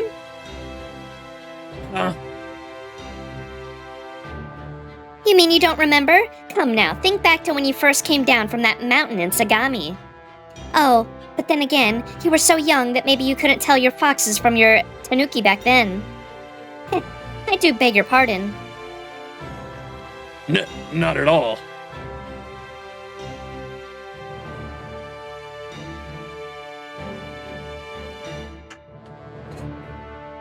Mikon! Wrong, Tammy.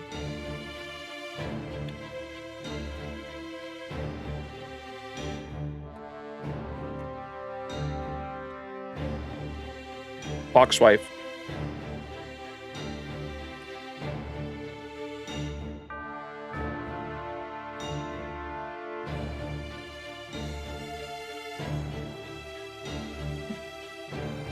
I don't think it's the case, but the way she worded it there at first, I was about to shout,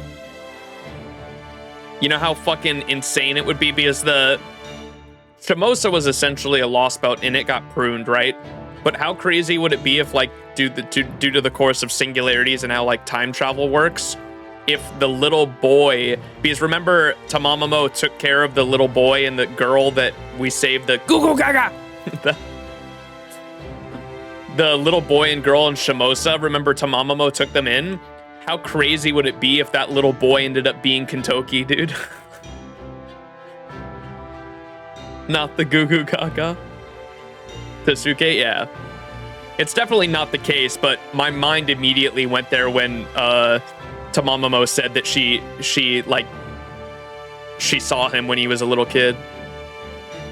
Fucking Goo Goo Gaga grows up to be Kintoki.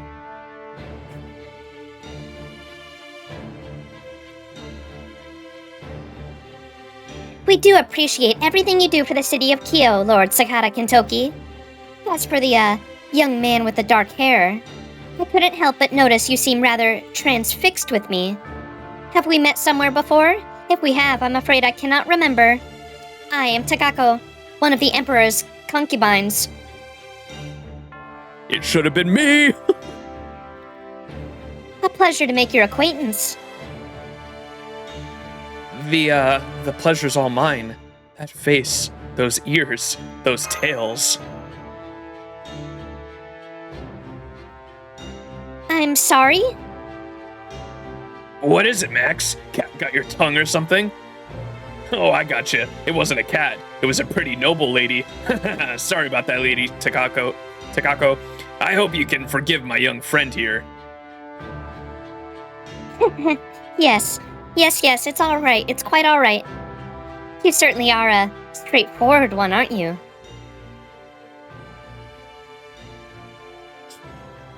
Whoops.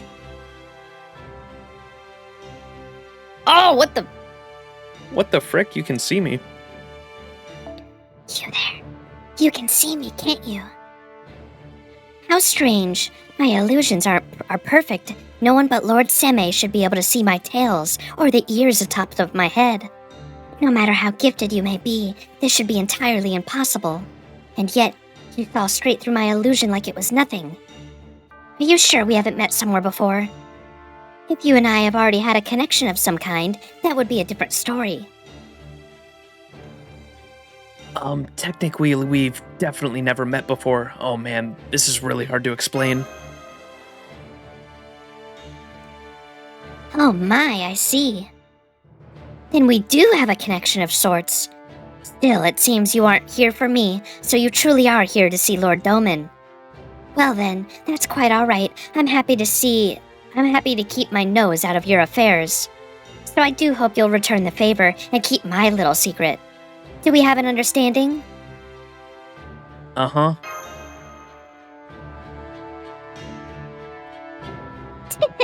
Good. Then do take care, won't you? For I'm told Oni and vengeful spirits have taken to the prowling even within the palace walls of late. Phew. I don't know what it is, but there was something about her that made my blood run cold. Me, Kadoromaru of Ashigara. I guess this means she's more fearsome than the giant bears of Ashigara? Man, this stuff's exactly why I don't understand women. Are you all right, Lord Max? You seem like you were discussing something very private. I've never exchanged more than a few pleasantries with Lady Takado myself. I'm okay, thanks. I don't think there's anything to worry about for the moment. Yeah? I don't know what that was about either, but... Excuse me, please. Huh? I didn't sense his approach. How the hell did he get behind Max without me noticing?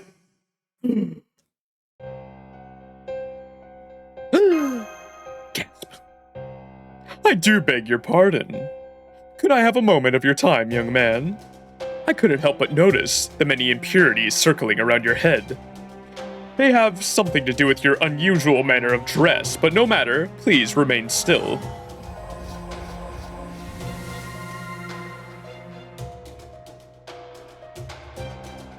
Exorcising evil spirits, huh? And you did it so easily without even needing to light a sacred fire. Pretty clear why they say you're one of the best onmyoji we've had in ages. There we go. That should be it. Have you run into any creatures of the night lately? Well, that won't do at all. You nearly brought the impurities with you into the palace. But that's all right. Now that I've exorcised them, we have nothing to worry about. Ashiya Doman? Yes, that is me. Oh my goodness, I'm so terribly sorry.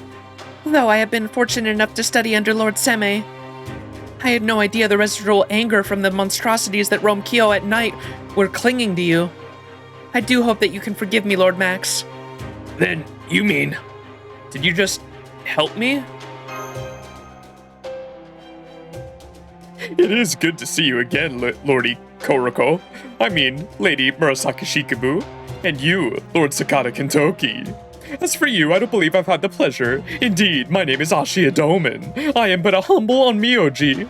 With the great Lord Abe no Seme absent, I, along with all the capable onmyoji at the Onmyoji Bureau, have been attempting to fill in his shoes. As it is my task to protect the Imperial Palace, albeit in a manner of wholly separate from our valiant warriors. I was duty-bound to do something about the impurities I saw clinging to you, however minor. I'm Max.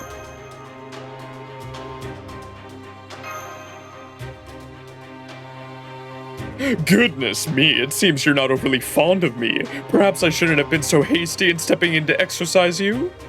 I'm afraid I don't understand why it is you're so wary of me. But it's quite alright. I am but a humble onmyoji after all. I am very well aware that Lord Abe no Seme has the love of the people in a way I never will. Indeed, the public seems to view me as something of a villain, so do not worry, I am accustomed to such dislike. It's not about a public opinion. Oh? Then may I ask how you already know about me? Surely you can't have heard anything about the missing Lord Seme.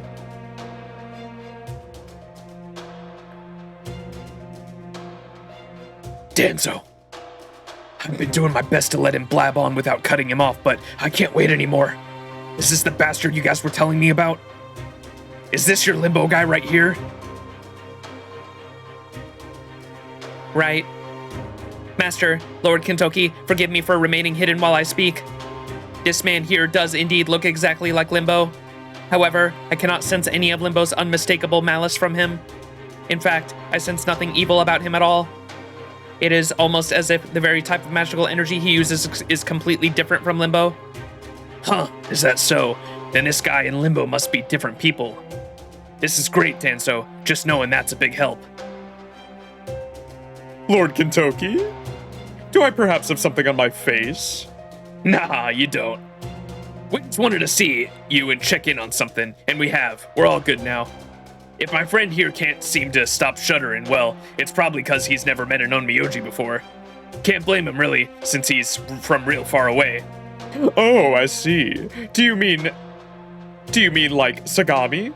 Or somewhere thereabouts? Something like that. What's all the commotion? Who's this? Oh. Where do you think you are, Doman? Have you forgotten that you stand in the Emperor's palace? Lord Michinaga. Oh, Koroko, it's you, And you're Kadamaru of the Genji clan, I don't recognize you. Who are you?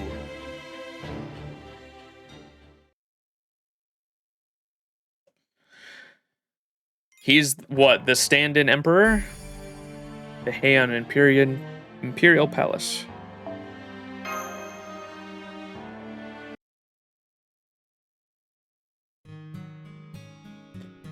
The palace played host to unusual guests today. The palace is the highest political institution in all of Japan, where the emperor himself resides. Not even warriors of the acclaimed Genji clan, or those who serve Lord Michinaga himself, could easily gain entry. And yet, in spite of that, this young warrior and his companion said they would wish to visit. Their reason?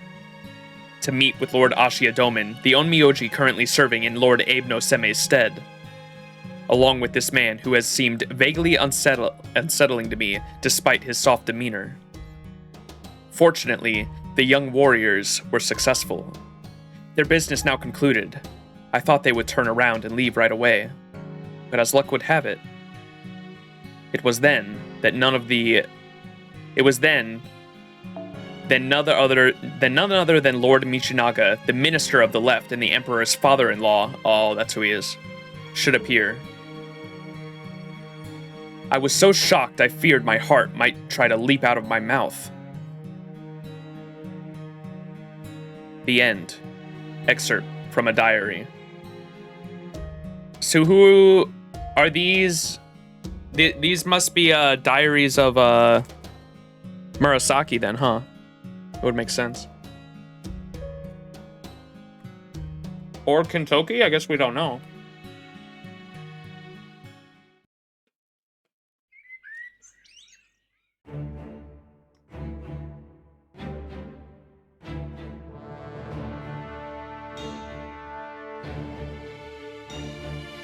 I am glad to see you in good health, Lord Minister of the Left.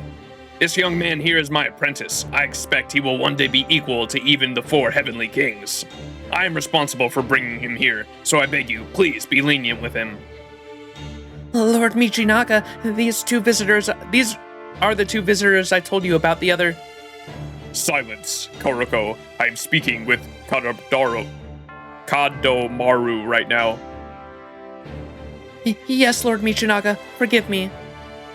Now, you there, boy. Let me take a look at you. Meet his gaze. Oh?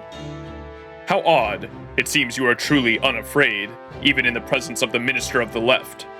I see. So you are one of the Genji's up-and-coming warriors.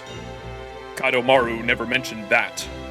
If you had shown the slightest sign of fear, I would have declared you an interloper and lopped off your head where you stand. But, it seems you are made of stern stuff indeed. Have you perhaps encountered a great malicious spirit before? If you have, yet retain your sanity, that would mean you must be a kind of... That would mean you must be of a kind with Raiko and Kadomaru there. Wouldn't you agree, Kadomaru? I would. While such monstrous bloodlines have no place in nobility, they can be quite useful in warriors, as the Mitsunaka have demonstrated. You may rise your head, warrior of Ashigara. I will not approach you for this transgression. Thank you, Lord Me. Now, why have you done it?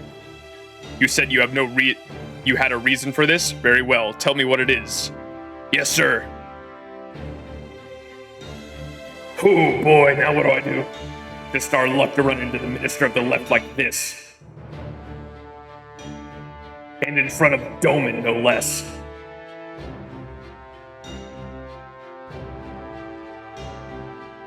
So, what do I do? If I mess up here, all of our heads will roll for sure. Well, Sakata Kintoki, this will be a good challenge in its own right. Alright, time to steel myself. I'm just gonna have to make him understand what's at stake. Kadomaru, I know you are not a frequent visitor of the palace, and especially not at this early hour. I also heard from Koroko that you wish for an audience with this Onmyoji. Why is that? Tell me why you have done this, Kadomaru. It's the Imperial Holy Grail War.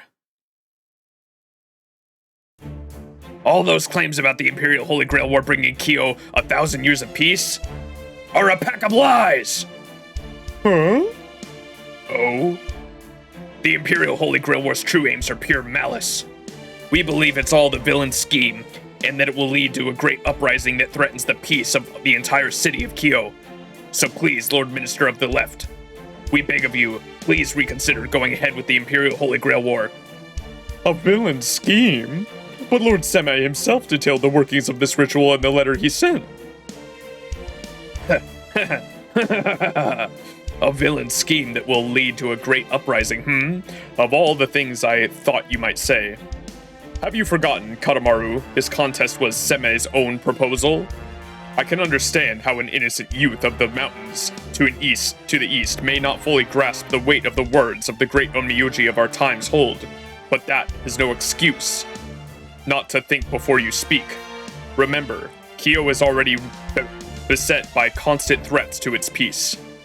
While it would be easy to dismiss this Holy Grail War as something not to be trusted, if true, the 1,000 years of peace we stand to gain in exchange for the lives of a few foreign sorcerers is a most worthy prize. And if it should prove to be false, then we shall be no worse off than we are now. Am I wrong, Katamaru? But Lord Minister of the Left, I am told that we know about this ritual from... the hell with it. Come on, Minister. How do we even know this letter came from Lord Seme? For all we know, it could just as easily be fake. Don't you see how damn fishy this is? Come on, Minister, this gotta be some kind of villain's plan. Lord Kintoki, stop, please. You mustn't speak to Lord Michinaga in such a coarse manner. Sorry about that. I mean, forgive me, Lord Minister of the Left. But I meant every word of what I said. Please, at least believe me about that. You have certainly never been this insistent about anything before, Katamaru. I can also see you are by no means an experienced liar. You say a villain is behind this. Tell me more. Well, what do you know? You're a lot more reasonable than I thought, Michinaga. Lord Kintoki! A man called Limbo. Oh? I'm positive he's the one behind this Imperial Holy Grail War. Go on.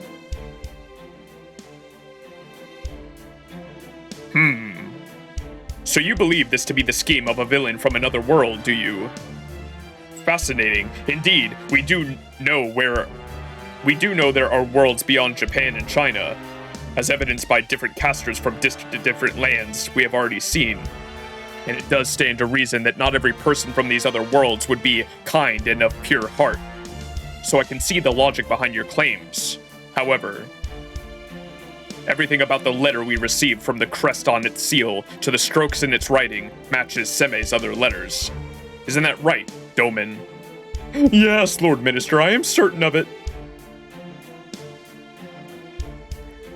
I still don't trust that Doman guy, but if Danzo says it ain't him, I'll just have to trust that it ain't. Besides, accusing him of being Limbo, that won't get us anywhere.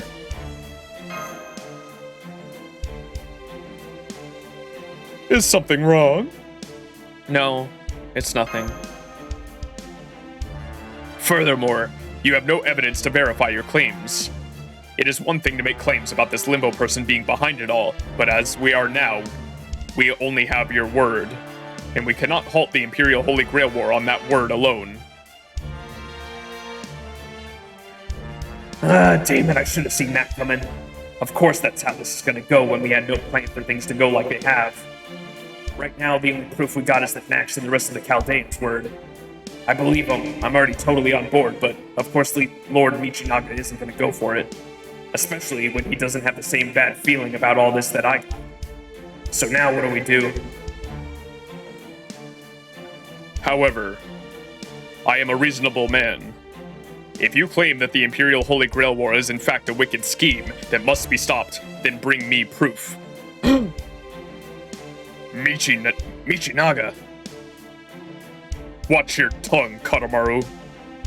Now, as I was saying, you may either bring me proof that this is all some wicked scheme, or if all the masters remaining in the Imperial Holy Grail War were to refuse to compete, that would effectively halt the ritual as well. Lord Michinaga, that would... Am I wrong?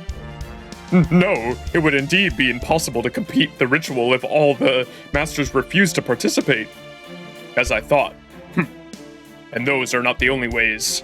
If the Genji clan, the protectors of our city, were to determine that the Imperial Holy Grail War is indeed evil, then I would certainly be willing to believe them.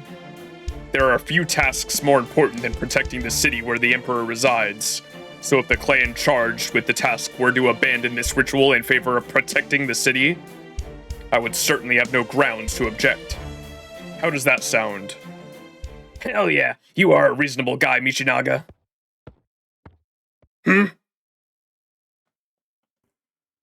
This aura. It's you, Watanabe no Tsuna. Brother Tsuna. I overheard your discussion. My apologies. I never thought we would both ask to enter the palace, Kintoki, let alone do so at the same time. Unfortunately for him, Lord Minister of the Left, your proposal will not be possible. I am both a master in this Imperial Holy Grail War and a member of the Genji clan, which means neither of your conditions will be met. For I am devoted to seeing this Imperial Holy Grail War through to its completion. Ah, if it isn't Tsuna, the warrior of Genji entrusted with the prized Higakiri.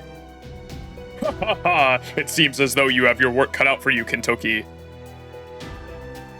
Tsuna! Kintoki. I told you I would have you show me your left hand the next time we met. Did you now? If we were not in the Imperial Palace right now, Iqueri, I would take a look right now and cut you down where you stand. However, it seems the terrain advantage lies with you now. So you've made me go back on my word. It would seem that here, at last, you are the superior fighter. Well, thanks. That's awful nice of you. Heh.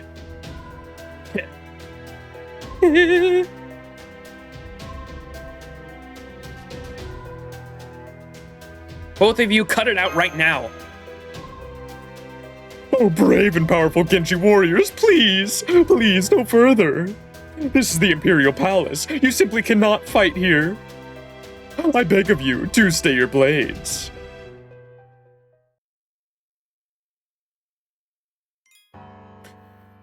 Doorman.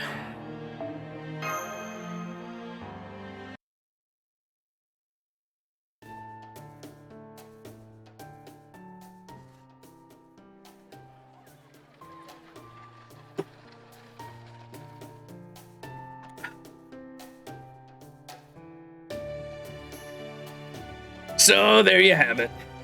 We might not be any closer to finding Limbo, but at least you know he and Lord Doman are different people.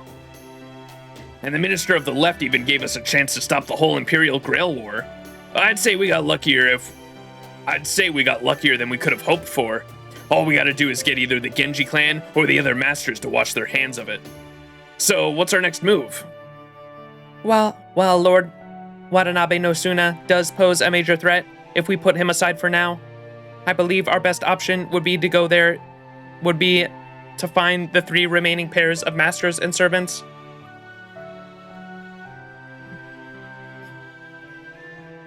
I wanted to point out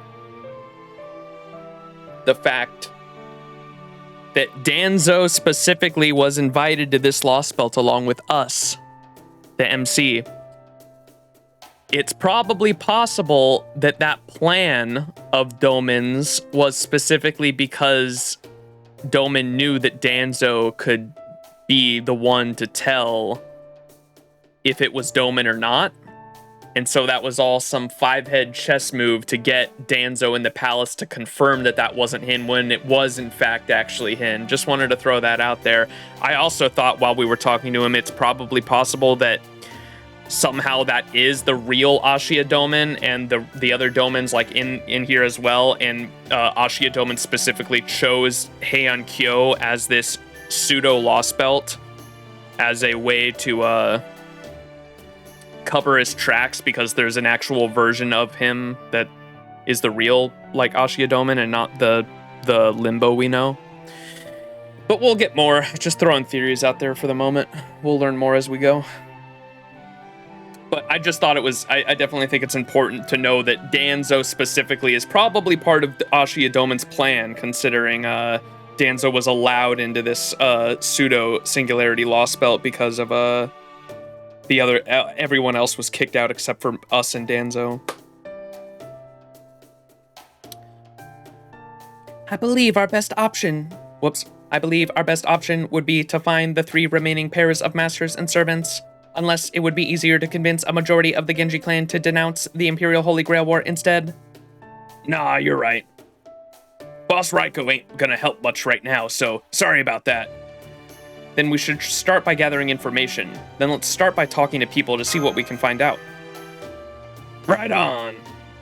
Golden. Gotcha, man. You don't waste a second, do you? I like it. You almost remind me of the Imperial officers. You used to poking around unfamiliar places or something, Max? Then I'll have to make sure I don't fall behind. I wouldn't say I'm used to it exactly, just doing what has to be done. Well, we won't get anywhere without information, so... You got that right. Okay then, let's see what this hot gossip is. The city is so much livelier now than it was at night. The difference is truly, well, night and day. I suppose I should have expected as much. No, truly, this is what it should be like all the time. Pretty much. Come to think of it, you two still haven't seen what it's like during the day, huh? Guess that makes sense since we had to stay inside Kuroko's house all day yesterday. Hey, it's Kintoki! I knew it was you. Hi, Kintoki. Oh, if it isn't Kado of Sagami. Have you grown even bigger since I last saw you? Tell me, does the leader of the Genji know you're going around this town with such a lovely lady? Here, Kintoki, have some mochi. Don't worry, it's my treat. Oh, hey, this is great. We don't even have to go around looking for people to talk to. They're just all coming right up to us. Heh, that'll save us some time. Hey, everyone, you heard anything weird happening around lately? Huh? Are we talking about nighttime or daytime? It better be day. What with all the monsters who come out at night? We haven't seen Tengu much lately. The only weird thing I can think of is that Oni, the one from Mount Oe. What, her? She's no big deal. The Genji are around to handle exactly that sort of thing. Me? I'm more worried about the Tsuchigomo. I heard they've been showing up around Sai Road at night lately. I think the Oni they were talking about right there was banana. What's the banana Oni called? Ibaraki, as we saw her here earlier. Danzo only got in because Kotaro did some shit. That was specified. Oh, okay. Was it? Well, that was her. I thought she was just hypothesizing. I didn't know. I didn't know that was concrete. I thought she was just hypothesizing that's what happened. Me? I'm more worried about Tsuchigumo. I heard they've been showing up around Sai Road at night lately. At night? Well, that's no surprise. At nighttime, they show up around Suzuka Avenue, too. What? No, they don't. Come on, Kado. Tell him I'm right. Oh, I'm not sure. Oh, no, you don't. The only sorts of Tsuchigumi a Genji warrior needs to worry about are the big ones. It's the officer's job to handle the monsters that wander around Kyo at night, right?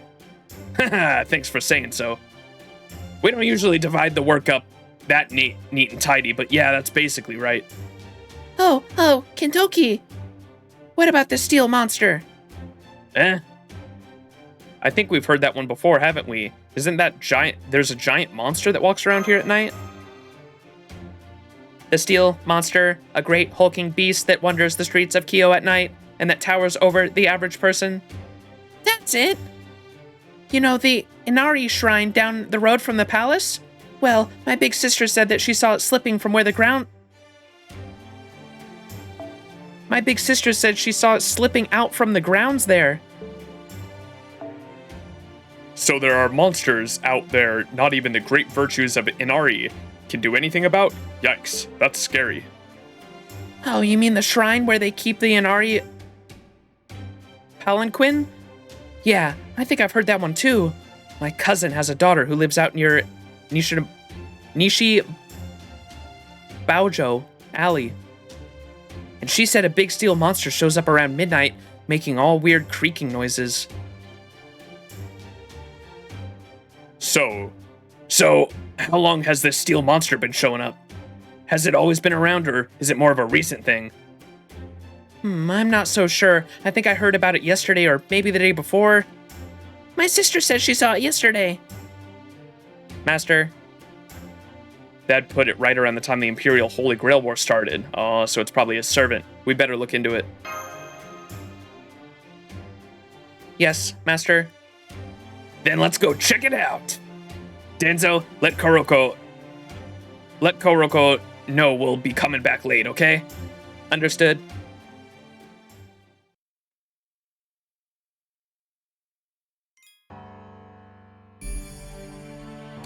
Inari Shrine. Time to go investigate a mechanical beast. Steel Diaries.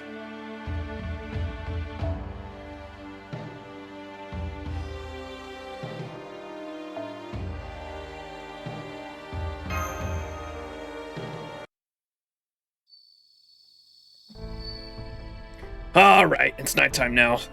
So far, there ain't anything weird. Man, it's been forever since I had company at a stakeout. So this is a stakeout? Now I feel like I'm in a detective cop show now.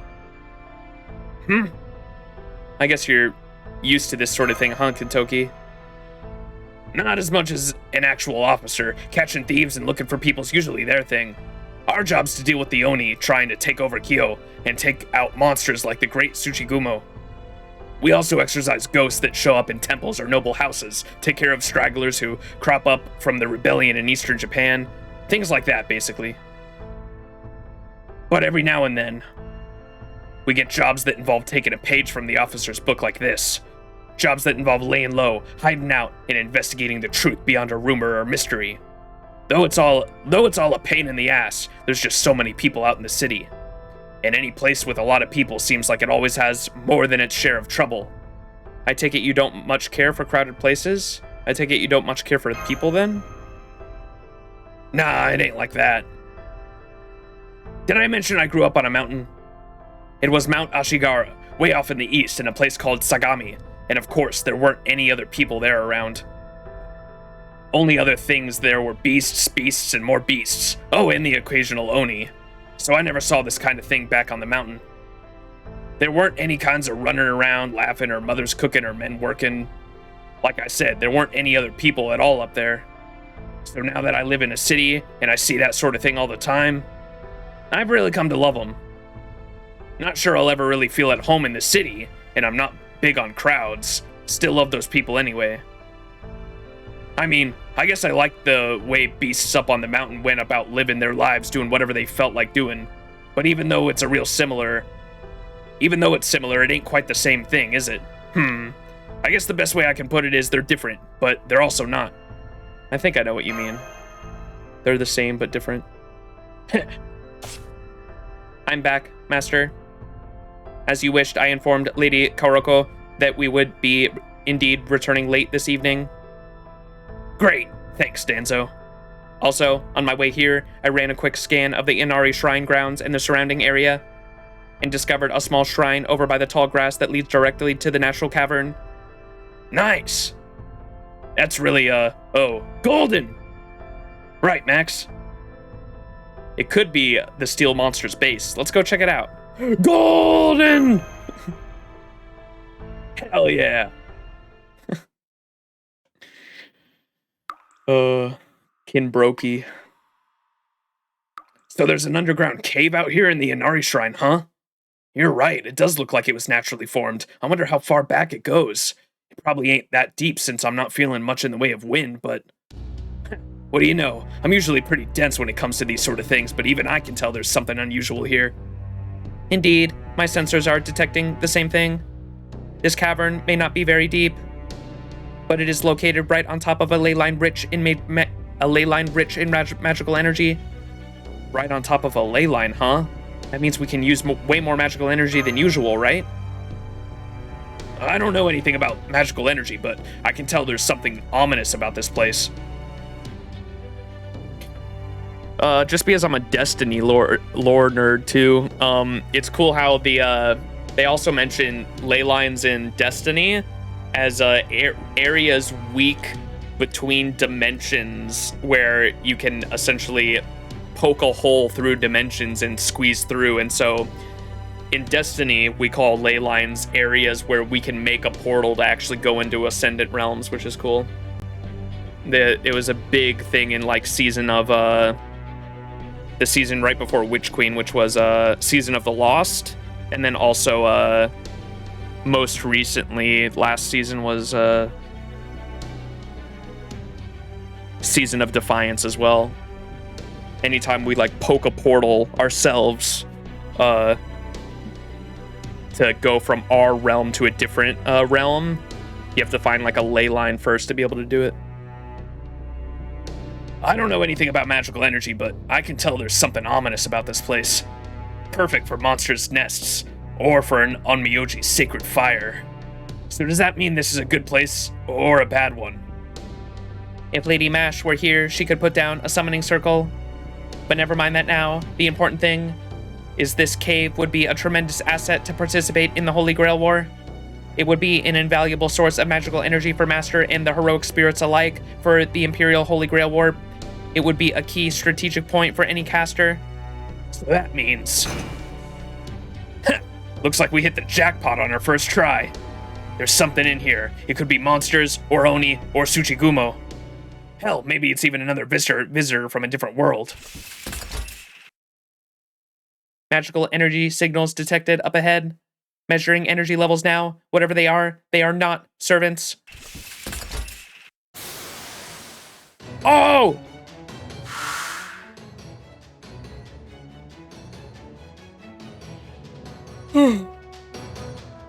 Aha! So these things are steel monsters those people were all talking about. Helter Skelters. If Helter Skelters are here, then does that mean... Interesting. These things really are made of solid steel. They may look like it, but they aren't. There are not sets of armors. We haven't heard of a name. What? Wait.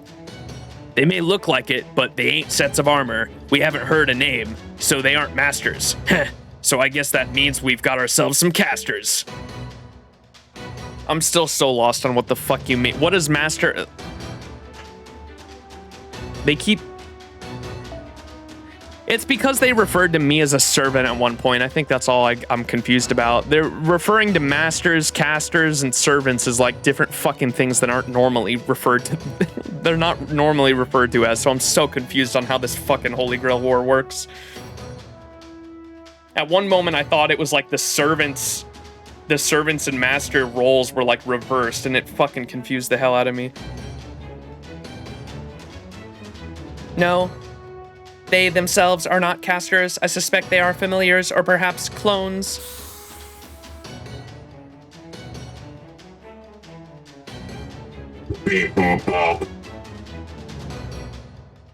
Here they come. Tincture of Queen's foil, baby.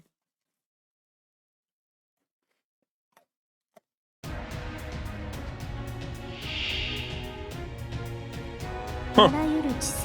The Steel Enigma.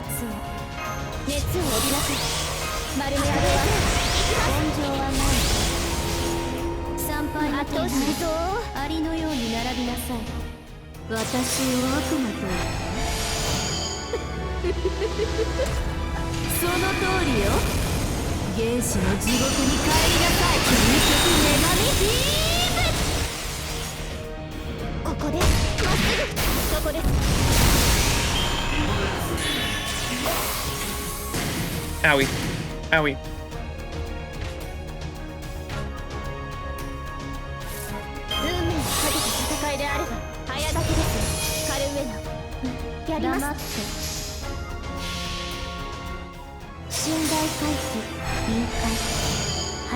They are real people, so Tsuna... Yeah. No, I get that. They're the masters, but it's still like... Yes, I mean, you can even bring him as a support, which is funny. But yeah, I get that they are, like, because we're in their timeline. They're the real people here.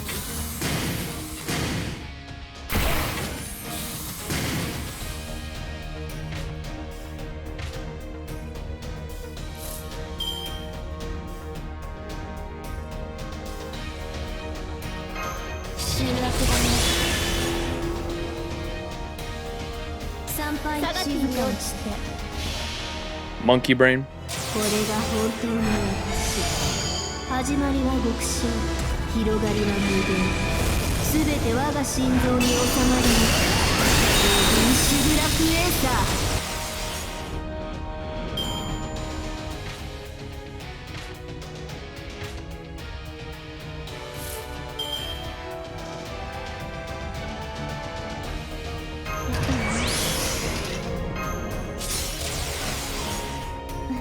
誇りにかけて信頼回帰臨界始まりの領域花開く命のすべてひとときの夢 How many nodes is this? story chapter.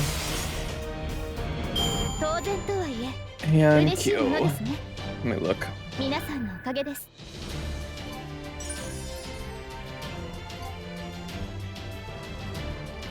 15? What are we on right now?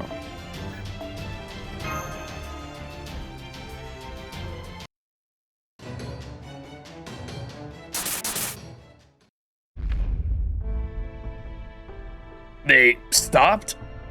That was weirdly easy. Were those things illusions or something? No, I believe they were either familiars or clones, as I originally suspected. So they were Shikigami, huh? Something like that. This cavern may not lie right on the intersection between all of the city's ley lines, but it is still abundant in dense magical energy. It would be a tremendous asset for a caster. It would also be the perfect nest for certain types of monsters.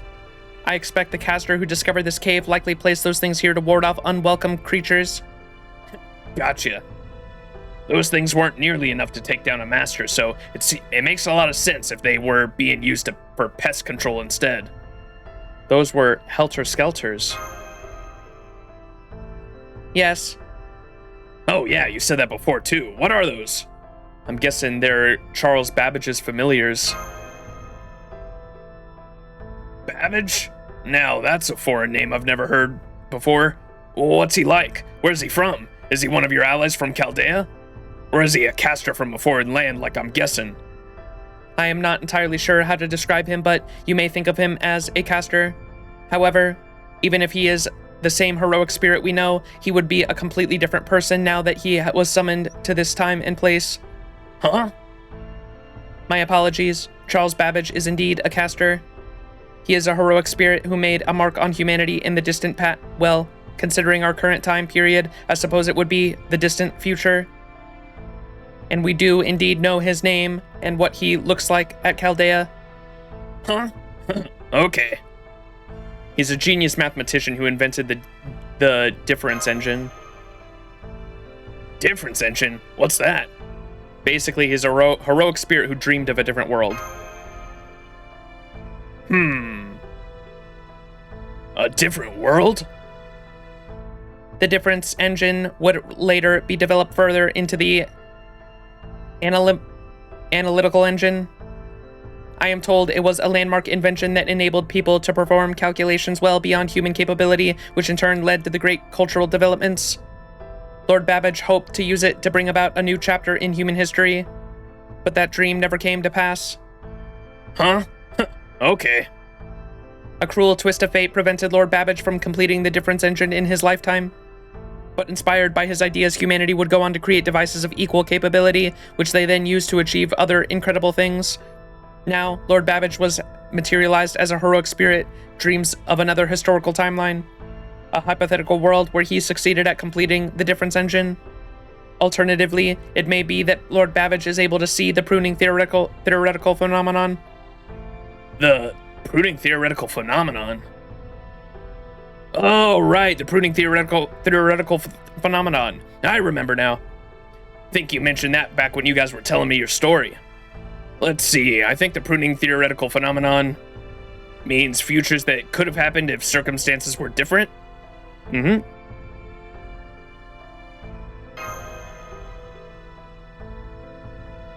I knew it. As long as human history remains human history, there will always be tomorrows that can never come today. Thus, it is the fate of humanity that all tomorrows which will never be part of chronicle theoretical phenomenon will be pruned away. Gotcha. Not really. But basically you're saying that this guy was inscribed into humanity for doing something he never actually managed to do. And now he gets to be summoned to time periods different from his own, while still dreaming his own dreams, right? That's one of the saddest things I've heard in a long time. We have Babbage and Heian, yeah.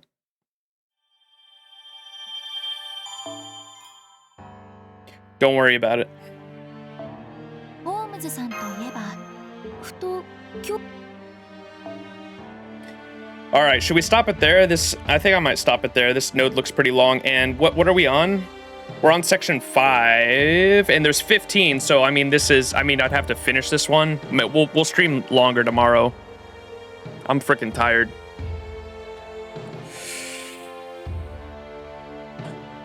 Why is she an altar considering it's not that simple to summon one? Don't worry about it. It's 16?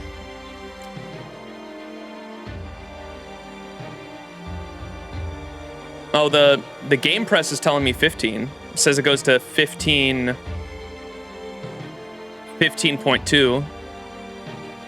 And then a finale, which is maybe the finale is 16 and they're just calling it the finale instead of 16. It says 15.2, or 15 is 2 arrows. And then the finale. The finale is probably its own node. That would make sense.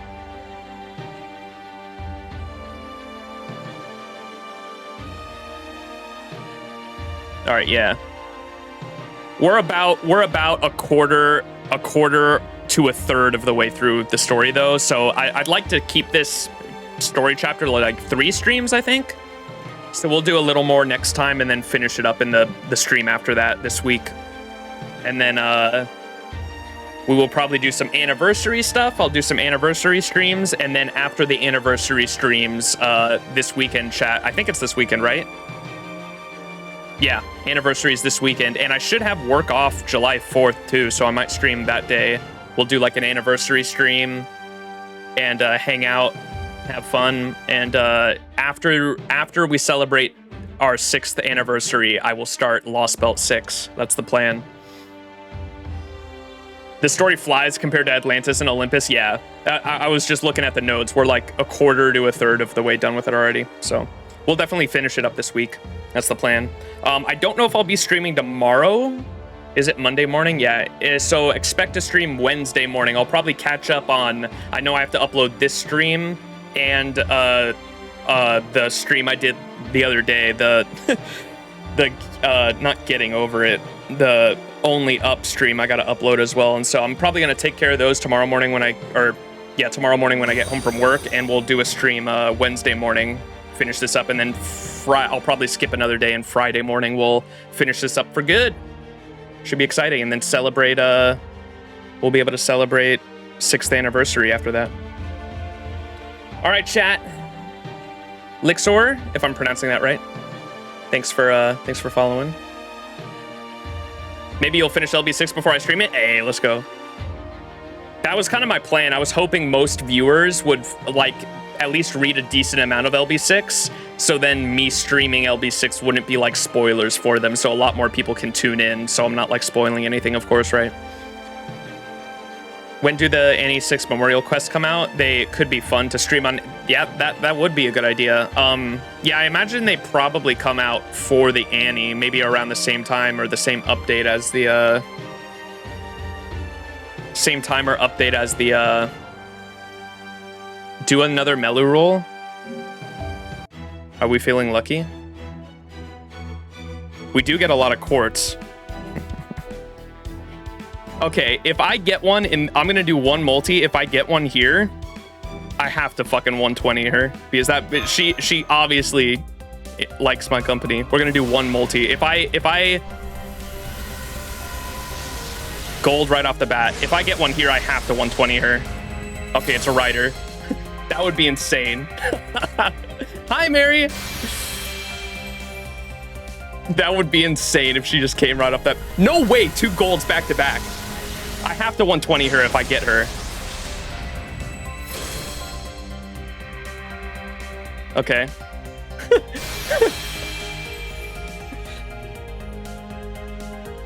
Yeah, I mean, good multi, worth regardless, right? I was gonna say, if she comes in this multi though, and a 5-star CE, that's a really good multi. If she comes in this multi, I have to 120 her because she obviously enjoys my company. Maybe I'll even up the stakes and say I'll 120 her before my Jalter.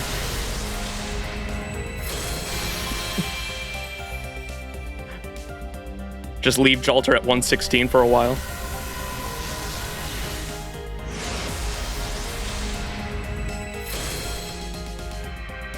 I do still need Koyan, I know. I only need 1 copy, but I know it's definitely possible I won't get her, Grail. I know, Grail casting will definitely make things easier. Let me look for someone to host while this is going off, too.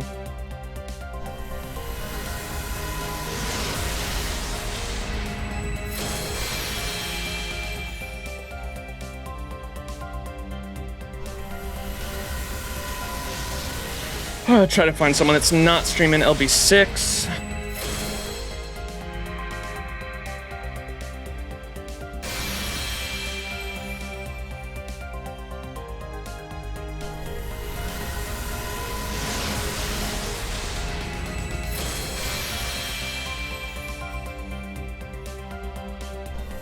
I think everyone's streaming LB6, yeah.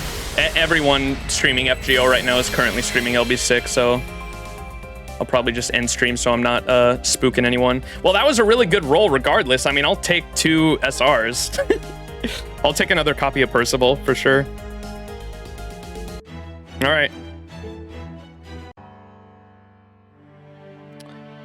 That will definitely do it. All right, chat. I want to do a Max is stealing all the luck. I guess so. That would have been insane, Kiko, if you told me to roll a multi and I just got fucking... I thought I might actually get fucking Tamlin Lancelot out right off the bat there. That would have been fucking nuts. I'll definitely take 2 SRs, though. Good multi. All right, peace, everyone. Love y'all, and expect to stream Wednesday morning. That'll be the next one. I'm going to take tomorrow off, though. Peace. Love y'all, and I will catch you in the next stream. Peace, everyone.